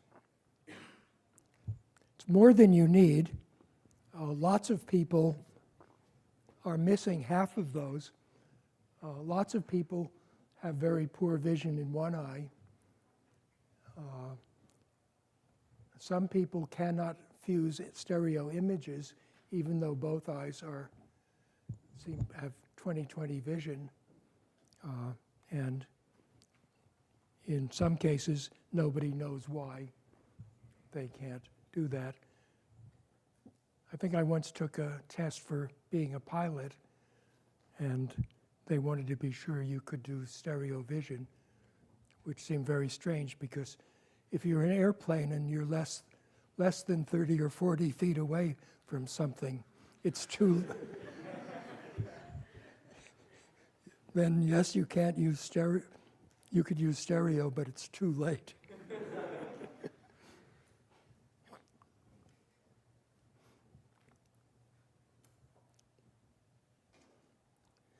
So anyway, that's interesting. See if you can think of an example where a person has even more 12 of these. But it's pretty amazing, isn't it? That's more redundancy. This is too hard to read, but somehow I found in an Aristotle essay the idea that you should represent things in multiple ways. You might describe a house, one person might describe a house as a shelter against destruction by wind, rain, and heat. Another might describe it as a construction of stones, bricks, and timbers. But a third possible description would say it was in that form, in that material, with that purpose. So you see there's two different descriptions. One is the functional description, it's a shelter. The second one is a structural description, how it's made. And Aristotle says, which is the better description? And he dismisses the material one or the functional one. Is not rather the person who combines both in a single statement. And then I found a paragraph by Feynman who says every theoretical physicist who is any good knows 6 or 7 different ways to represent exactly the same physics. And you know that they're all equivalent, and but you keep them all in your head, hoping that they will give you different ideas for guessing. I should put more dots.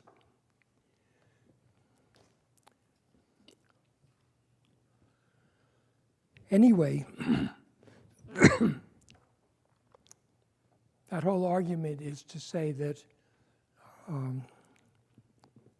the interesting thing about people is that they have so many ways to do things and perceive things and think of things. And in some cases, we even know that there are different parts of the brain that are involved in one aspect or another of constructing those different representations or descriptions. If you look at one of my favorite books, weighs about 20 pounds. It's the book on the nervous system by Kandel and Schwartz. And the index to that book is quite a lot of pages long, and it mentions 400 different structures in the brain. So the brain is not like well, I shouldn't make fun of the liver, because for all I know, the liver has 400 different mini processes for doing things. But the brain has distinguishable areas that seem to perform several hundred different functions, and with a microscope, at first they all look pretty much the same, but if you look closely, you see slightly different patterns of how the most layers of the cortex of the brain, most parts of it, have 6 layers, and each has a population of different kinds of cells. There are a lot of cross connections up and down and sideways to other. They're arranged in columns of between 400 and 1,000 cells, and you have a couple of million of those. And there are lots of differences between the columns in different areas, and we know some of the functions. Most cases, we don't know much about how any of them actually work, with the main exception of vision, where the functions of the cells in the visual cortex are fairly well understood at low levels. So we know how that part of the brain finds the edges and boundaries of different areas and textures and regions of the visual field. But we do not know even a little bit about how the brain recognizes something as a chair and an overhead projector and a CRT screen and that sort of thing.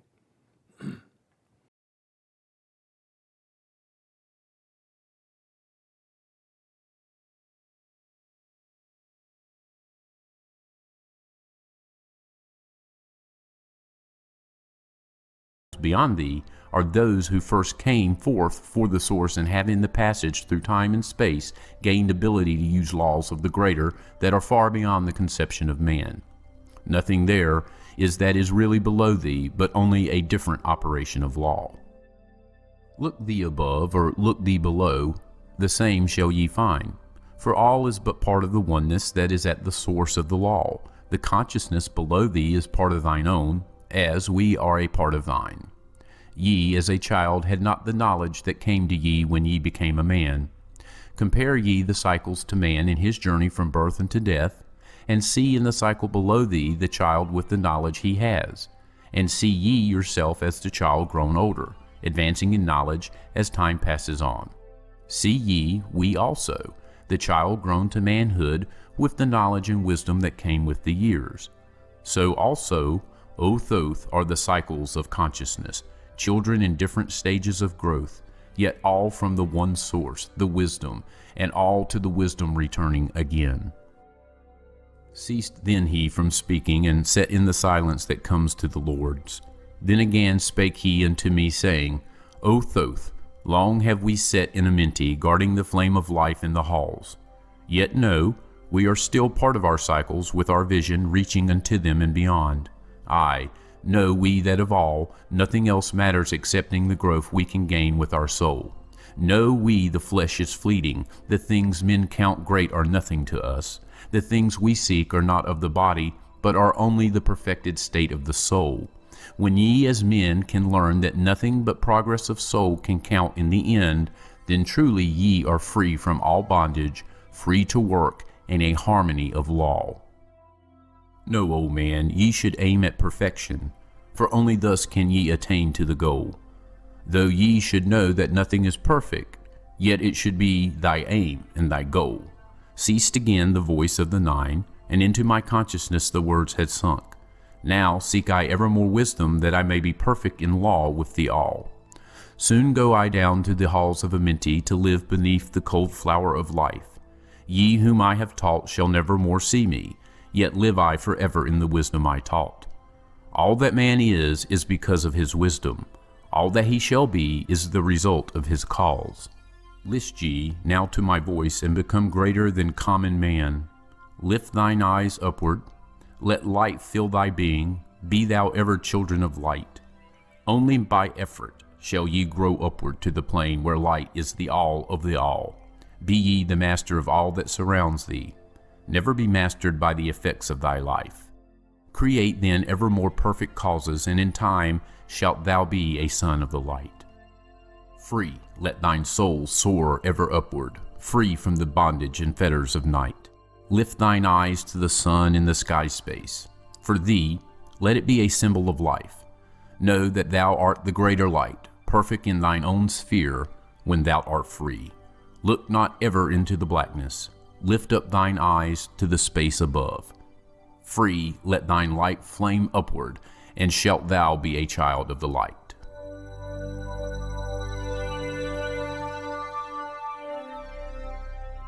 List ye, O man, to the words of my wisdom. List to the voice of Thoth the Atlantean. Conquered have I the law of time-space. Knowledge have I gained of the future of time. Know I that man in his movement through space-time shall ever be one with the all. Know ye, O man, that all of the future is an open book to him who can read. All effect shall bring forth its causes, as all effects grew from the first cause.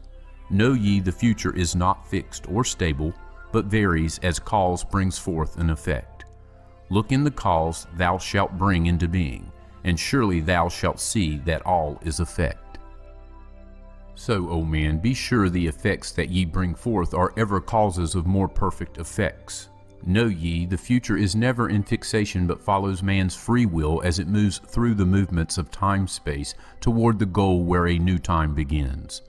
Man can only read the future through the causes that bring the effects. Seek ye within the causation, and surely ye shall find the effects. List ye, O man, while I speak of the future. Speak of the effect that follows the cause. Know ye that man in his journey lightward is ever seeking escape from the night that surrounds him, like the shadows that surround the stars in the sky.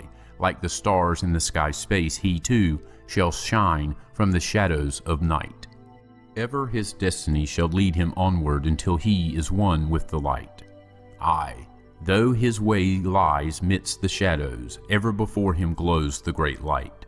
Dark though the way be, yet shall he conquer the shadows that flow around him like night. Far in the future I see man as light-born, free from the darkness that fetters the soul, living in light without the bounds of the darkness to cover the light that is light of their soul. Know ye, O man, before ye attain this, that many the dark shadows shall fall on your light, striving to quench with the shadows of darkness the light of the soul that strives to be free. Great is the struggle between light and darkness, age-old and yet ever new. Yet know in time, far in the future, light shall be all and darkness shall fall. List ye, O man, to my words of wisdom. Prepare, and ye shall not bind your light. Man has risen and man has fallen, as ever new waves of consciousness flow from the great abyss below us toward the sun of their goal. Ye, my children, have risen from a state that was little above the beast, until now of all men ye are greatest. Yet before thee were others greater than thee. Yet tell I thee, as before thee, others have fallen, so also ye come to an end. And upon the land where ye dwell now, barbarians shall dwell, and in turn rise to light. Forgotten shall be the ancient wisdom, yet ever shall live, though hidden from men. Aye, in the land thou callest Kim, races shall rise and races shall fall. Forgotten shalt thou be of the children of men, yet thou shalt have moved to a star space beyond this, leaving behind this place where thou hast dwelt. The soul of man moves ever onward, bound not by any one star, but ever moving to the great goal before him, where he is dissolved in the light of the all. Know ye that ye shall ever go onward, moved by the law of cause and effect, until in the end both become one. Aye, man, after ye have gone, others shall move in the places ye lived. Knowledge and wisdom shall all be forgotten, and only a memory of God's shall survive. As I to thee am a God by my knowledge, so ye too shall be gods of the future, because of your knowledge far above theirs. Yet know ye that all through the ages man shall have access to law when he will. Ages to come shall see revival of wisdom to those who shall inherit thy place on this star. They shall, in turn, come into wisdom and learn to banish the darkness by light. Yet greatly must they strive through the ages to bring unto themselves the freedom of light. Then shall there come unto man the great warfare that shall make the earth tremble and shake in its course. Aye, then shall the dark brothers open the warfare between light and the night. When man again shall conquer the ocean and fly in the air on wings like the birds, when he has learned to harness the lightning, then shall the time of warfare begin. Great shall the battle be twixt the forces, great the warfare of darkness and light. Nation shall rise against nation, using the dark forces to shatter the earth. Weapons of force shall wipe out the earth-man until half of the races of men shall be gone. Then shall come forth the sons of the morning, and give their edict to the children of men, saying, O men, cease from thy striving against thy brother, only thus can ye come to the light. Cease from thy unbelief, O my brother, and follow the path, and know ye are right. Then shall men cease from their striving, brother against brother, and father against son. Then shall the ancient home of my people rise from its place beneath the dark ocean waves. Then shall the age of light be unfolded, with all men seeking the light of the goal. Then shall the brothers of light rule the people. Banished shall be the darkness of night. Aye, the children of men shall progress onward and upward to the great goal. Children of light shall they become. Flame of the flame shall their souls ever be. Knowledge and wisdom shall be man's in the great age, for he shall approach the eternal flame, the source of all wisdom, the place of beginning, that is yet one with the end of all things. Aye, in a time that is yet unborn, all shall be one, and one shall be all. Man, a perfect flame of this cosmos, shall move forward to a place in the stars. Aye, shall move even from out of the space-time into another beyond the stars. Long have ye listened to me, O my children. Long have ye listened to the wisdom of Thoth.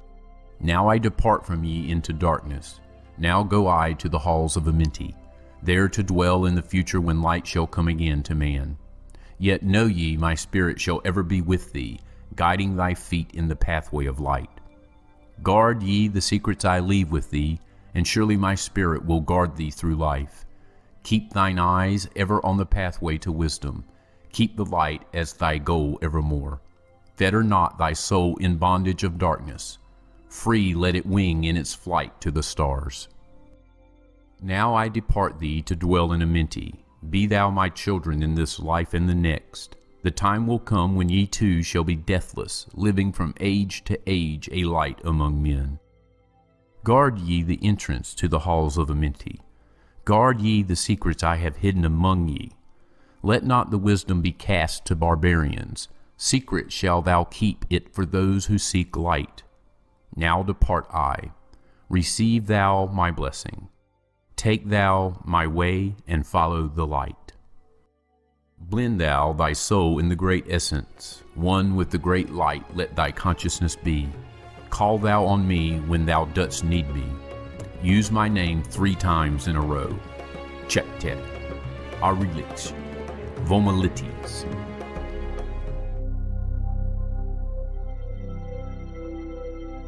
List ye, O man, hear ye the wisdom. Hear ye the word that shall fill thee with life. Hear ye the word that shall banish the darkness. Hear ye the voice that shall banish the night. Mystery and wisdom have I brought to my children, knowledge and power descended from old.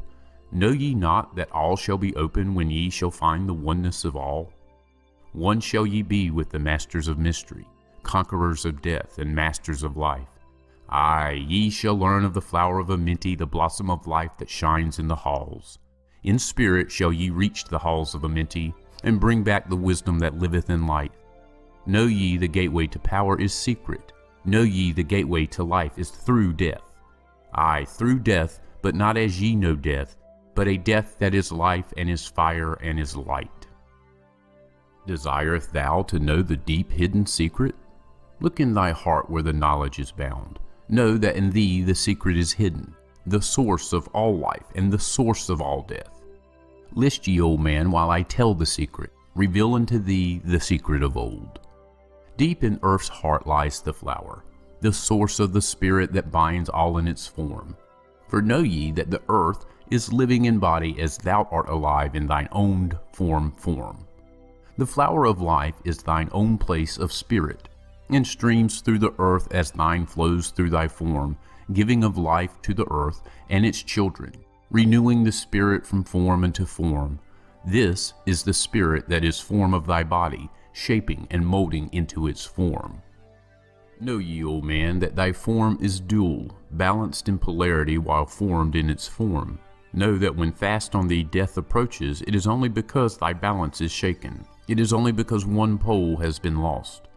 Know that thy body, when in perfect balance, may never be touched by the finger of death. Aye, even accident may only approach when the balance is gone. When ye are in balanced equilibrium, ye shall live on in time and not taste of death.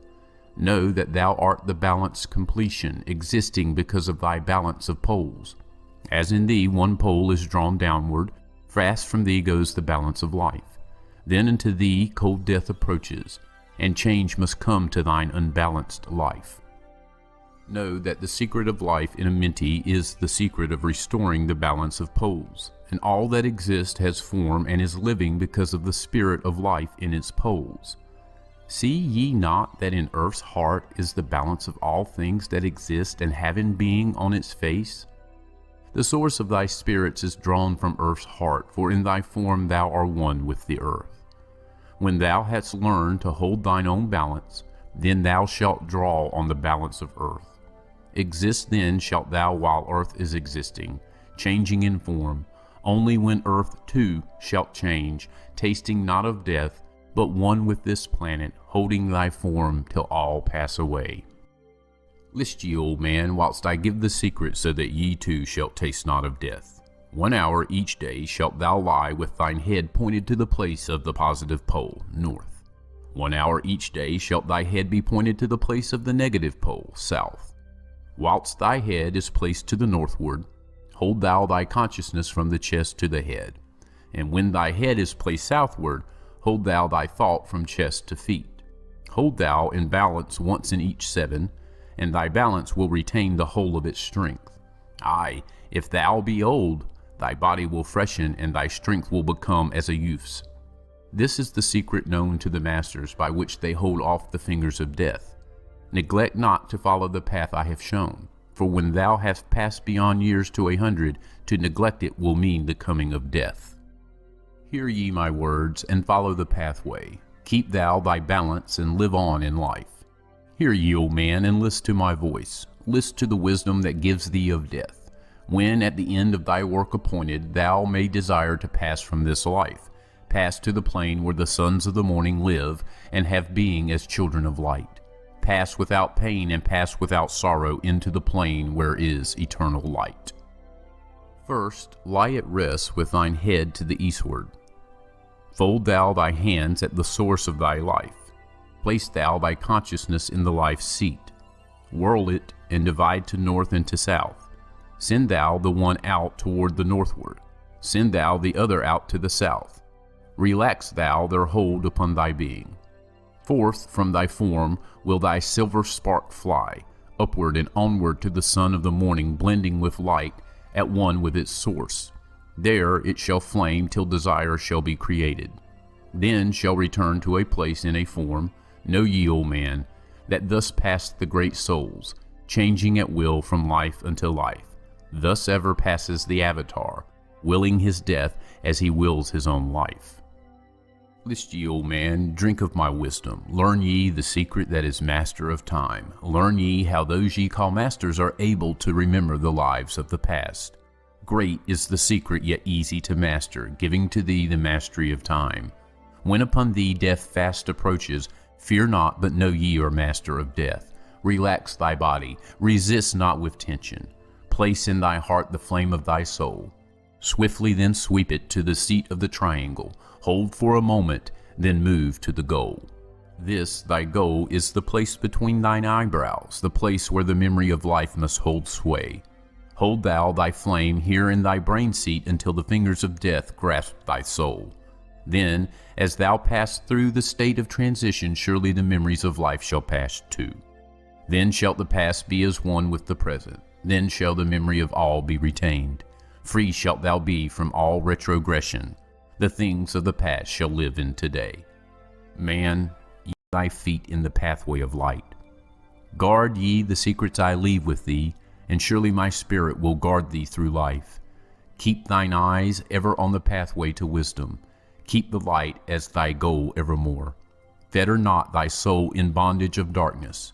Free let it wing in its flight to the stars.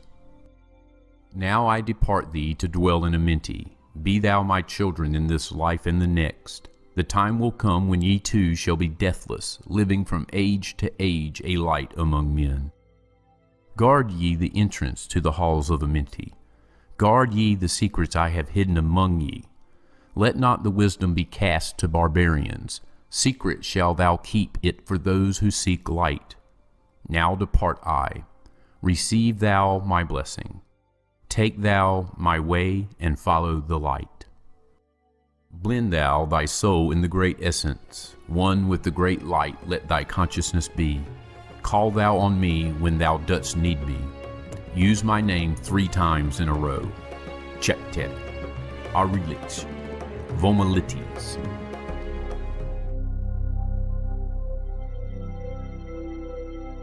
List ye, O man, hear ye the wisdom. Hear ye the word that shall fill thee with life. Hear ye the word that shall banish the darkness. Hear ye the voice that shall banish the night. Mystery and wisdom have I brought to my children, knowledge and power descended from old. Know ye not that all shall be open when ye shall find the oneness of all? One shall ye be with the masters of mystery, conquerors of death and masters of life. Aye, ye shall learn of the flower of Amenti, the blossom of life that shines in the halls. In spirit shall ye reach the halls of Amenti, and bring back the wisdom that liveth in light. Know ye the gateway to power is secret. Know ye the gateway to life is through death. Aye, through death, but not as ye know death, but a death that is life and is fire and is light. Desireth thou to know the deep hidden secret? Look in thy heart where the knowledge is bound. Know that in thee the secret is hidden, the source of all life and the source of all death. List ye, O man, while I tell the secret, reveal unto thee the secret of old. Deep in earth's heart lies the flower, the source of the spirit that binds all in its form. For know ye that the earth is living in body as thou art alive in thine own form. The flower of life is thine own place of spirit, and streams through the earth as thine flows through thy form, giving of life to the earth and its children, renewing the spirit from form into form. This is the spirit that is form of thy body, shaping and molding into its form. Know ye, O man, that thy form is dual, balanced in polarity while formed in its form. Know that when fast on thee death approaches, it is only because thy balance is shaken. It is only because one pole has been lost. Know that thy body, when in perfect balance, may never be touched by the finger of death. Aye, even accident may only approach when the balance is gone. When ye are in balanced equilibrium, ye shall live on in time and not taste of death. Know that thou art the balanced completion, existing because of thy balance of poles. As in thee one pole is drawn downward, fast from thee goes the balance of life. Then unto thee cold death approaches, and change must come to thine unbalanced life. Know that the secret of life in a Minty is the secret of restoring the balance of poles, and all that exists has form and is living because of the spirit of life in its poles. See ye not that in earth's heart is the balance of all things that exist and have in being on its face?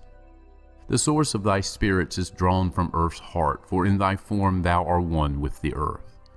When thou hast learned to hold thine own balance, then thou shalt draw on the balance of earth. Exist then shalt thou while earth is existing, changing in form.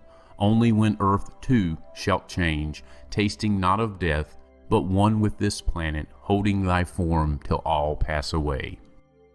List ye, old man, whilst I give the secret, so that ye too shalt taste not of death. 1 hour each day shalt thou lie with thine head pointed to the place of the positive pole, north. 1 hour each day shalt thy head be pointed to the place of the negative pole, south. Whilst thy head is placed to the northward, hold thou thy consciousness from the chest to the head. And when thy head is placed southward, hold thou thy thought from chest to feet. Hold thou in balance once in each 7, and thy balance will retain the whole of its strength. Aye, if thou be old, thy body will freshen, and thy strength will become as a youth's. This is the secret known to the masters, by which they hold off the fingers of death. Neglect not to follow the path I have shown, for when thou hast passed beyond years to 100, to neglect it will mean the coming of death. Hear ye my words, and follow the pathway. Keep thou thy balance, and live on in life. Hear ye, O man, and list to my voice. List to the wisdom that gives thee of death. When at the end of thy work appointed, thou may desire to pass from this life, pass to the plane where the sons of the morning live, and have being as children of light. Pass without pain and pass without sorrow into the plane where is eternal light. First, lie at rest with thine head to the eastward. Fold thou thy hands at the source of thy life. Place thou thy consciousness in the life's seat. Whirl it and divide to north and to south. Send thou the one out toward the northward. Send thou the other out to the south. Relax thou their hold upon thy being. Forth from thy form will thy silver spark fly, upward and onward to the sun of the morning, blending with light, at one with its source. There it shall flame till desire shall be created. Then shall return to a place in a form, know ye, O man, that thus passed the great souls, changing at will from life unto life. Thus ever passes the Avatar, willing his death as he wills his own life. List ye, O man, drink of my wisdom. Learn ye the secret that is master of time. Learn ye how those ye call masters are able to remember the lives of the past. Great is the secret, yet easy to master, giving to thee the mastery of time. When upon thee death fast approaches, fear not, but know ye are master of death. Relax thy body, resist not with tension. Place in thy heart the flame of thy soul. Swiftly then sweep it to the seat of the triangle. Hold for a moment, then move to the goal. This, thy goal, is the place between thine eyebrows, the place where the memory of life must hold sway. Hold thou thy flame here in thy brain seat until the fingers of death grasp thy soul. Then, as thou pass through the state of transition, surely the memories of life shall pass too. Then shall the past be as one with the present. Then shall the memory of all be retained. Free shalt thou be from all retrogression. The things of the past shall live in today.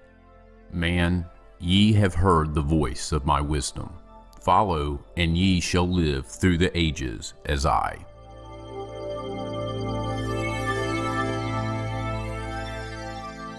List ye, O man, to the deep hidden wisdom, lost to the world since the time of the dwellers, lost and forgotten by men of this age. Know ye, this earth is but a portal guarded by powers unknown to man. Yet the dark lords hide the entrance that leads to the heaven-born land. Know ye, the way to the sphere of Arulu is guarded by barriers opened only to light-born man. Upon earth I am the holder of the keys to the gates of the sacred land. Command I, by the powers beyond me, to leave the keys to the world of man. Before I depart, I give ye the secrets of how ye may rise from the bondage of darkness. Cast off the fetters of flesh that have bound ye. Rise from the darkness into the light. Know ye, the soul must be cleansed of its darkness, ere ye may enter the portals of light. Thus I established among ye the mysteries, so that the secrets may always be found. Aye, though man may fall into darkness, always the light will shine as a guide. Hidden in darkness, veiled in symbols, always the way to the portal will be found. Man in the future will deny the mysteries, but always the way the seeker will find. Now I command ye to maintain my secrets, giving only to those ye have tested, so that the pure may not be corrupted, so that the power of truth may prevail. List ye now to the unveiling of mystery, list to the symbols of mystery I give. Make of it a religion, for only thus will its essence remain. Regions there are two between this life and the great one, traveled by the souls who depart from this earth. Duat, the home of the powers of illusion. Sekhet Hetspet, the house of the gods. Osiris, the symbol of the god of the portal, who turns back the souls of unworthy men. Beyond lies the sphere of the heaven-born powers, Arulu, the land where the great ones have passed. There, when my work among men has finished, I will join the great ones of my ancient home. 7 are the mansions of the house of the mighty. 3 guards the portal of each house from the darkness. 15 the ways that lead to the Duat. 12 are the houses of the lords of illusion, facing 4 ways, each of them different. 40 and 2 are the great powers judging the dead who seek for the portal. 4 are the sons of Horus. 2 are the guards of the east and west of Isis, the mother who pleads for her children, queen of the moon, reflecting the sun. Ba is the essence, living forever. Ka is the shadow that man knows as life. Ba cometh not unto Ka is incarnate. These are mysteries to preserve through the ages. Keys are they of life and of death. Hear ye now the mystery of mysteries. Learn of the circle, beginningless and endless, the form of He who is one and in all. Listen and hear it. Go forth and apply it. Thus will ye travel the way that I go. Mystery in mystery, yet clear to the light-born, the secret of all I now will reveal. I will declare a secret to the initiated, but let the door be wholly shut against the profane. 3 is the mystery come from the Great One. Here, and light on thee will dawn. In the primeval dwell 3 unities. Other than these, none can exist. These are the equilibrium, source of creation. One God, one truth, one point of freedom. 3 come forth from the 3 of the balance, all life, all good, all power. 3 are the qualities of God in His light home. Infinite power, infinite wisdom, infinite love. There are the powers given to the masters, to transmute evil, assist good, use discrimination. 3 are the things inevitable for God to perform, manifest power, wisdom, and love. 3 are the powers creating all things, divine love possessed of perfect knowledge, divine wisdom knowing all possible means, divine power possessed by the joint will of divine love and wisdom. 3 are the circles of existence, the circle of light where dwells nothing but God, and only God can traverse it, the circle of chaos where all things by nature arise from death, and the circle of awareness where all things spring from life. All things animate are of the 3 states of existence: chaos or death, liberty in humanity, and felicity of heaven. 3 necessities control all things, beginning in the great deep, the circle of chaos, plenitude in heaven. 3 are the paths of the soul: man, liberty, light. 3 are the hindrances: lack of endeavor to obtain knowledge, non-attachment to God, attachment to evil. In man, the 3 are manifest. 3 are the kings of power within. 3 are the chambers of the mysteries, found yet not found in the body of man. Hear ye now of He who is liberated, freed from the bondage of life into light. Knowing the source of all worlds shall be open. Aye, even the gates of Arulu shall not be barred. Yet heed, O man, who wouldst enter heaven.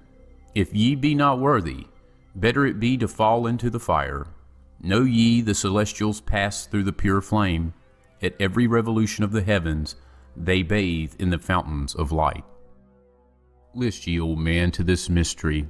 Long in the past, before ye were man born, I dwelled in ancient Atlantis.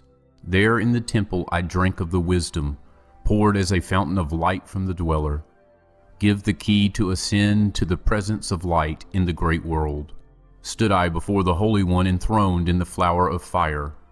Veiled was he by the lightnings of darkness, else my soul by the glory have been shattered.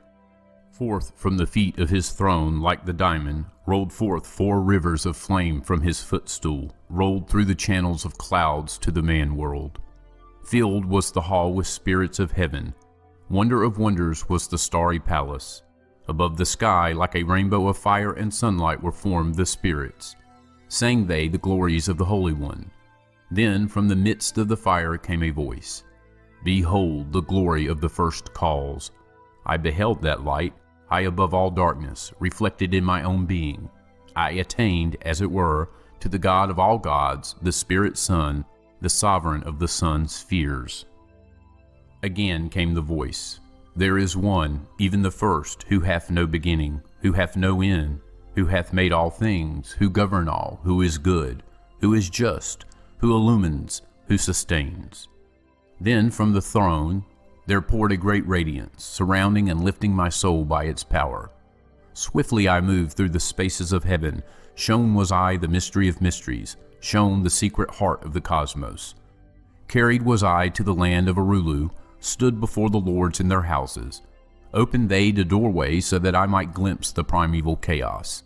Shuddered my soul to the vision of horror, shrank back my soul from the ocean of darkness. Then saw I the need for the barriers, saw the need for the lords of Arulu. Only they with their infinite balance could stand in the way of the inpouring chaos. Only they could guard God's creation. Then did I pass around the circle of 8, saw all the souls who had conquered the darkness, saw the splendor of light where they dwelled. Longed I to take my place in their circle, but longed I also for the way I had chosen, when I stood in the halls of Amenti and made my choice to the work I would do. Passed I from the halls of Arulu down to the earth space where my body lay. Arose I from the earth where I rested, stood I before the dweller, gave my pledge to renounce my great right until my work on earth was completed, until the age of darkness be past. List ye, old man, to the words I shall give ye. In them shall ye find the essence of life. Before I return to the halls of Amenti, taught shall ye be the secrets of secrets, how ye too may arise to the light. Preserve them and guard them, hide them in symbols so the profane will laugh and renounce. In every land form ye the mysteries, make the way hard for the seeker to tread. Thus will the weak and the wavering be rejected. Thus will the secrets be hidden and guarded, held till the time when the will shall be turned. Through the dark ages waiting and watching, my spirit shall remain in the deep hidden land. When one has passed all the trials of the outer, summon ye me by the key they ye hold. Then will I, the initiator, answer, come from the halls of the gods in Amenti. Then will I receive the initiate, give him the words of power. Hark ye, remember these words of warning. Bring not to me one lacking in wisdom, impure in heart, or weak in his purpose. Else I will withdraw from ye your power to summon me from the place of my sleeping. Go forth and conquer the element of darkness. Exalt in thy nature thine essence of light. Now go ye forth, and summon thy brothers so that I may impart the wisdom to light thy path when my presence is gone. Come to the chamber beneath my temple. Eat not food until 3 days are past. There will I give thee the essence of wisdom, so that with power ye may shine amongst men. There I will give unto thee the secrets, so that ye too may rise to the heavens, God-men in truth as in essence ye be. Depart now, and leave me while I summon those ye know of, but as yet know not.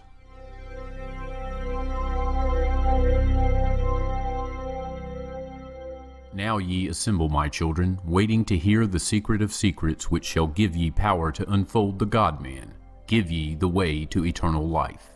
Plainly shall I speak of the unveiled mysteries. No dark sayings shall I give unto thee. Open thine ears now, my children, hear, and obey the words that I give. First I shall speak of the fetters of darkness, which bind ye in chains to the sphere of the earth. Darkness and light are both of one nature. different only in seeming, for each arose from the source of all. Darkness is disorder, light is order. Darkness, transmuted, is light of the light. This, my children, your purpose in being, transmutation of darkness to light. Hear ye now of the mystery of nature, the relations of life to the earth where it dwells. Know ye, ye are threefold in nature, physical, astral, and mental in one. 3 are the qualities of each of the natures, 9 in all, as above, so below. In the physical are these channels, the blood which moves in vortical motion reacting on the heart to continue its beating. Magnetism which moves through the nerve paths, carrier of energies to all cells and tissues. Akasa, which flows through channels, subtle yet physical, completing the channels. Each of the 3 attuned with each other, each affecting the life of the body. Form they the skeletal framework through which the subtle ether flows. In their mastery lies the secret of life in the body, relinquished only by will of the adept, when his purpose in living is done. 3 are the natures of the astral. Mediator is between above and below, not of the physical, not of the spiritual, but able to move above and below. 3 are the natures of mind. Carrier it of the will of the Great One, arbiter of cause and effect in thy life. Thus is formed the threefold being, directed from above by the power of 4. Above and beyond man's threefold nature lies the realm of the spiritual self. 4 is it in qualities, shining in each of the planes of existence, but 13 in 1, the mystical number. Based on the qualities of man are the brothers. Each shall direct the unfoldment of being, each shall channel be of the Great One. On earth man is in bondage, bound by space and time to the earth plane. Encircling each planet, a wave of vibration binds him to his plane of unfoldment. Yet, within man is the key to releasement. Within man may freedom be found. When ye have released the self from the body, rise to the outermost bounds of your earth plane. Speak ye the word, Dori Lila. Then for a time your light will be lifted. Free may ye pass the barriers of space. For a time of half the sun, free may ye pass the barriers of earth plane. See and know those who are beyond thee. Yea, to the highest worlds may ye pass. See your own possible heights of unfoldment. Know all earthly futures of soul. Bound are ye in your body, but by the power ye may be free. This is the secret whereby bondage shall be replaced by freedom for thee. Calm let thy mind be, at rest be thy body, conscious only of freedom from flesh. Center thy being on thy goal of thy longing. Think over and over that thou wouldst be free. Think of this word, Laum Illa Ganuver, and over in thy mind let it sound. Drift with the sound to the place of thy longing, free from the bondage of flesh by thy will. Hear ye while I give the greatest of secrets, how ye may enter the halls of Amenti, enter the place of the immortals as I did, stand before the lords in their places. Lie ye down in rest of thy body. Calm thy mind so no thought disturbs thee. Pure must ye be in mind and in purpose, else only failure will come unto thee. Vision Amenti as I have told in my tablets, long with fullness of heart to be there. Stand before the lords in thy mind's eye. Pronounce the words of power I give. Makut, El Shab, El Hel, Serbin, El Sabrut, Zen Ephraim, Karel. Relax thy mind and thy body, then be sure your soul will be called. Now give I the key to Shambhala, the place where my brothers live in the darkness. Darkness, but filled with light of the sun, darkness of earth, but light of the spirit, guides for ye when my day is gone. Leave thou thy body as I have taught thee. Pass to the barriers of the deep hidden place. Stand before the gates and their guardians. Command thy entrance by these words. I am the light. In me is no darkness. Free am I of the bondage of night. Open thou the way of the 12 and the 1, so I may pass to the realm of wisdom. When they refuse thee, as surely they will, command them to open by these words of power. I am the light. For me are no barriers. Open I command by the secret of secrets. Edom el ahim saber su Adam. Then, if thy words have been truth of the highest, open for thee the barriers will fall. Now I leave thee, my children, down, yet up, to the halls shall I go. Win ye the way to me, my children. Truly my brothers shall ye become. Thus finish I my writings. Keys let them be to those who come after, but only to those who seek my wisdom. For only for these am I the key and the way.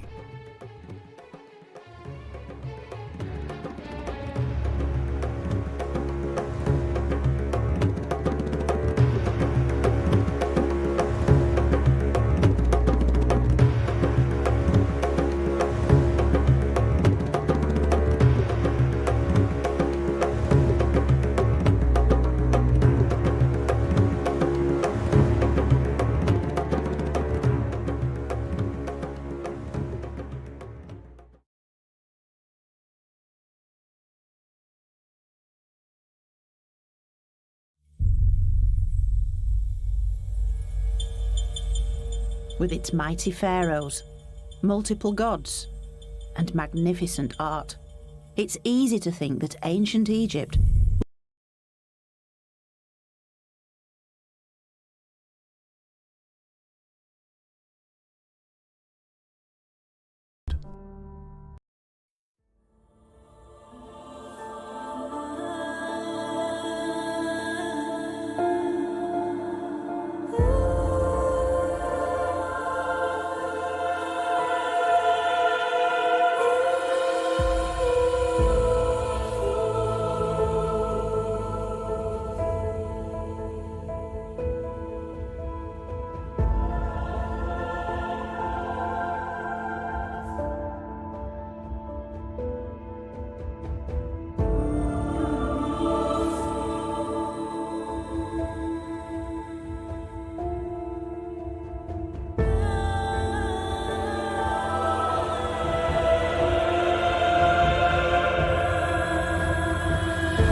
These are the words of the blessing of Enoch, according to which he blessed the chosen and righteous who must be present on the day of distress, which is appointed for the removal of all the wicked and impious. And Enoch began his story and said, There was a righteous man whose eyes were opened by the Lord, and he saw a holy vision in the heavens, which the angels showed to me. And I heard everything from them, and I understood what I saw. But not for this generation, but for a distant generation that will come. Concerning the chosen I spoke, and I uttered a parable concerning them. The Holy and Great One will come out of his dwelling, and the eternal God will tread from there upon Mount Sinai, and he will appear with his host, and will appear in the strength of his power from heaven.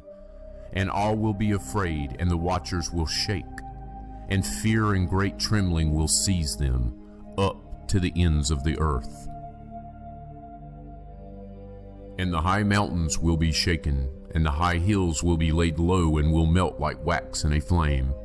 And the earth will sink, and everything that is on earth will be destroyed, and there will be judgment upon all, and upon all the righteous. But for the righteous he will make peace, and he will keep safe the chosen, and mercy will be upon them. They will all belong to God, and will prosper and be blessed, and the light of God will shine on them.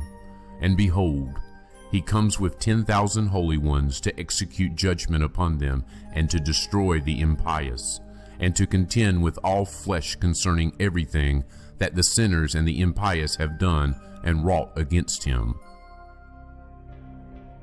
Contemplate all the events in the sky, how the lights in the sky do not change their courses, how each rises and sets in order, each at its proper time, and they do not transgress their law.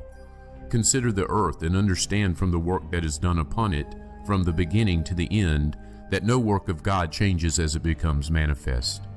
Consider the summer and the winter, how the whole earth is full of water, and the clouds and dew and rain rest upon it. Contemplate and see how all the trees appear withered, and all their leaves are stripped, with the exception of the 14 trees, which are not stripped, which remain with the old leaves until the new come after 2 or 3 years. And again, contemplate the days of summer, how at its beginning the sun is above it. You seek shelter and shade because of the heat of the sun, and the earth burns with scorching heat, and you cannot tread upon the earth or upon a rock because of its heat. Contemplate how the trees are covered with green leaves and bear fruit, and understand in respect of everything, and perceive how he who lives forever made all these things for you, and how his works are before him in each succeeding year, and all his works serve him and do not change, but as God has decreed, so everything is done. And consider how the seas and rivers together complete their task. But you have not persevered in, nor observed the law of the Lord. But you have transgressed, and have spoken proud and hard words with your unclean mouth against his majesty. You hard of heart, you will not have peace. And because of this you will curse your days, and the years of your life you will destroy. And the eternal curse will increase, and you will not receive mercy. In those days you will transform your name into an eternal curse to all the righteous, and they will curse you sinners forever. For the chosen there will be light, joy, and peace, and they will inherit the earth. But for you, the impious, there will be a curse.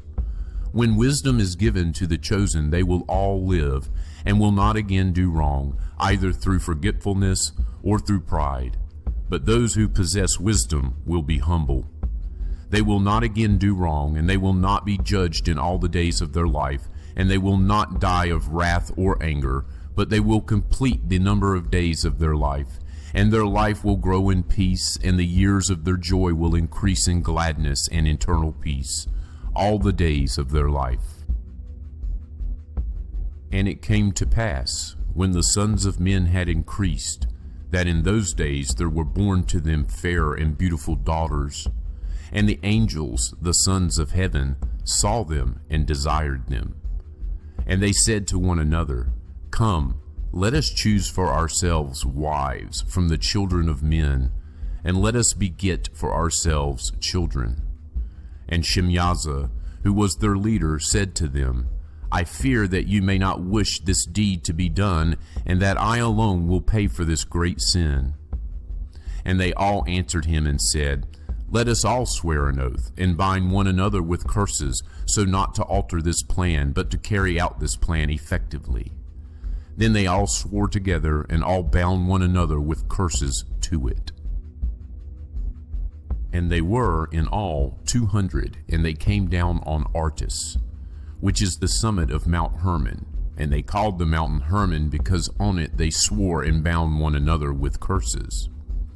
And these are the names of their leaders: Shemyaza, who was their leader, Urakiba, Ramel, Kokabiel, Tamiel, Ramiel, Daniel, Ezekiel, Barakiel, Asael, Armaros, Badariel, Ananel, Zachiel, Samsiel, Sadariel, Turiel, Yomiel, and Sariel. These are the leaders of the 200 angels, and all the others with them. And they took wives for themselves, and everyone chose for himself one each. And they began to go into them, and were promiscuous with them. And they taught them charms and spells, and they showed them the cutting of roots and trees. And they became pregnant, and bore large giants, and their height was 3,000 cubits. These devoured all the toil of men, until men were unable to sustain them. And the giants turned against them in order to devour men. And they began to sin against birds, and against animals, and against reptiles, and against fish, and they devoured one another's flesh, and drank the blood from it. Then the earth complained about the lawless ones. And Azazel taught men to make swords, and daggers, and shields, and breastplates. And he showed them the things after these, and the art of making them, bracelets and ornaments, and the art of making up the eyes, and of beautifying the eyelids, and the most precious stones, and all kinds of colored dyes. And the world was changed. And there was great impiety and much fornication, and they went astray, and all their ways became corrupt. Amazarach taught all those who cast spells and cut roots, Armoros the release of spells, and Barachiel astrologers, and Kokabiel portents, and Tamiel taught astrology, and Asaradel taught the path of the moon. And at the destruction of men they cried out, and their voices reached heaven. And then Michael, Gabriel, Zuriel, and Uriel looked down from heaven and saw the mass of blood that was being shed on the earth, and all the iniquity that was being done on the earth. And they said to one another, "Let the devastated earth cry out with the sound of their cries up to the gate of heaven. And now to you, O holy ones of heaven, the souls of men complain, saying, Bring our complaint before the Most High." And they said to their Lord, the King, "Lord of lords, God of gods, King of kings, your glorious throne endures for all the generations of the world, and blessed and praised. You have made everything, and power over everything is yours, and everything is uncovered and open in front of you, and you see everything, and there is nothing that can be hidden from you. See then that what Azazel has done, how he has taught all iniquity on the earth, and revealed the eternal secrets that are made in heaven." And Simyaza made known spells, he to whom you gave authority to rule over those who are with him. And they went into the daughters of men together, lay with those women, became unclean, and revealed to them these sins. And the women bore giants, and thereby the whole earth has been filled with blood and iniquity. And now behold, the souls which have died cry out and complain unto the gate of heaven, and their lament has ascended, and they cannot go out into the face of the iniquity which is being committed on the earth. And you know everything before it happens, and you know this, and what concerns each of them, but you say nothing to us. What ought we to do with them about this? And then the Most High, the Great and Holy One, spoke and sent Arshelauer, the son of Lamech, and said to him, "Say to him in my name, hide yourself, and reveal to him the end which is coming, because the whole earth will be destroyed. A deluge is about to come on all the earth, and all that is in it will be destroyed. And now teach him so that he may escape, and his offspring may survive for the whole earth." And further the Lord said to Raphael, "Bind Azazel by his hands and his feet, and throw him into the darkness, and split open the desert which is in Dudael, and throw him in there. And throw on him jagged and sharp stones, and cover him with darkness, and let him stay there forever, and cover his face so that he may not see the light, and so that on the great day of judgment he may be hurled into the fire. And restore the earth which the angels have ruined, and announce the restoration of the earth. For I shall restore the earth so that not all the sons of men shall be destroyed because of the knowledge which the watchers made known and taught to their sons. And the whole earth has been ruined by the teaching of the works of Azazel, and against him write all sin."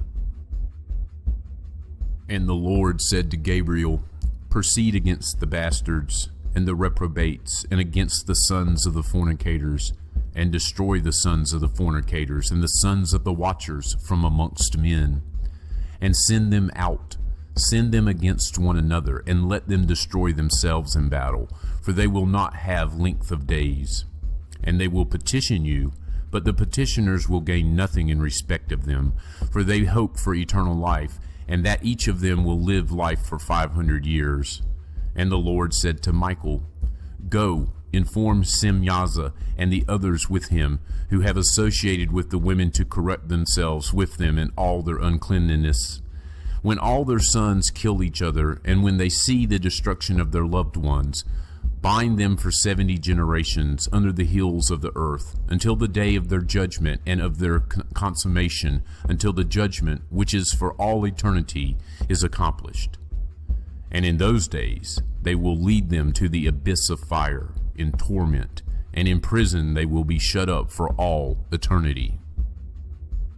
And then Semyaza will be burnt, and from then on destroyed with them.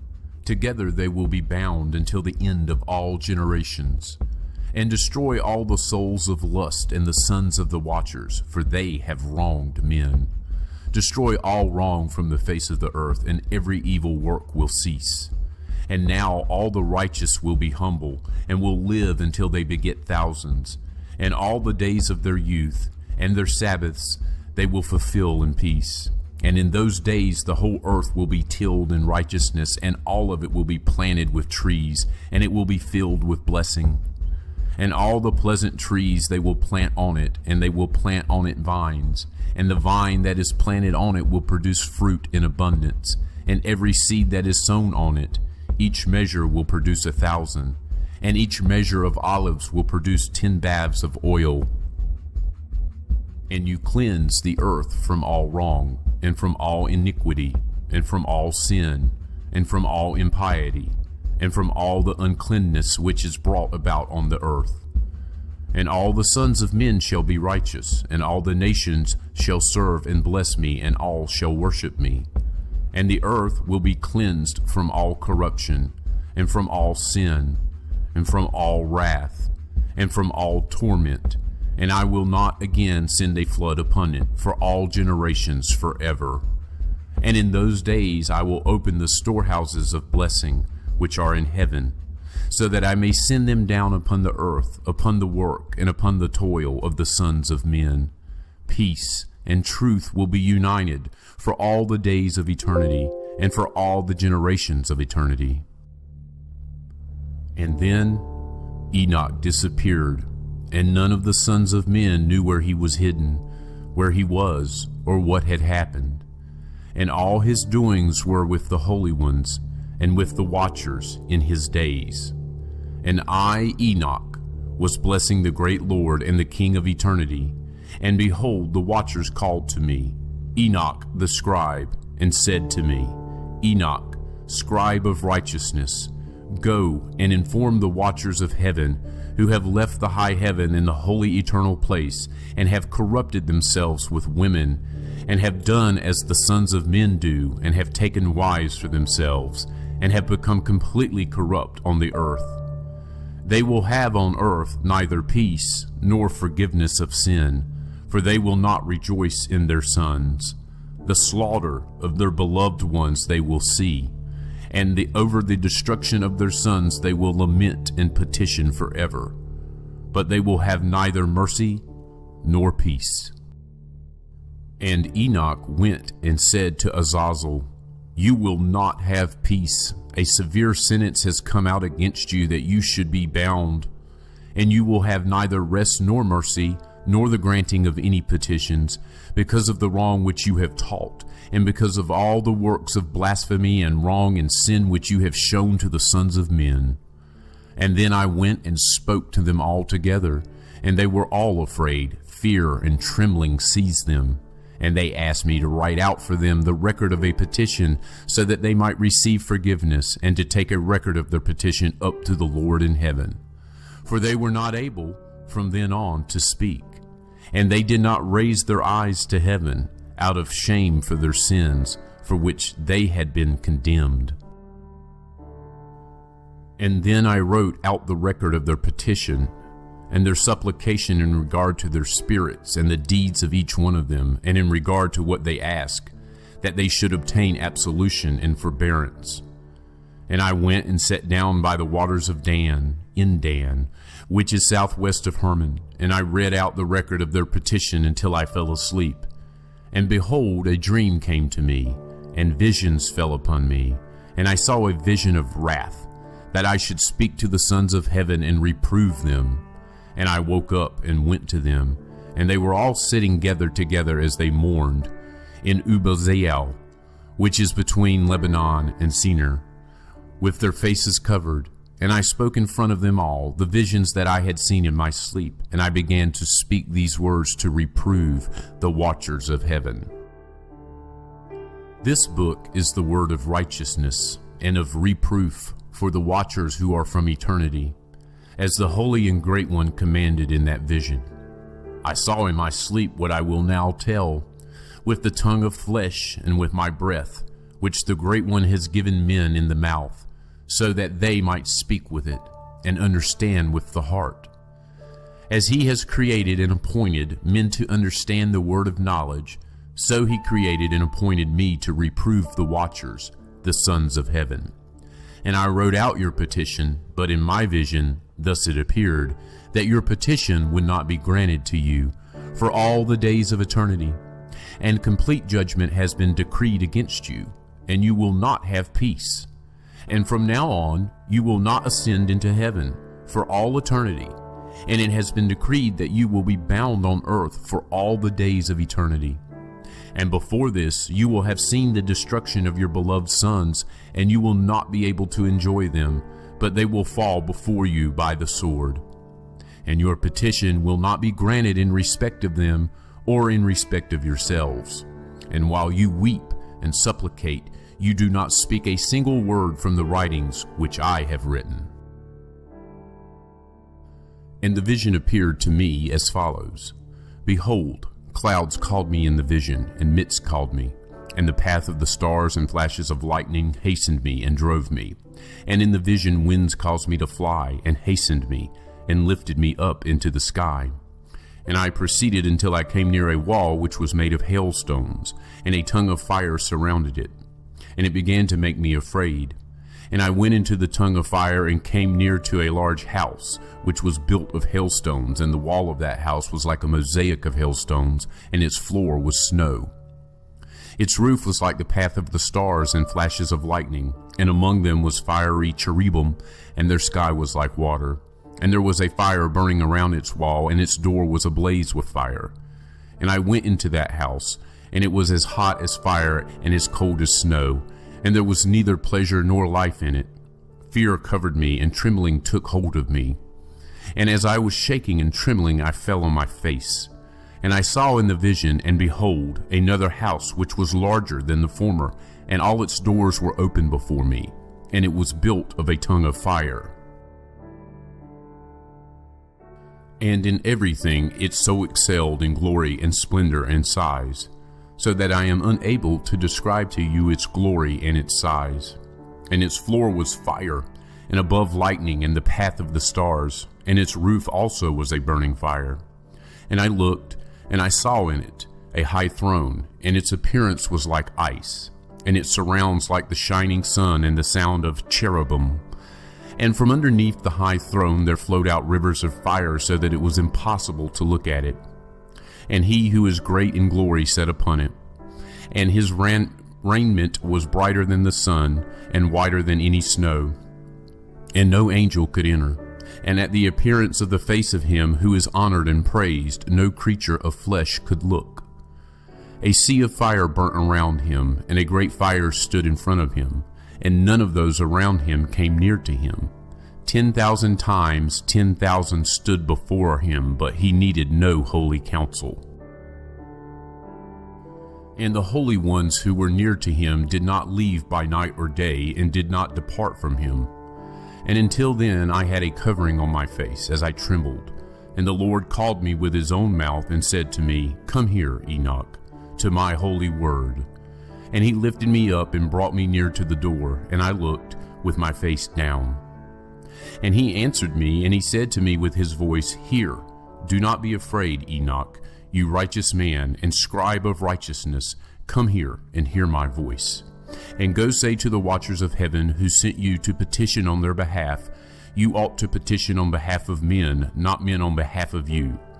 Why have you left the high, holy, and eternal heaven, and lain with women, and become unclean with the daughters of men, and taken wives for yourselves, and done as the sons of the earth, and begotten giant sons? And you were spiritual, holy, living an eternal life, but you became unclean upon the women, and begot children through the blood of flesh, and lusted after the blood of men, and produced flesh and blood, as they do, who die and are destroyed. And for this reason I give men wives, so that they might sow seed in them, and so that children might be born by them, so that deeds might be done on the earth. But you formerly were spiritual, living an eternal, immortal life for all the generations of the world. For this reason I do not arrange wives for you, because the dwelling of the spiritual ones is in heaven. And now the giants who were born from body and flesh will be called evil spirits on the earth, and on the earth will be their dwelling. And evil spirits came out from their flesh, because from above they were created. From the holy watchers was their origin and first foundation. Evil spirits they will be on earth, and spirits of the evil ones they will be called. And the dwelling of the spirits of heaven is heaven, but the dwelling of the spirits of the earth who were born on the earth is earth. And the spirits of the giants do wrong, are corrupt, attack, fight, break on the earth, and cause sorrow. And they eat no food, do not thirst, and are not observed. And these spirits will rise against the sons of men and against the women, because they came out of them during the days of slaughter and destruction. In the death of the giants, wherever the spirits have gone out from their bodies, their flesh will be destroyed before the judgment. Thus they will be destroyed until the day of the great consummation is accomplished, upon the great age, upon the watchers and the impious ones. And now to the watchers, who sent you to petition on their behalf, who were formerly in heaven. You were in heaven, but its secrets had not yet been revealed to you, and a worthless mystery you knew. This you made known to women in the hardness of your hearts, and through this mystery the women and the men cause evil to increase on the earth.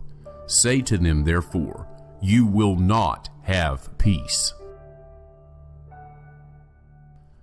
And they took me to a place where they were like burning fire, and when they wished, they made themselves look like men.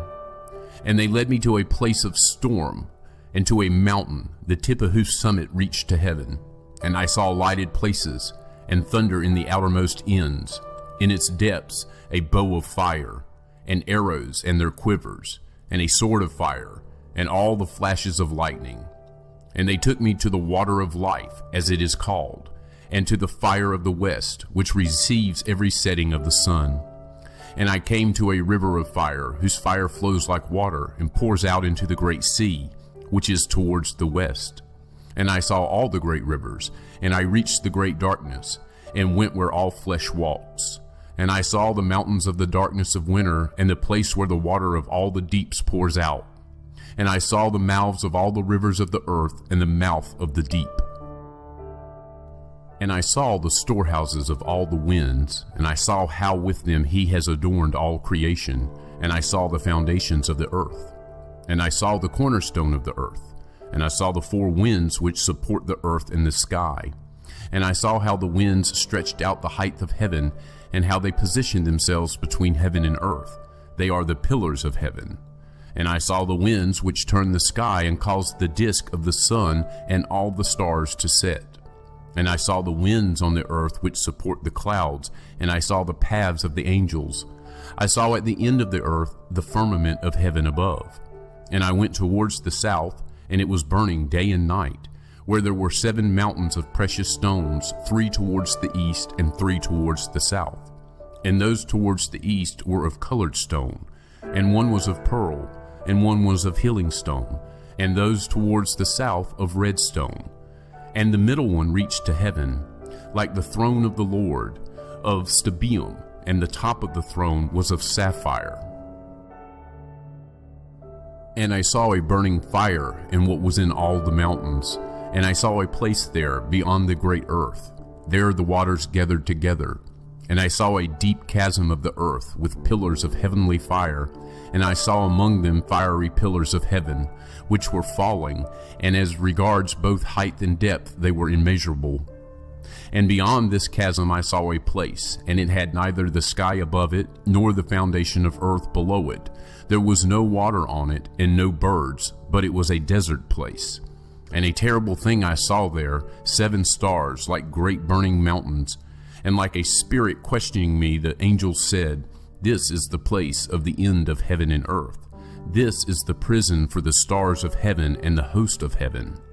And the stars which roll over the fire, these are the ones which transgressed the command of the Lord from the beginning of their rising, because they did not come out at their proper times. And he was angry with them and bound them until the time of the consummation of their sin in the year of mystery." And Uriel said to me, "The spirits of the angels who were promiscuous with women will stand here, and they, assuming many forms, made men unclean, and will lead men astray so that they sacrifice to demons as gods. And they will stand there until the great judgment, on which they will be judged, so that an end will be made of them. And their wives, having led astray the angels of heaven, will become peaceful. And I, Enoch, alone saw the sight, the ends of everything, and no man has seen what I have seen. His offspring perish. And these are the names of the holy angels who kept watch. Uriel, one of the holy angels, namely the holy angel of the spirits of men. Raguel, one of the holy angels, who takes vengeance on the world and on the lights. Michael, one of the holy angels, namely the one put in charge of the best part of humankind, in charge of the nation. Sarakel, one of the holy angels, who is in charge of the spirits of men who cause the spirits to sin.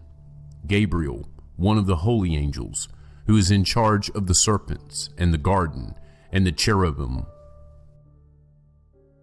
And I went round to a place where nothing was made, and I saw a terrible thing, neither the high heaven nor the firm ground, but a desert place, prepared and terrible.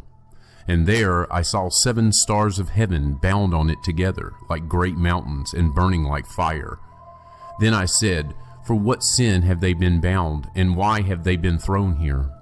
And Uriel, one of the holy angels, who was with me and led me, spoke to me and said, "Enoch, about whom do you ask? About whom do you inquire, ask, and care? These are some of the stars which transgress the command of the Lord Most High, and they have been bound here until 10,000 ages are completed, the number of days of their sin." And from there I went to another place, more terrible than this. And I saw a terrible thing. There was a great fire there, which burnt and blazed, and the place had no cleft reaching into the abyss, full of great pillars of fire, which were made to fall. Neither its extent nor its size could I see, nor could I see its source. Then I said, "How terrible this place is, and how painful to look at." Then Uriel, one of the holy angels, who was with me, answered me. He answered me and said to me, "Enoch, why do you have such fear and terror because of this terrible place, and before this pain?" And he said to me, "This place is the prison of the angels, and there they will be held forever." And from there I went to another place, and he showed me in the west a large and high mountain, and a hard rock, and 4 beautiful places. And inside it was deep, wide, and very smooth. How smooth is that which rolls, and deep and dark to look at. Then Raphael, one of the holy angels who was with me, answered me and said to me, "These beautiful places are there so that the spirits, the souls of the dead, might be gathered into them. For them they were created, so that here they might gather the souls of the sons of men. And these places they made, where they will keep them until the day of judgment, and until their appointed time, and that appointed time will be long, until the great judgment comes upon them. And I saw the spirits of the sons of men who were dead, and their voices reached heaven and complained. Then I asked Raphael, the angel who was with me, and said to him, "Who is this spirit, whose voice thus reaches heaven and complains?" And he answered me and said to me, saying, "This spirit is the one that came out of Abel, whom Cain, his brother, killed. And he will complain about him until his offspring are destroyed from the face of the earth, and from amongst the offspring of men, his offspring perish. Then I asked about him, and about judgment on all. And I said, Why is one separated from another? And he answered me and said to me, These 3 places were made in order that they might separate the spirits of the dead, and thus the souls of the righteous have been separated. This is the spring of water, and on it the light. Likewise, a place has been created for sinners when they die, and are buried in the earth, and judgment has not come upon them during their life. And here their souls will be separated for this great torment, until the great day of judgment and punishment and torment for those who curse forever, and of vengeance on their souls. And there he will bind them forever. Verily he is from the beginning of the world. And thus a place has been separated for the souls of those who complain and give information about their destruction, about when they were killed in the days of the sinners. Thus a place has been created for the souls of men who are not righteous, but sinners, accomplished in wrongdoing, and with the wrongdoers will be their lot. But their souls will not be killed on the day of judgment, nor will they rise from here. Then I blessed the Lord of glory and said, Blessed be my Lord, the Lord of glory and righteousness, who rules everything forever. And from there I went to another place, towards the west, to the ends of the earth. And I saw a fire that burnt and ran without resting or ceasing from running, by day or by night, but continued in exactly the same way. And I asked, saying, What is this which has no rest? Then Raguel, one of the holy angels who was with me, answered me and said to me, The burning fire, whose course you saw towards the west, is the fire of all the lights of heaven.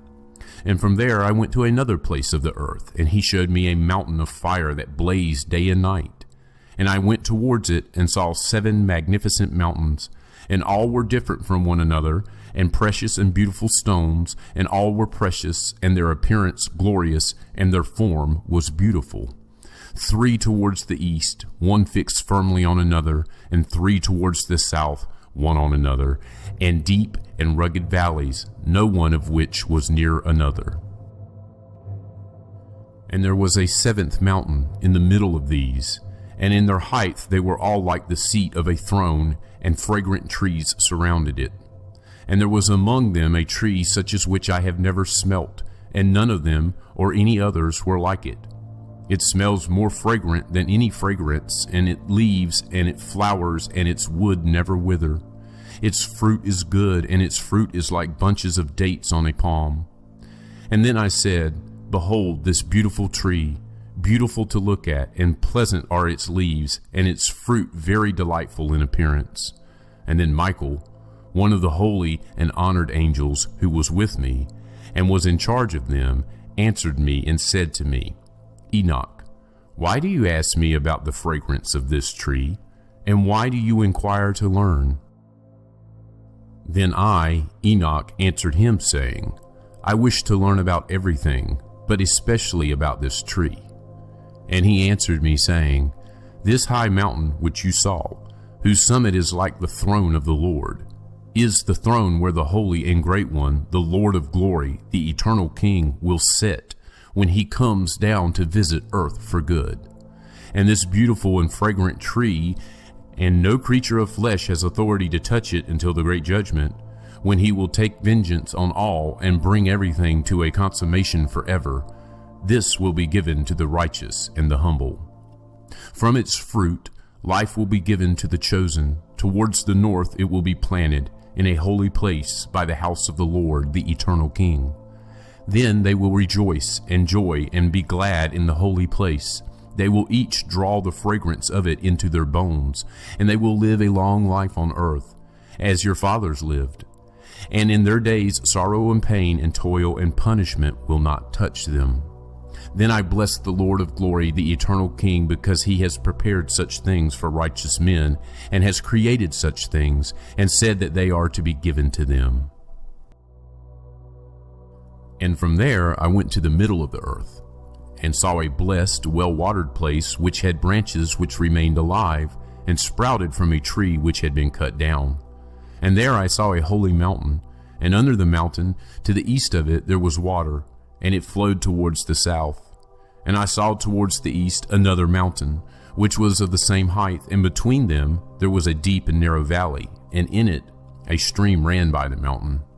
And to the west of this one was another mountain, which was lower than it was and not high, and under it there was a valley between them. And there were other deep and dry valleys at the end of the three mountains. And all the valleys were deep and narrow of hard rock, and trees were planted on them. And I was amazed at the rock, and I was amazed at the valley.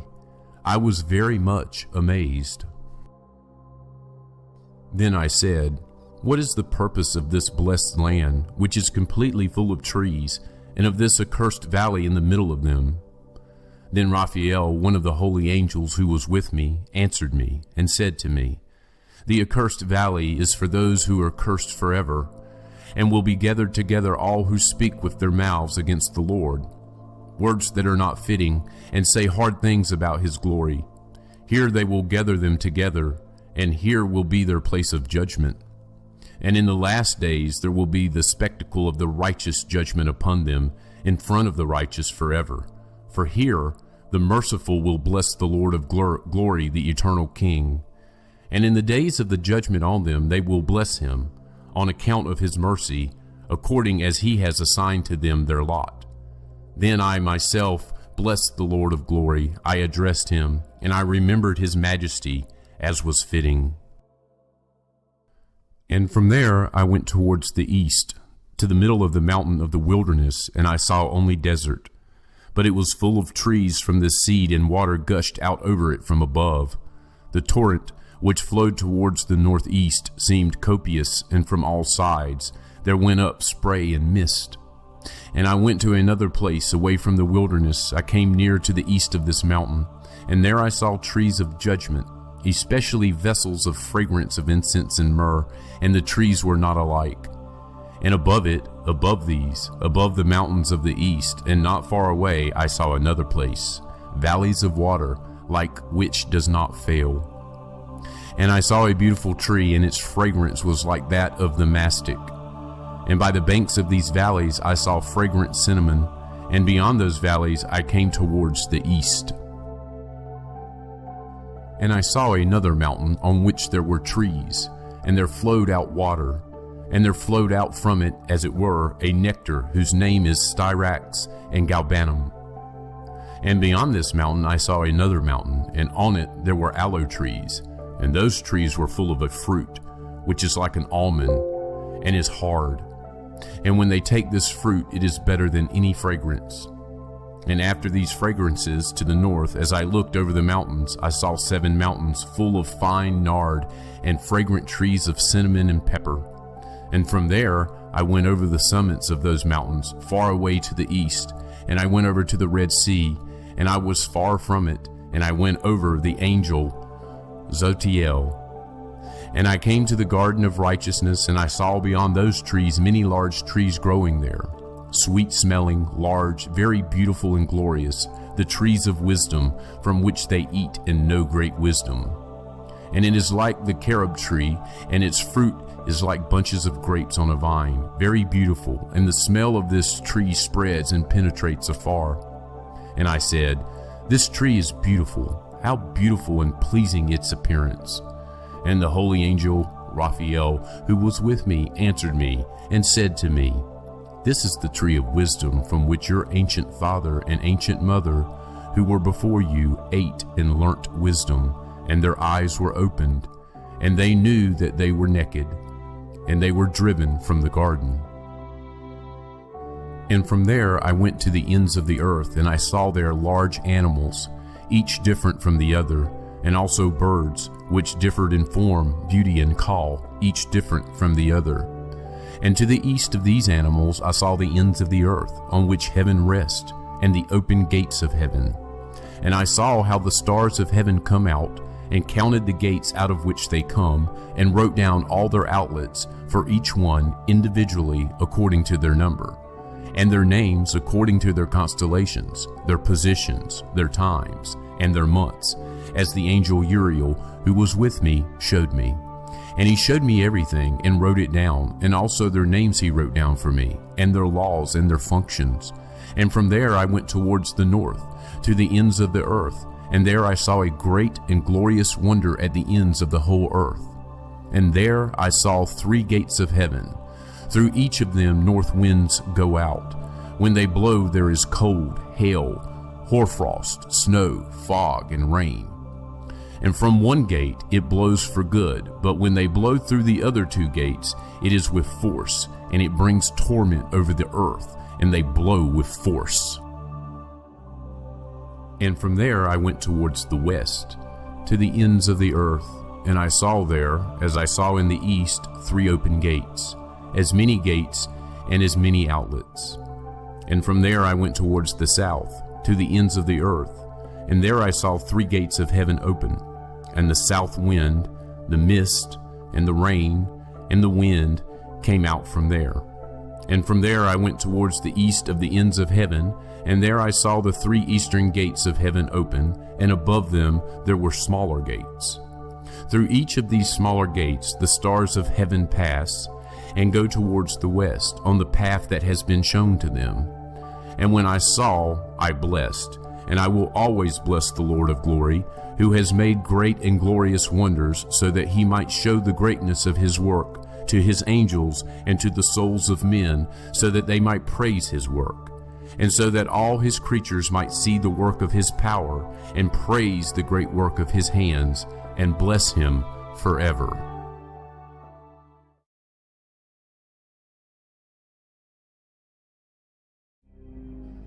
The second vision that he saw, the vision of wisdom, which Enoch, the son of Jared, the son of Malalel, the son of Canaan, the son of Enosh, the son of Seth, the son of Adam, saw.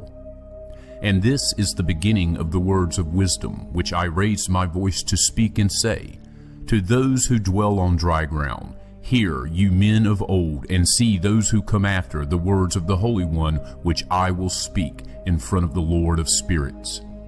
It would have been better to have said these things before, but from those who come after we will not withhold the beginning of wisdom. Until now there has not been given by the Lord of spirits such wisdom as I have received, in accordance with my insight, in accordance with the wish of the Lord of spirits, by whom the lot of eternal life has been given to me. And the 3 parables were imparted to me, and I raised my voice, and said to those who dwell on the dry ground. The first parable. When the community of the righteous appears, and the sinners are judged for their sins and are driven from the face of the dry ground. And when the righteous one appears in front of the chosen righteous, whose works are weighed by the Lord of spirits, and when light appears to the righteous and chosen who dwell on the dry ground, where will be the dwelling of the sinners? And where will be the resting place of those who denied the Lord of spirits? It would have been better for them if they had not been born. And when the secrets of the righteous are revealed, the sinners will be judged, and the impious driven from the presence of the righteous and the chosen.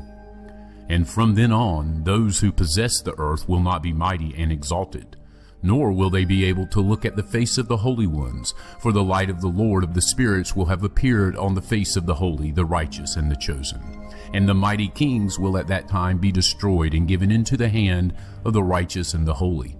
And from then on no one will be able to seek the Lord of spirits, for their life will be at an end. And it come to pass in these days that the chosen and holy children will come down from the high heavens, and their offspring will become one with the sons of men. In those days Enoch received books of indignation and anger, and books of tumult and confusion. And there will be no mercy for them, says the Lord of spirits. And at that time clouds and a storm wind carried me off from the face of the earth, and set me down at the end of heaven. And there I saw another vision, the dwelling of the righteous and the resting places of the holy. There my eyes saw their dwelling with the angels, and their resting places with the holy ones. And they were petitioning and supplicating and praying on behalf of the sons of men. And righteousness like water flowed in front of them, and mercy like dew on the ground. Thus it is among them forever and ever. And in those days my eyes saw the place of the chosen ones of righteousness and faith. And there will be righteousness in their days, and the righteous and chosen will be without number in front of him forever and ever. And I saw their dwelling under the wings of the Lord of spirits, and all the righteous and chosen shone in front of him, like the light of fire, and their mouths were full of blessing, and their lips praised the name of the Lord of spirits. And righteousness will not fail in front of him, the truth will not fail in front of him. There I wished to dwell, and my soul longed for that dwelling. There had my lot been assigned before, for thus it was decided about me in front of the Lord of spirits. And in those days I praised and exalted the name of the Lord of spirits with blessing and praise, for he has destined me for blessing and praise in accordance with the Lord of spirits. And for a long time my eyes looked at that place, and I blessed him and praised him, saying, Blessed is he, and may he be blessed from the beginning and forever. And in his presence there is no end. He knew before the world was created what the world would be, even for all the generations that are to come. Those who do not sleep bless you, and they stand before your glory and bless and praise and exalt, saying, Holy, holy, holy, Lord of spirits. He fills the earth with spirits. And there my eye saw all those who do not sleep standing in front of him and blessing and saying, Blessed are you, and blessed is the name of the Lord forever and ever. And my face was transformed until I was unable to see. And after this I saw 1,000 thousands and 10,000 times 10,000, a multitude beyond number or reckoning, who stood in front of the glory of the Lord of spirits. I looked, and on the four sides of the Lord of spirits I saw 4 figures, different from those who were standing. And I learnt their names, because the angel who went with me made known their names, and showed me all the secrets. And I heard the voices of those 4 figures as they sang praises in front of the Lord of glory. The first voice blesses the Lord of spirits forever and ever. The second voice I heard blessing the chosen one, and the chosen who depend on the Lord of spirits. And the third voice I heard petitioned and prayed on behalf of those who dwell on dry ground, and supplicate in the name of the Lord of spirits. And the fourth voice I heard driving away the Satans, and not allowing them to come in front of the Lord of spirits to accuse those who dwell on the high ground. And after this I asked the angel of peace who went with me, and showed me everything which is secret. Who are those 4 figures whom I have seen, and whose words I have heard and written down? And he said to me, The first one is the holy Michael, the merciful and long-suffering. And the second, who is in charge of all the diseases and in charge of all the wounds of the sons of men, is Raphael. And the third, who is in charge of all the powers, is the holy Gabriel. And the fourth, who is in charge of repentance and hope of those who will inherit eternal life, is Phanuel. And these are the 4 angels of the Lord Most High, and the 4 voices that I heard in those days. And after this I saw all the secrets of heaven, and how the kingdom is divided, and how the deeds of men are weighed in the balance. There I saw the dwelling of the chosen and the resting places of the holy, and my eyes saw there were all the sinners who deny the name of the Lord of spirits being driven from there. And they dragged them off, and they were not able to remain because of the punishment that went out from the Lord of spirits. And there my eyes saw the secrets of the flashes of lightning and of the thunder, and the secrets of the winds, and how they are distributed in order to blow over the earth, and the secrets of the clouds, and of the dew. And there I saw from where they go out in that place, and how from there the dust of the earth is saturated. And there I saw closed storehouses from which the winds are distributed, and the storehouse of the hail, and the storehouse of the mist, and the storehouse of the clouds. And its cloud remained over the earth from the beginning of the world. And I saw the chambers of the sun and the moon, where they go out, and where they return, and their glorious return, and how one is more honored than the other is, and their magnificent course, and how they do not leave their course, neither adding nor subtracting from their course, and how they kept faith in one another, observing their oath. And the sun goes out first, and completes its journey at the command of the Lord of Spirits, and his name endures forever and ever. And after this is the hidden and visible path of the moon, and it travels the course of its journey in that place by day and by night. One stands opposite the other in front of the Lord of Spirits, and they give thanks and sing praise, and do not rest, because their thanksgiving is like rest to them.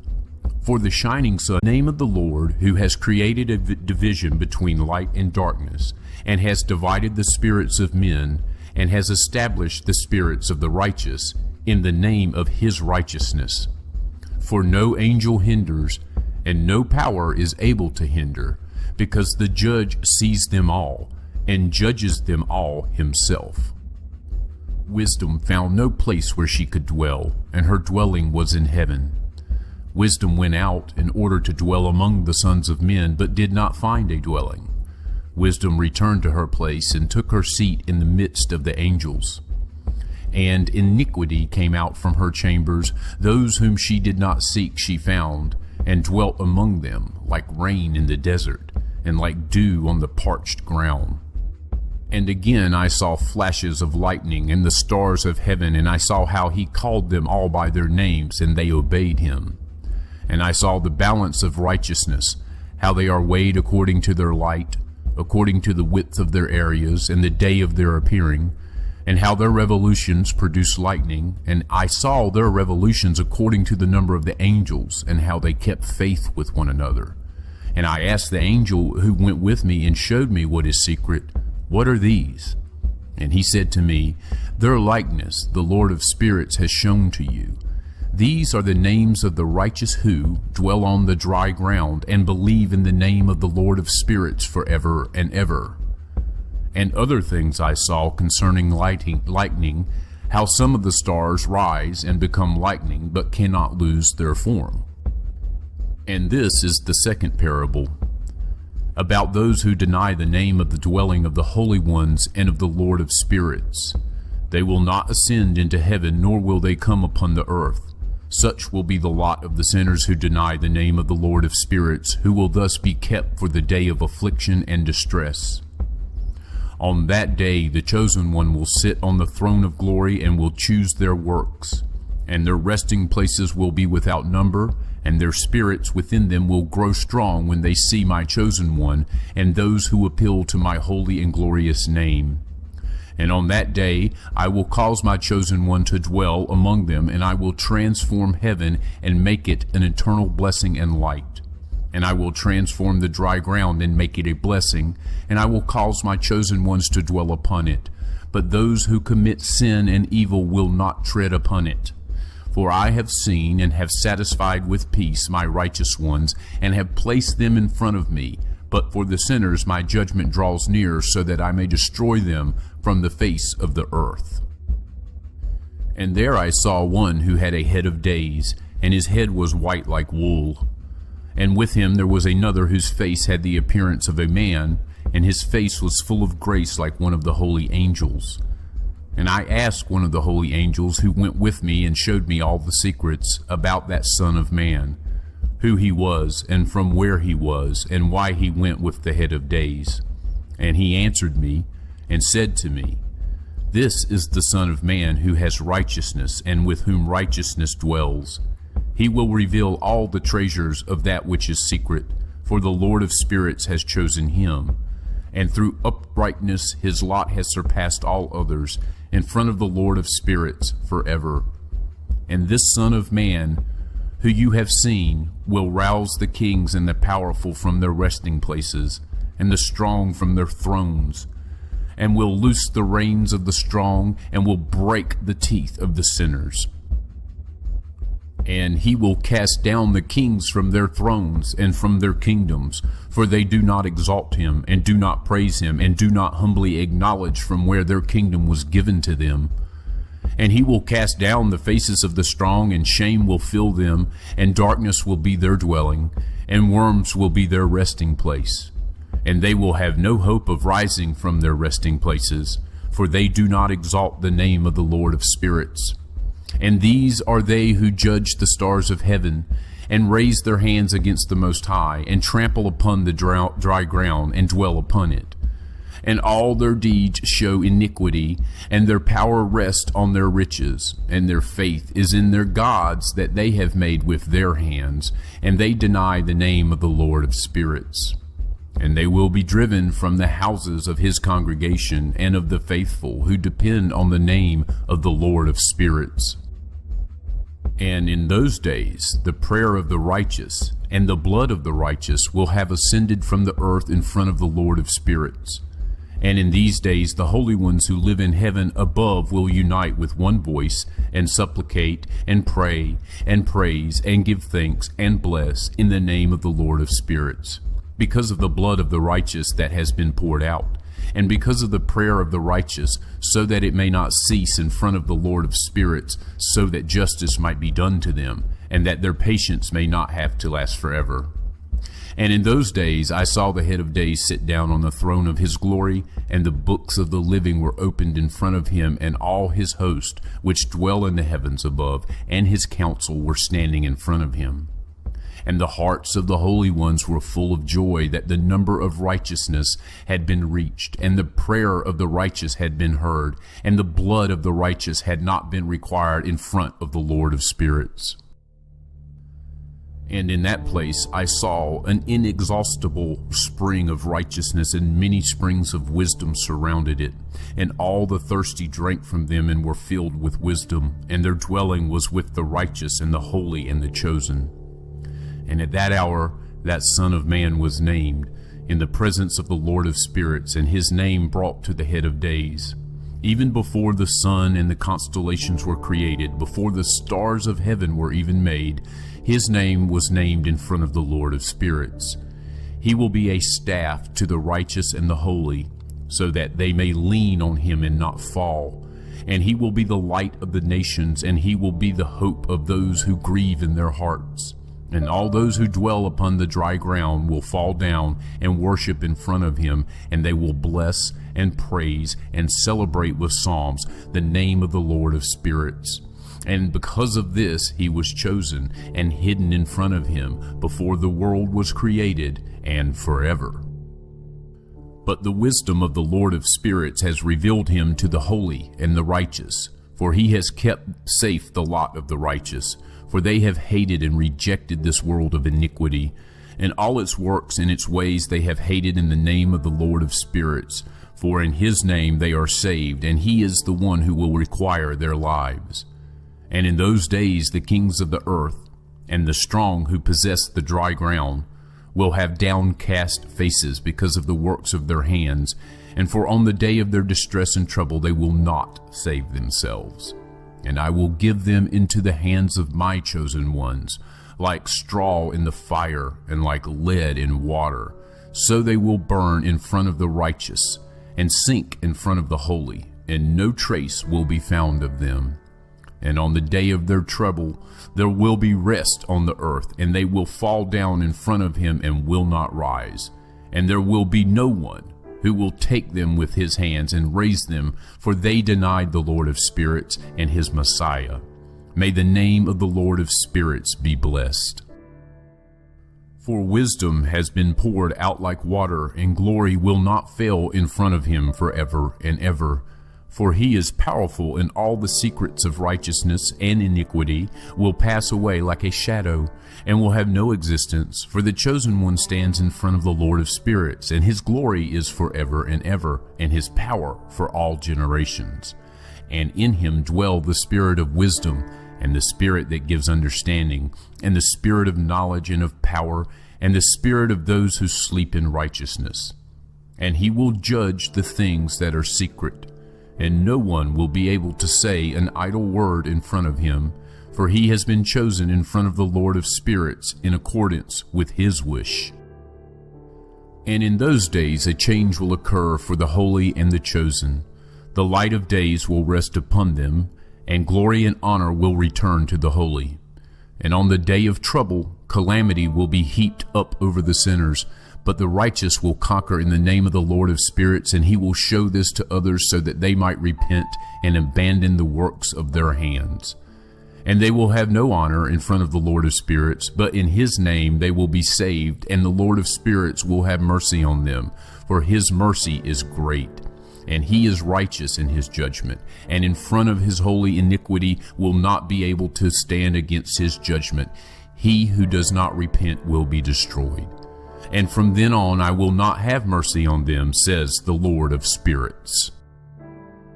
And in those days the earth will return that which has been entrusted to it, and Sheol will return that which has been entrusted to it, and that which it has received, and destruction will return what it owes. And he will choose the righteous and the holy from among them, for the day has come near when they must be saved. And in those days the chosen one will sit on his throne, and all the secrets of wisdom will flow out from the counsel of his mouth. For the Lord of spirits has appointed him and glorified him. And in those days the mountains will leap like rams, and the hills will skip like lambs, satisfied with milk, and all will become angels in heaven.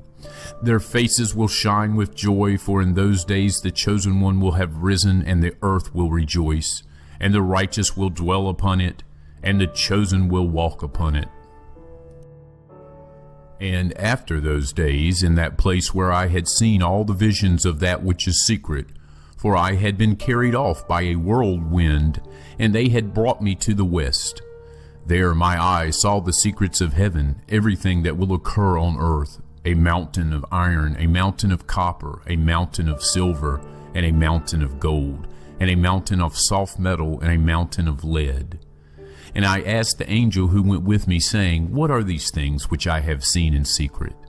And he said to me, All these things which you have seen serve the authority of his Messiah, so that he may be strong and powerful on the earth.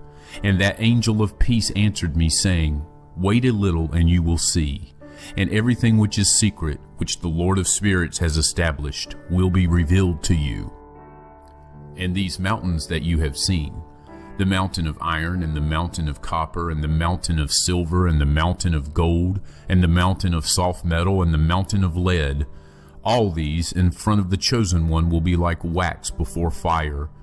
And like the water that comes down from above onto these mountains, they will be weak under his feet. And it will come to pass in those days that neither by gold nor by silver will men save themselves. They will be unable to save themselves or to flee. And there will be neither iron for war, nor material for a breastplate. Bronze will be no use, and tin will be of no use, and will count for nothing, and lead will not be wanted. All these will be wiped out and destroyed from the face of the earth when the chosen one appears in front of the Lord of spirits. And there my eyes saw a deep valley, and its mouth was open. And all those who dwell upon dry ground and the sea and the islands will bring gifts and presents and offerings to him, but that deep valley will not become full. And their hands commit evil, and everything at which the righteous toil the sinners evilly devour. And so the sinners will be destroyed from in front of the Lord of spirits, and will be banished from the face of his earth unceasingly forever and ever. For I saw the angels of punishment going and preparing all the instruments of Satan. And I asked the angel of peace who went with me, and I said to him, These instruments, for whom are they preparing them? And he said to me, They are preparing these for the kings and the powerful of this earth, so that by means of them they may be destroyed. And after this the righteous and chosen one will cause the house of his congregation to appear. From then on, in the name of the Lord of spirits, they will not be hindered. And in front of him these mountains will not be firm like the earth, and the hills will be like a spring of water, and the righteous will have rest from the ill treatment of the sinners. And I looked and turned to another part of the earth, and I saw there a deep valley with burning fire. And they brought the kings and powerful and threw them into that valley. And there my eyes saw how they made instruments for them, iron chains of immeasurable weight. And I asked the angel of peace who went with me, saying, These chain instruments, for whom are they being prepared? And he said to me, These are being prepared for the host of Azazel. so that they may take them and throw them into the lowest part of hell, and they will cover their jaws with rough stones, as the Lord of spirits commanded. And Michael and Gabriel and Raphael and Phanuel, these will take hold of them on that great day, and throw them on that day into the furnace of burning fire, so that the Lord of spirits may take vengeance on them for their iniquity. In that they became servants of Satan, and led astray those who dwell upon the dry ground. And in those days the punishment of the Lord of spirits will go out, and all the storehouses of the waters which are above the sky and under the earth will be opened. And all the waters will be joined with the waters that are above the sky. The water that is above the sky is male, and the water that is under the earth is female. And all those who dwell upon the dry ground and those who dwell under the ends of heaven will be wiped out. And because of this they will acknowledge their iniquity which they have committed on the earth, and through this they will be destroyed.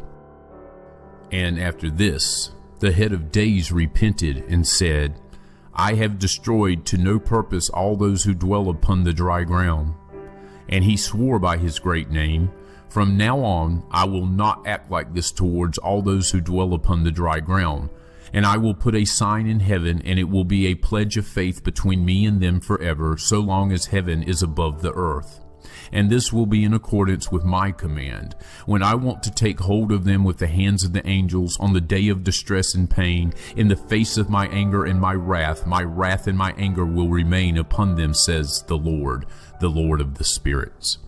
You, powerful kings who dwell upon the dry ground, will be obliged to watch my chosen ones sit down on the throne of my glory and judge in the name of the Lord of spirits, Azazel, and all his associates, and all his host. And I saw there the host of the angels of punishment as they went, and they were holding chains of iron and bronze. And I asked the angel of peace who went with me, saying, To whom are those who are holding the chains going? And he said to me, Each to his own chosen ones, and to their beloved ones, so that they may be thrown into the chasm in the depths of the valley. And then that valley will be filled with their chosen and beloved ones, and the days of their life will be at an end, and the days of their leading astray will no longer be counted. And in those days the angels will gather together, and will throw themselves towards the east. Upon the Parthians and Medes they will stir up the kings, so that a disturbing spirit will come upon them, and they will drive them from their thrones. And they will come out like lions from their lairs, and like hungry wolves in the middle of their flocks. And they will go up and trample on the land of my chosen ones. And the land of my chosen ones will become before them a tramping ground and a beaten track. But the city of my righteous ones will be a hindrance to their horses, and they will stir up slaughter amongst themselves, and their own right hand will be strong against them. And a man will not admit to knowing his neighbor, or his brother, nor a son his father, or his mother, until, through their death, there are corpses enough, and their punishment it will not be in vain. And in those days Sheol will open its mouth, and they will sink into it and their destruction. Sheol will swallow up the sinners in front of the faces of the chosen. And it came to pass after this, that I saw another host of chariots with men riding on them, and they came upon the wind from the east and from the west to the south. And the sound of the noise of their chariots was heard. And when this occurred, the holy ones observed it from heaven, and the pillars of the earth were shaken from their foundations, and the sound was heard from the ends of the earth to the ends of heaven throughout the day. And all will fall down and worship the Lord of spirits. And this is the end of the second parable.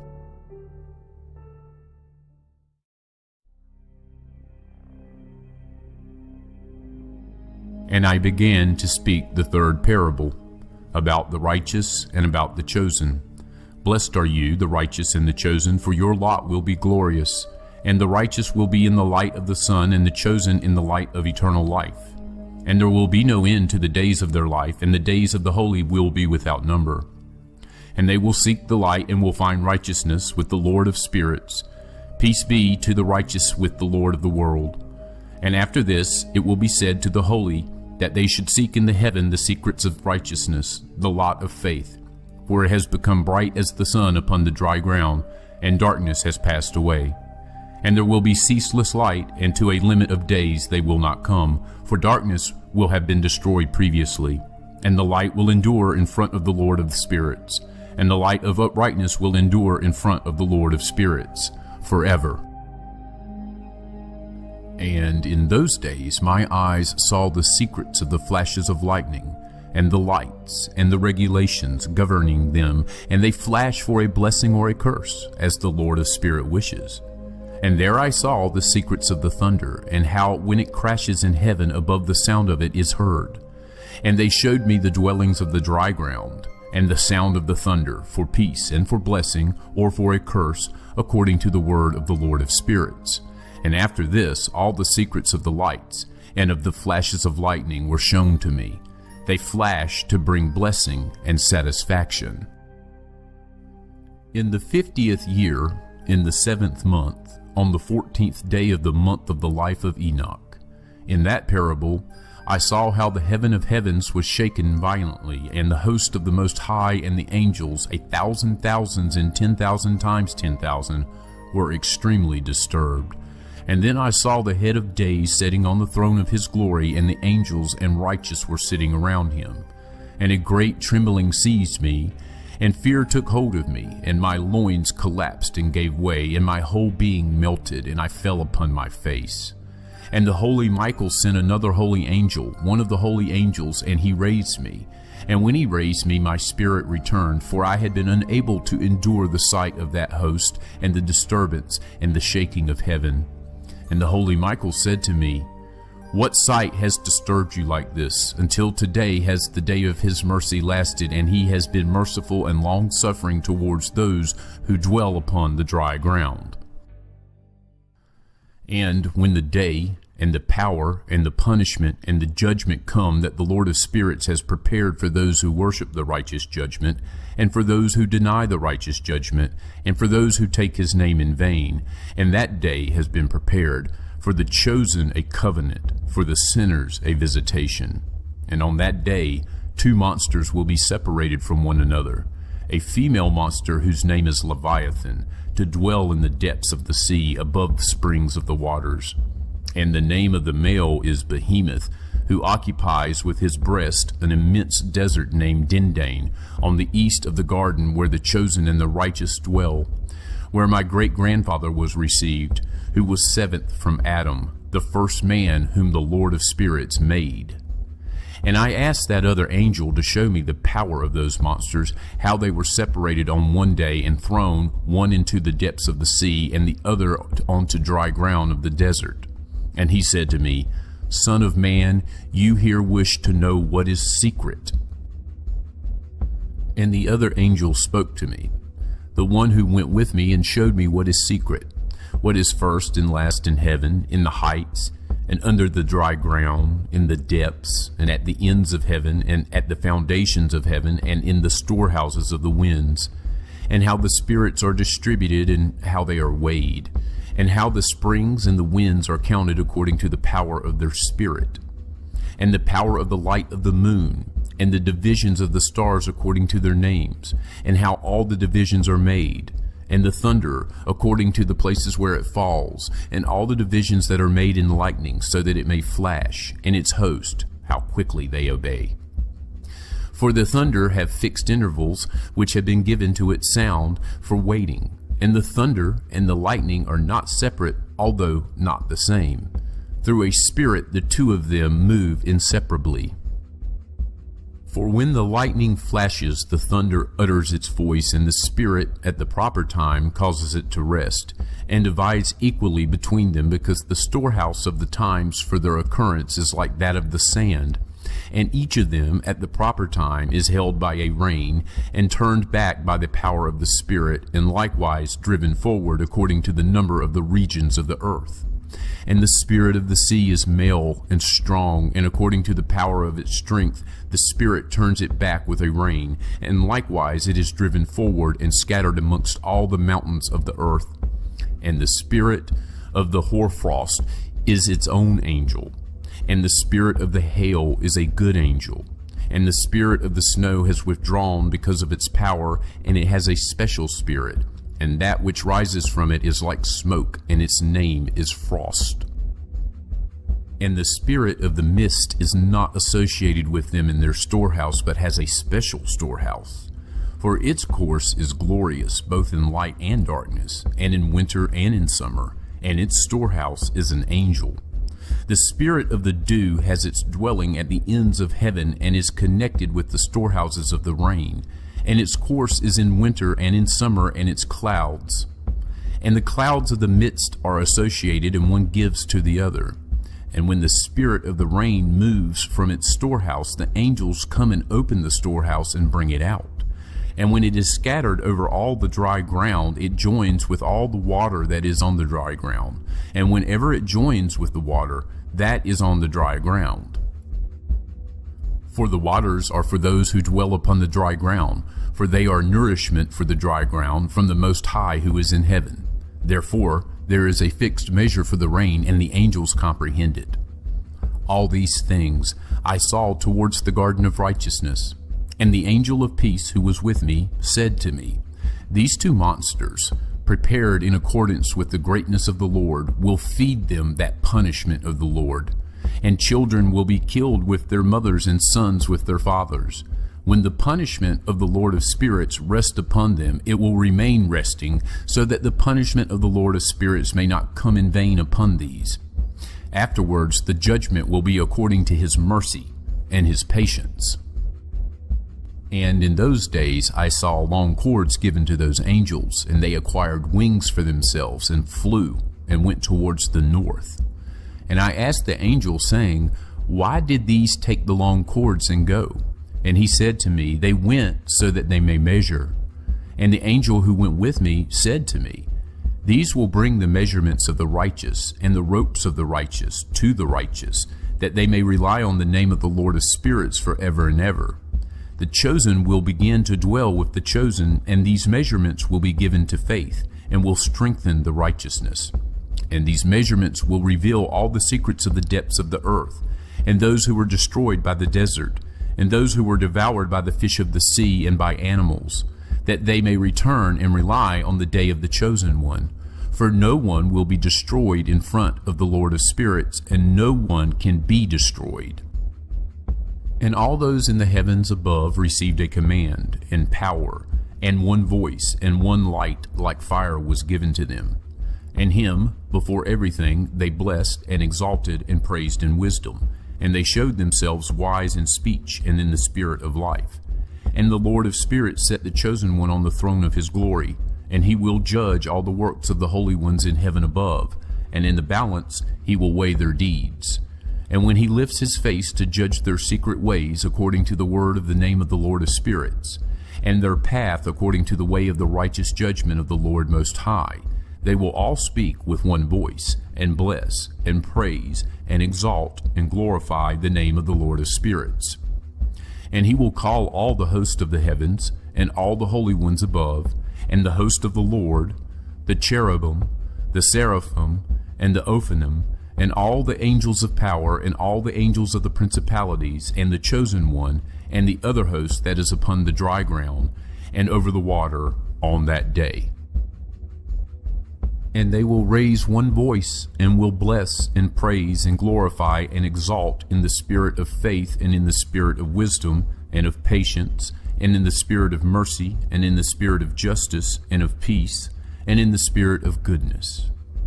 And they will all say with one voice, Blessed is he, and blessed be the name of the Lord of spirits forever and ever. All those who do not sleep in heaven above will bless him. All his holy ones who are in heaven will bless him, and all the chosen ones who dwell in the garden of life, and every spirit able to bless, and praise, and exalt, and hallow your holy name. And all flesh which to the limit of its power will praise and bless your name forever and ever. For great is the mercy of the Lord of spirits, and he is long-suffering, and all his works and all his forces, as many as he has made, he has revealed to the righteous and the chosen in the name of the Lord of spirits. And thus the Lord commanded the kings, and the mighty, and the exalted, and those who dwell upon the earth, and said, Open your eyes, and raise your horns, if you are able to acknowledge the chosen one. And the Lord of spirits sat on his throne of glory, and the Spirit of righteousness was poured out on him. And the word of his mouth kills all the sinners and all the lawless, and they are destroyed in front of him. And on that day all the kings and the mighty and the exalted, and those who possess the earth will stand up, and they will see and recognize how he sits on the throne of his glory. And the righteous are judged in righteousness in front of him, and no idle word is spoken in front of him. And pain will come upon them as upon a woman in labor, for whom giving birth is difficult when her child enters the mouth of the womb. And she has difficulty giving birth. And one half of them will look at the other, and they will be terrified, and will cast down their faces, and pain will take hold of them when they see that Son of Woman sitting on the throne of his glory.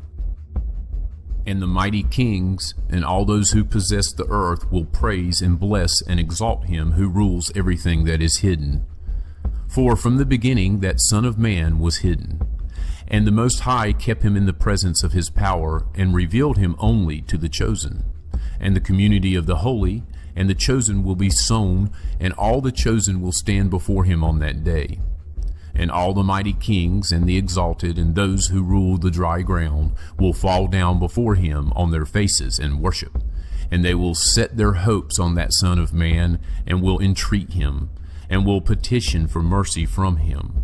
But the Lord of spirits will then so press them that they will hasten to go out from before him, and their faces will be filled with shame, and the darkness will grow deeper on their faces. And the angels of punishment will take them, so that they may repay them for the wrong that they did to his children and to his chosen ones. And they will become a spectacle to the righteous and to his chosen ones. They will rejoice over them, for the anger of the Lord of spirits will rest upon them, and the sword of the Lord of spirits will be drunk with them. And the righteous and the chosen will be saved on that day, and they will never see the faces of the sinners and the lawless from then on. And the Lord of spirits will remain over them, and with that Son of Man they will dwell and eat and lie down and rise up forever and ever. And the righteous and chosen will have risen from the earth, and will have ceased to cast down their faces, and will have put on the garment of life. And this will be a garment of life from the Lord of spirits, and your garments will not wear out, and your glory will not fail in front of the Lord of spirits. In those days the mighty kings who possess the dry ground will entreat the angels of his punishment to whom they have been handed over, so that they might give them a little respite, and so that they might fall down and worship in front of the Lord of spirits and confess their sins in front of him. And they will bless and praise the Lord of spirits and say, Blessed be the Lord of spirits, and the Lord of kings, the Lord of the mighty, and the Lord of the rich, and the Lord of glory, and the Lord of wisdom. And everything secret is clear in front of you, and your power is for all generations, and your glory is forever and ever. Deep and without number are all your secrets, and your righteousness is beyond reckoning. Now we realize that we ought to praise and bless the Lord of kings, and the one who is king over all kings. And they will say, Would that we might be given a respite, so that we might praise and thank and bless him, and make our confession in front of his glory. And now we long for a respite, but do not find it. We are driven off and do not obtain it. And the light has passed away from before us, and darkness will be our dwelling forever and ever. For we have not made our confession before him, and we have not praised the name of the Lord of kings, and we have not praised the Lord for all his works, but our hopes have been on the scepter of our kingdom and of our glory. And on the day of our affliction and distress he does not save us, and he will find no respite to make our confession that our Lord is faithful in all his doings, and in all his judgments and his justice, and that his judgments show no respect for persons. And we pass away from in front of him because of all our works, and all of our sins have been counted exactly. Then they will say to them, Our souls are sated with possessions gained through iniquity, but they do not prevent our going down into the flames of the torment of Sheol. And after this, their faces will be filled with darkness and shame in front of that Son of Man, and they will be driven away from him, and the sword will dwell among them in front of him. And thus says the Lord of spirits, this is the law and the judgment for the mighty, and the kings, and the exalted, and for those who possess the dry ground in front of the Lord of the spirits.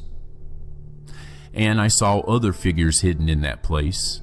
I heard the voice of the angel saying, these are the angels who came down from heaven onto the earth and revealed what is secret to the sons of men, and led astray the sons of men, so that they committed sin.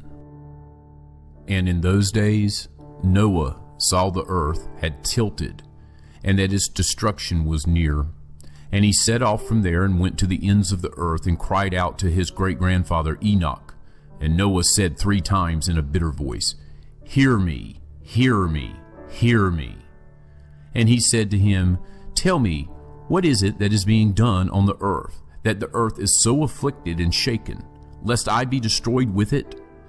And immediately there was a great disturbance on the earth, and a voice was heard from heaven, and I fell upon my face. And my great-grandfather Enoch came, stood by me, and said to me, why did you cry out to me with such bitter crying and weeping?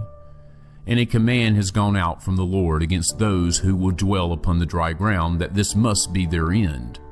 For they have learnt all the secrets of the angels, and all the wrongdoings of the Satans, and all their secret power, and all the power of those who practice magic arts, and the power of enchantments, and the power of those who cast molten images from all the earth.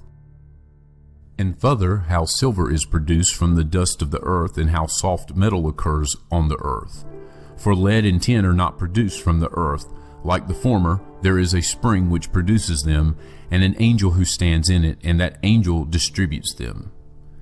And after this my great-grandfather Enoch took hold of me with his hand, and raised me, and said to me, go, for I have asked the Lord of spirits about this disturbance on the earth. And he said to me, because of their iniquity their judgment has been completed, and they will no longer be counted before me. Because of their sorceries they have searched out and learnt, the earth and those who dwell upon it will be destroyed. And for these there will be no place of refuge forever, for they showed to them what is secret, and they have been condemned. But not so for you, my son. The Lord of spirits knows that you are pure and innocent of this reproach concerning the secrets. And he has established your name among the holy, and will keep you from amongst those who dwell upon the dry ground. And he has destined your offspring in righteousness to be kings and for great honors. And from your offspring will flow out a spring of the righteous and holy, without number forever. And after this he showed me the angels of punishment, who were ready to come and release all the forces of the water which is under the earth, in order to bring judgment and destruction on all those who reside and dwell upon the dry ground. And the Lord of spirits commanded the angels who were coming out not to raise their hands, but to keep watch, for those angels were in charge of the forces of the waters. And I came out from before Enoch. And in those days the word of the Lord came to me, and he said to me, Noah, behold, your lot has come up before me, a lot without reproach, a lot of love and uprightness. And now the angels are making a wooden structure, and when the angels come out from that task, I will put my hand on it and keep it safe. And a change shall take place, so that the dry ground may not remain empty. And I will establish your offspring before me forever and ever, and I will scatter those who dwell with you over the face of the dry ground. I will not again put them to the test on the face of the earth, but they will be blessed and increase on the dry ground in the name of the Lord. And they will shut up those angels who showed iniquity in that burning valley, which my great-grandfather Enoch had shown to me previously in the west, near the mountains of gold and silver and iron and soft metal and tin. And I saw that valley, in which there was a great disturbance, and a heaving of the waters. And when all this happened, from the fiery molten metal and the disturbance, which disturbed the waters in that place, a smell of sulfur was produced, and it was associated with those waters. And that valley of the angels, who led men astray, burns under the ground. and through the valleys of that same area flow out rivers of fire, where those angels will be punished who led astray those on the dry ground. And in those days those waters will serve the kings and the mighty and the exalted and those who dwell upon dry ground for the healing of their soul and body, but also for the punishment of the spirit. And their spirits are so full of lust that they will be punished in their bodies, for they denied the Lord of spirits. And they see their punishment every day, yet they do not believe in his name. And the more their bodies are burnt, the more a change will come over their spirits forever and ever. For no one can speak an idle word in front of the Lord of spirits. For judgment will come upon them, for they believe in the lust of their bodies, but deny the Spirit of the Lord. And those same waters will undergo a change in those days.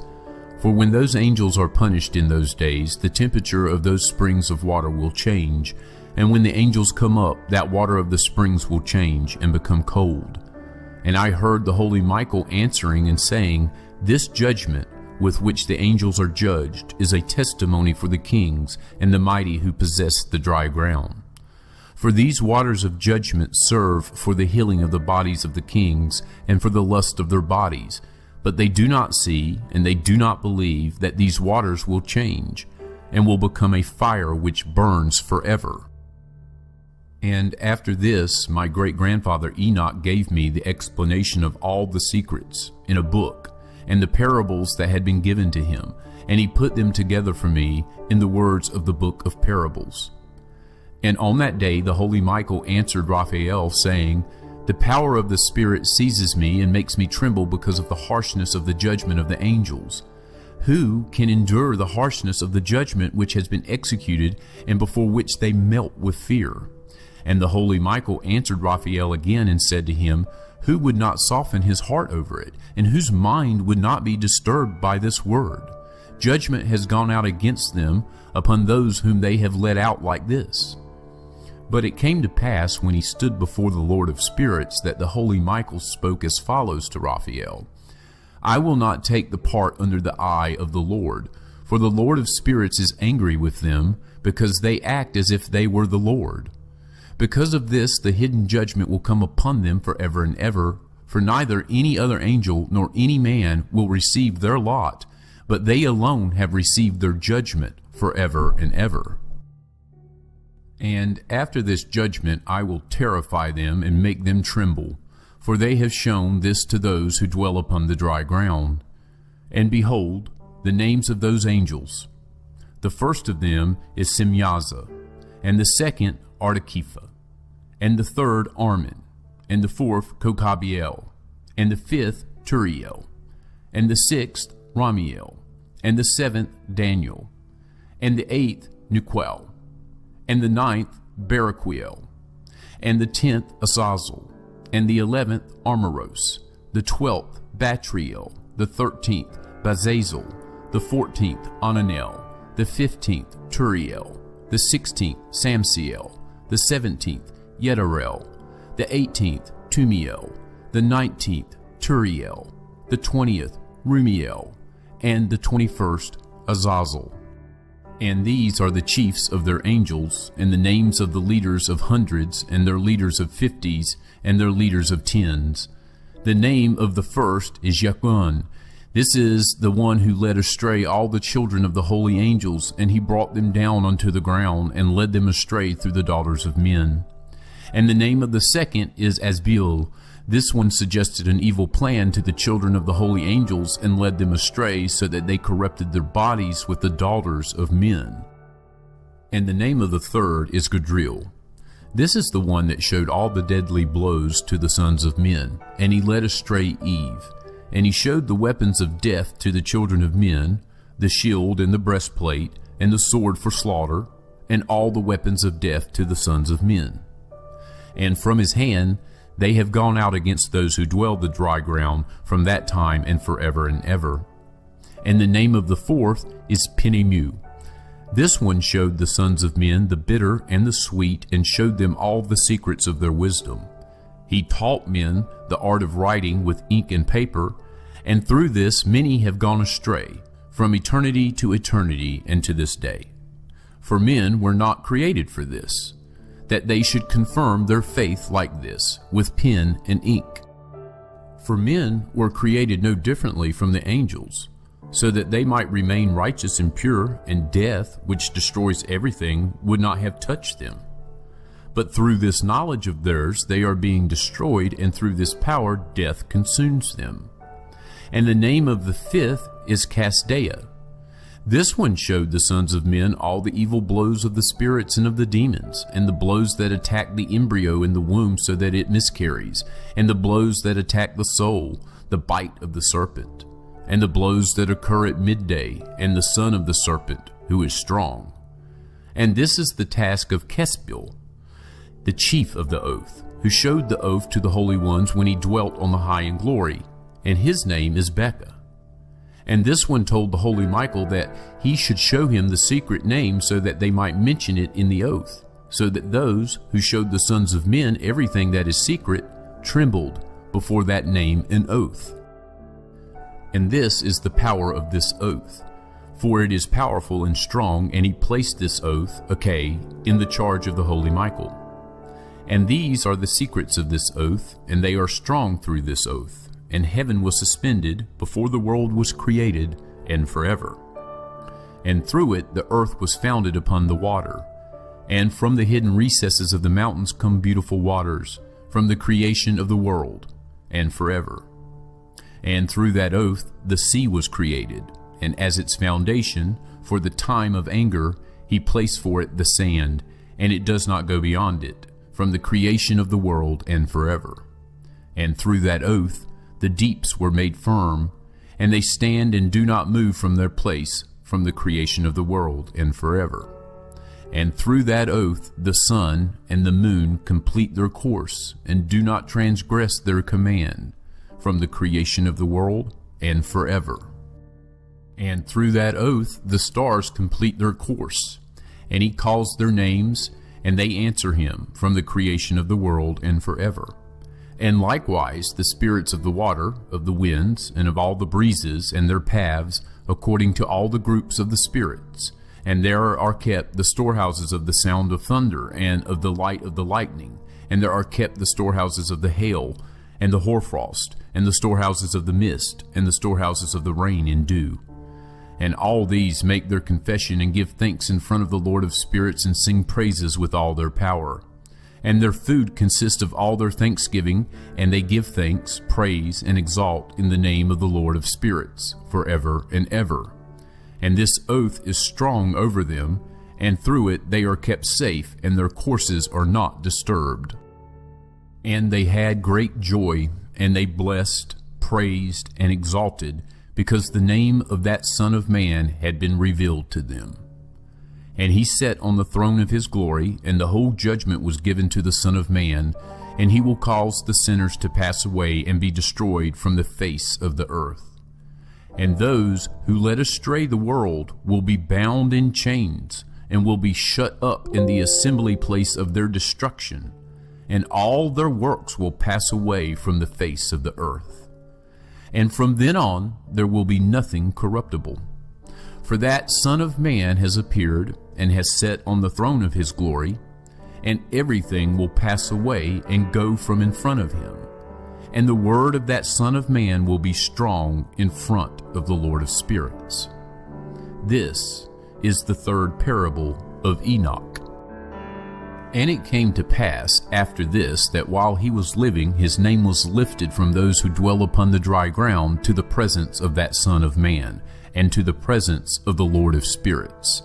And he was lifted on the chariots of the Spirit, and his name vanished from among them. And from that day I was not counted among them, and he placed me between two winds, between the north and the west, where the angels took the cords to measure for me the place for the chosen and the righteous. And there I saw the first fathers and the righteous who from the beginning of the world dwelt in that place. And it came to pass after this that my spirit was carried off, and it went up into the heavens. I saw the sons of the holy angels treading upon flames of fire. Their garments were white, and their clothing, and the light of their face was like snow. And I saw two rivers of fire, and the light of that fire shone like a hyacinth, and I fell upon my face in front of the Lord of spirits. And the angel Michael, one of the archangels, took hold of me by my right hand and raised me and led me out to all the secrets of mercy and the secrets of righteousness.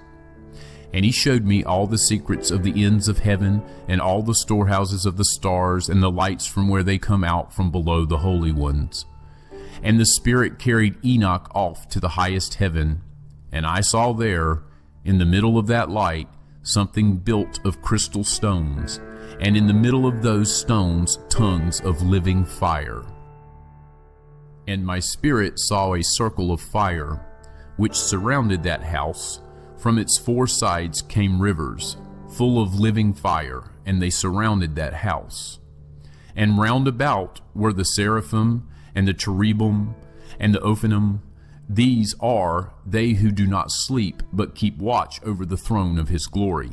And I saw angels who could not be counted, 1,000 thousands and 10,000 times 10,000 surrounding that house.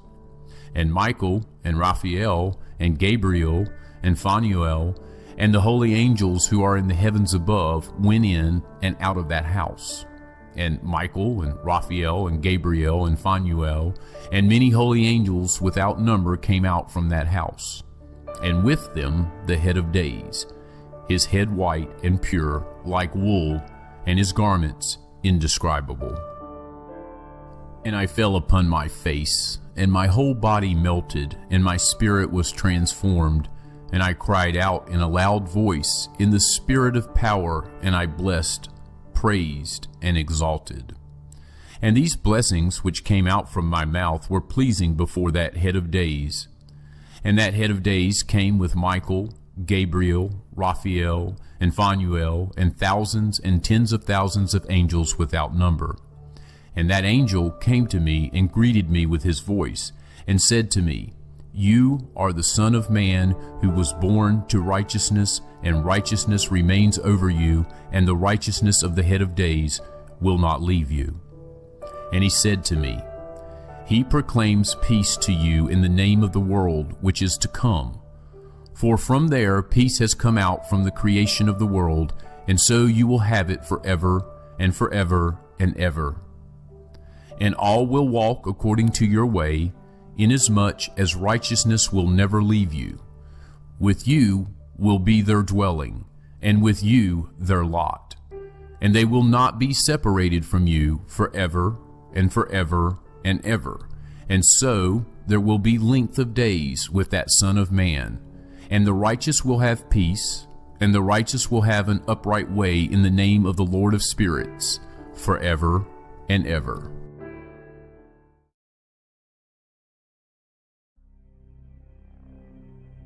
The Book of Revolutions of the Lights of Heaven, each as it is, according to their classes, according to their period of rule and their times, according to their names and places of origin, and according to their months. That Uriel, the holy angel who was with me, and is their leader, showed to me. And he showed me all the regulations exactly as they are for each year of the world and forever, until the new creation shall be made, which will last forever. And this is the first law of the lights. The light called the sun, its rising is in the gates of heaven that are towards the east, and its setting is in the western gates of heaven. And I saw 6 gates from which the sun rises, and 6 gates in which the sun sets, and the moon also rises and sets in those gates. And the leaders of the stars together with those whom they lead, there are 6 in the east and 6 in the west, all exactly in place, one next to the other. And there are many windows to the south and the north of those gates. And first there rises the greater light, named the sun, and its disk is like the disk of heaven. And the whole of it is full of a fire which gives light and warmth. The wind blows the chariots on which it ascends, and the sun goes down in the sky and returns through the north in order to reach the east, and is led so that it comes to the appropriate gate and shines in the sky. In this way it rises in the first month, in the large gate, namely, it rises through the fourth of those 6 gates that are towards the east. And in that 4th gate, through which the sun rises, in the first month, there are 12 window openings from which, whenever they are opened, flames come out. When the sun rises in heaven, it goes out through that fourth gate for 30 days, and exactly in the fourth gate, in the west of heaven, it goes down. And in those days the day grows daily longer, and the night grows nightly shorter, until the 13th morning. And on that day the day becomes longer than the night by a double part, and the day amounts to exactly 10 parts, and the night amounts to 8 parts. And the sun rises from that fourth gate and sets in the fourth gate, and returns to the fifth gate in the east for 30 mornings, and it rises from it and sets in the fifth gate. And then the day becomes longer by 2 parts, and the day amounts to 11 parts, and the night becomes shorter and amounts to 7 parts. And the sun returns to the east and comes to the sixth gate and rises and sets in the sixth gate for 31 mornings because of its sign. And on that day the day becomes longer than the night, and the day becomes double the night, and the day amounts to 12 parts, and the night becomes shorter and amounts to 6 parts. And the sun rises up so that the day may grow shorter, and the night longer. And the sun returns to the east, and it comes to the sixth gate, and rises from it, and sets for 30 mornings. And when 30 mornings have been completed, the day becomes shorter, by exactly 1 part, and the day amounts to 11 parts, and the night to 7 parts. And the sun goes out from the west through that sixth gate and goes to the east and rises in the fifth gate for 30 mornings, and it sets in the west again in the fifth gate in the west. On that day the day becomes shorter by 2 parts, and the day amounts to 10 parts and the night to 8 parts. And the sun rises from that fifth gate and sets in the fifth gate in the west, and rises in the fourth gate for 31 mornings because of its sign, and sets in the west. On that day the day becomes equal with the night, and is of equal length, and the night amounts to 9 parts, and the day to 9 parts.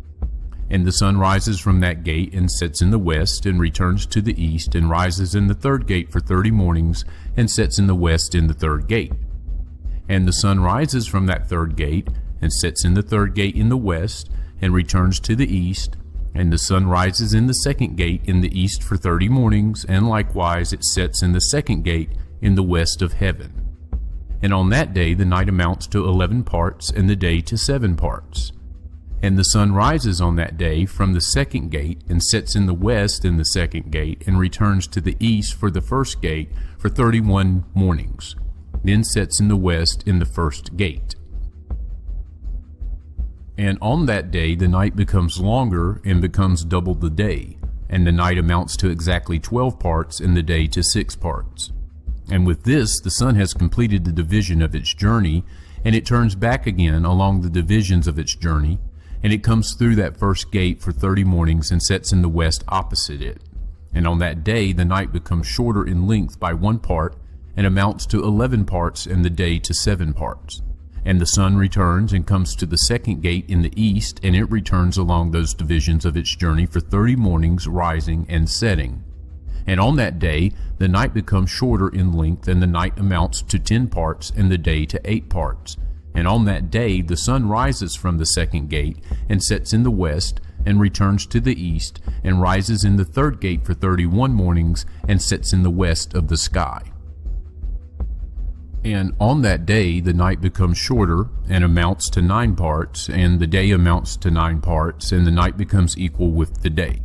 And the year amounts to exactly 364 days. And the length of the day and the night, and the shortness of the day and the night, they are different because of the journey of the sun.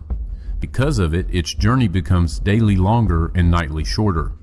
And this is the law and the journey of the sun, and its return, as often as it returns, 60 times it returns and rises. That is the great eternal light, which forever and ever is named the sun. And this that rises is the great light, which is named after its appearance, as the Lord commanded. And thus it rises and sets. It neither decreases nor rests, but runs day and night in its chariot.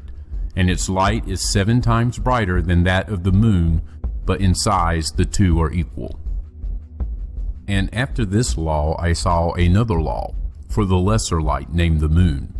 And its disk is like the disk of the sun, and the wind blows its chariot on which it rides, and in fixed measure light is given to it. and every month its rising and setting change, and its days are as the days of the sun. And when its light is uniformly full, it is a seventh part the light of the sun. And thus it rises, and its first phase is towards the east. It rises on the 30th morning, and on that day it appears and becomes for you the first phase of the moon, on the 30th morning, together with the sun in the gate through which the sun rises. And a half with a seventh part, and its entire disk is empty without light except for a seventh part, a 14th part of its light. And on the day that it receives a seventh and a half of its light amounts to a seventh, and a seventh part and a half. It sets with the sun, and when the sun rises, the moon rises with it, and receives a half of one part of light. And on that night, at the beginning of its morning, at the beginning of the moon's day, the moon sets with the sun, and is dark on that night in 6 and 7 parts and a half. And it rises on that day, with exactly a seventh part, goes out, recedes from the rising of the sun, and becomes bright on the remainder of its days, in the other 6 and 7 parts.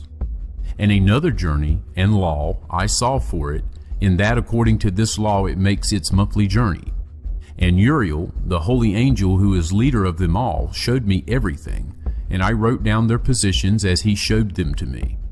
And I wrote down their months, as they are, and the appearance of their light, until 15 days have been completed. In seventh parts it makes all its darkness full, and in seventh parts it makes all its light full, in the east and in the west.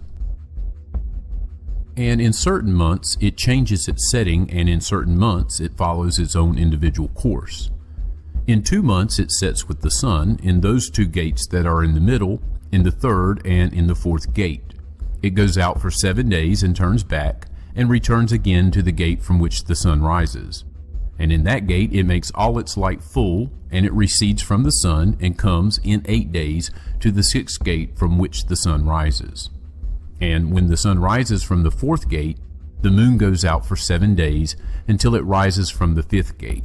And again it returns in 7 days to the 4th gate, makes all its light full, recedes, and comes to the 1st gate in 8 days. And again it returns in 7 days to the 4th gate from which the sun rises. Thus I saw their positions, how the moon rose and how the sun set in those days. And if 5 years are added together, the sun has an excess of 30 days. For each year of the 5 years there are 364 days. And the excess of the sun and the stars come to 6 days. In 5 years, with 6 days each, they have an excess of 30 days, and the moon falls behind the sun and the stars by 30 days. And the moon conducts the years exactly, all of them to their eternal positions. They are neither early nor late, even by 1 day, but change the year in exactly 364 days. In 3 years there are 1,092 days, and in 5 years there is 1,820 days, so that in 8 years there are 2,912 days.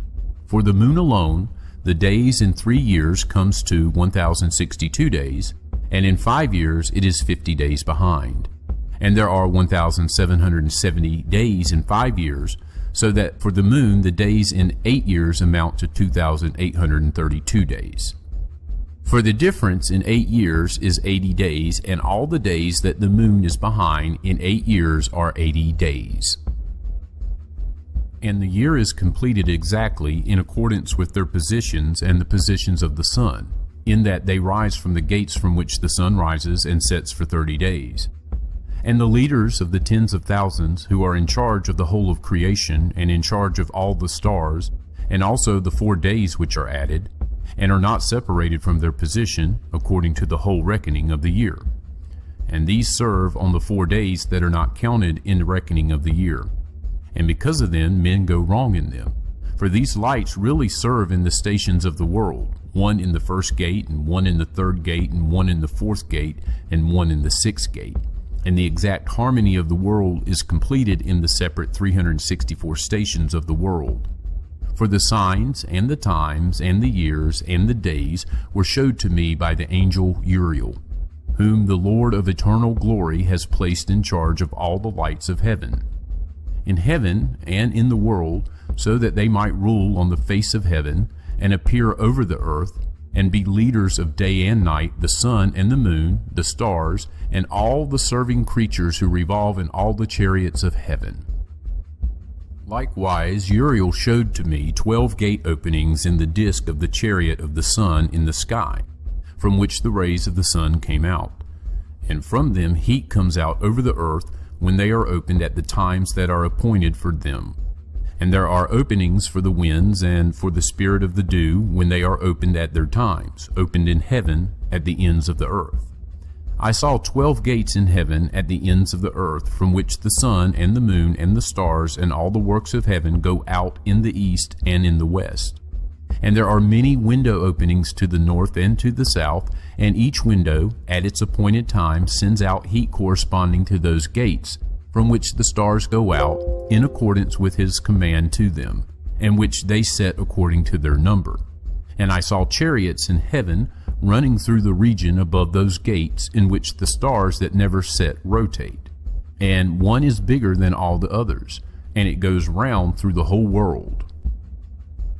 And at the ends of the earth I saw 12 gates open to all the winds, from which the winds come out and blow over the earth. 3 of them open in the front of heaven, and 3 in the back, and 3 on the right of heaven, and 3 on the left. And the 3 first are those towards the east, and then the 3 towards the north, and the 3 after those towards the south, and the 3 in the west. Through 4 of them come winds of blessing and peace, and from the other 8 come winds of punishment. When they are sent, they bring devastation to the whole earth, to the water which is on it, and to all those who dwell upon it, and to everything that is in the water and on dry ground. And the first wind from those gates, called the east wind, comes out through the first gate, which is towards the east. The one that comes from the south brings devastation, drought, heat, and destruction. And through the second gate in the middle comes what is right. And from it come rain and fruitfulness and prosperity and dew. And through the third gate, which is towards the north, comes cold and drought. And after these, the winds towards the south come out, through 3 gates. First, through the first of the gates, which inclines towards the east, comes a hot wind. And through the middle gate, which is next to it, come pleasant fragrances and dew and rain and prosperity and life. And through the third gate, which is towards the west, come dew and rain and locust and devastation. And after these, the winds towards the north. From the 7th gate, which is towards the east, come dew and rain, locusts and devastation. And through the gate exactly in the middle come rain and dew and life and prosperity. And through the third gate, which is towards the west, come mist and hoarfrost and snow and rain and dew and locusts. And after these, the winds towards the west. Through the first gate, which inclines towards the north, come dew and rain and hoarfrost and cold and snow and frost. And from the middle gate come dew and rain, prosperity and blessing. And through the last gate, which is towards the south, come drought and devastation, burning and destruction. And thus the 12 gates of the 4 quarters of heaven are complete. And all of their laws and all of their punishments and all their benefits I have shown to you, my son Methuselah. They called the first quarter eastern because it is the first, and they called the second the south because there the Most High descends, and there especially the one who is blessed forever descends. And the western quarter is called waning because there all the lights of heaven wane and go down. And the 4th quarter, named the north, is divided into 3 parts. And the first of them is the dwelling place for men, and the second contains seas of water, and the deeps, and the forest, and the rivers, and darkness and mist. And the third part contains the garden of righteousness. I saw 7 high mountains, which were higher than all other mountains on the earth, and from them snow comes, and days and times and years pass away and go by. I saw 7 rivers on the earth larger than all the other rivers. One of them comes from the east and pours out its waters into the great sea. And 2 of them come from the north to the sea and pour out their water into the Erythraean Sea in the east. And the remaining 4 flow out on the side of the north to their seas, 2 to the Erythraean Sea, and 2 into the great sea, and they discharged themselves there, and not into the wilderness, as some say. I saw 7 large islands in the sea and on the land, 2 on the land, and 5 in the great sea. The names of the sun are as follows: the first, Orieres; the second, Tomasis. The moon has 4 names. The first name is Asanya, and the second, Ebla, and the third, Benace, and the fourth, Irae. These are the 2 great lights. Their disk is like the disk of heaven, and in size the 2 are equal. In the disk of the sun are 7 parts of light, which are added to it more than to the moon. And in fixed measure light is transferred to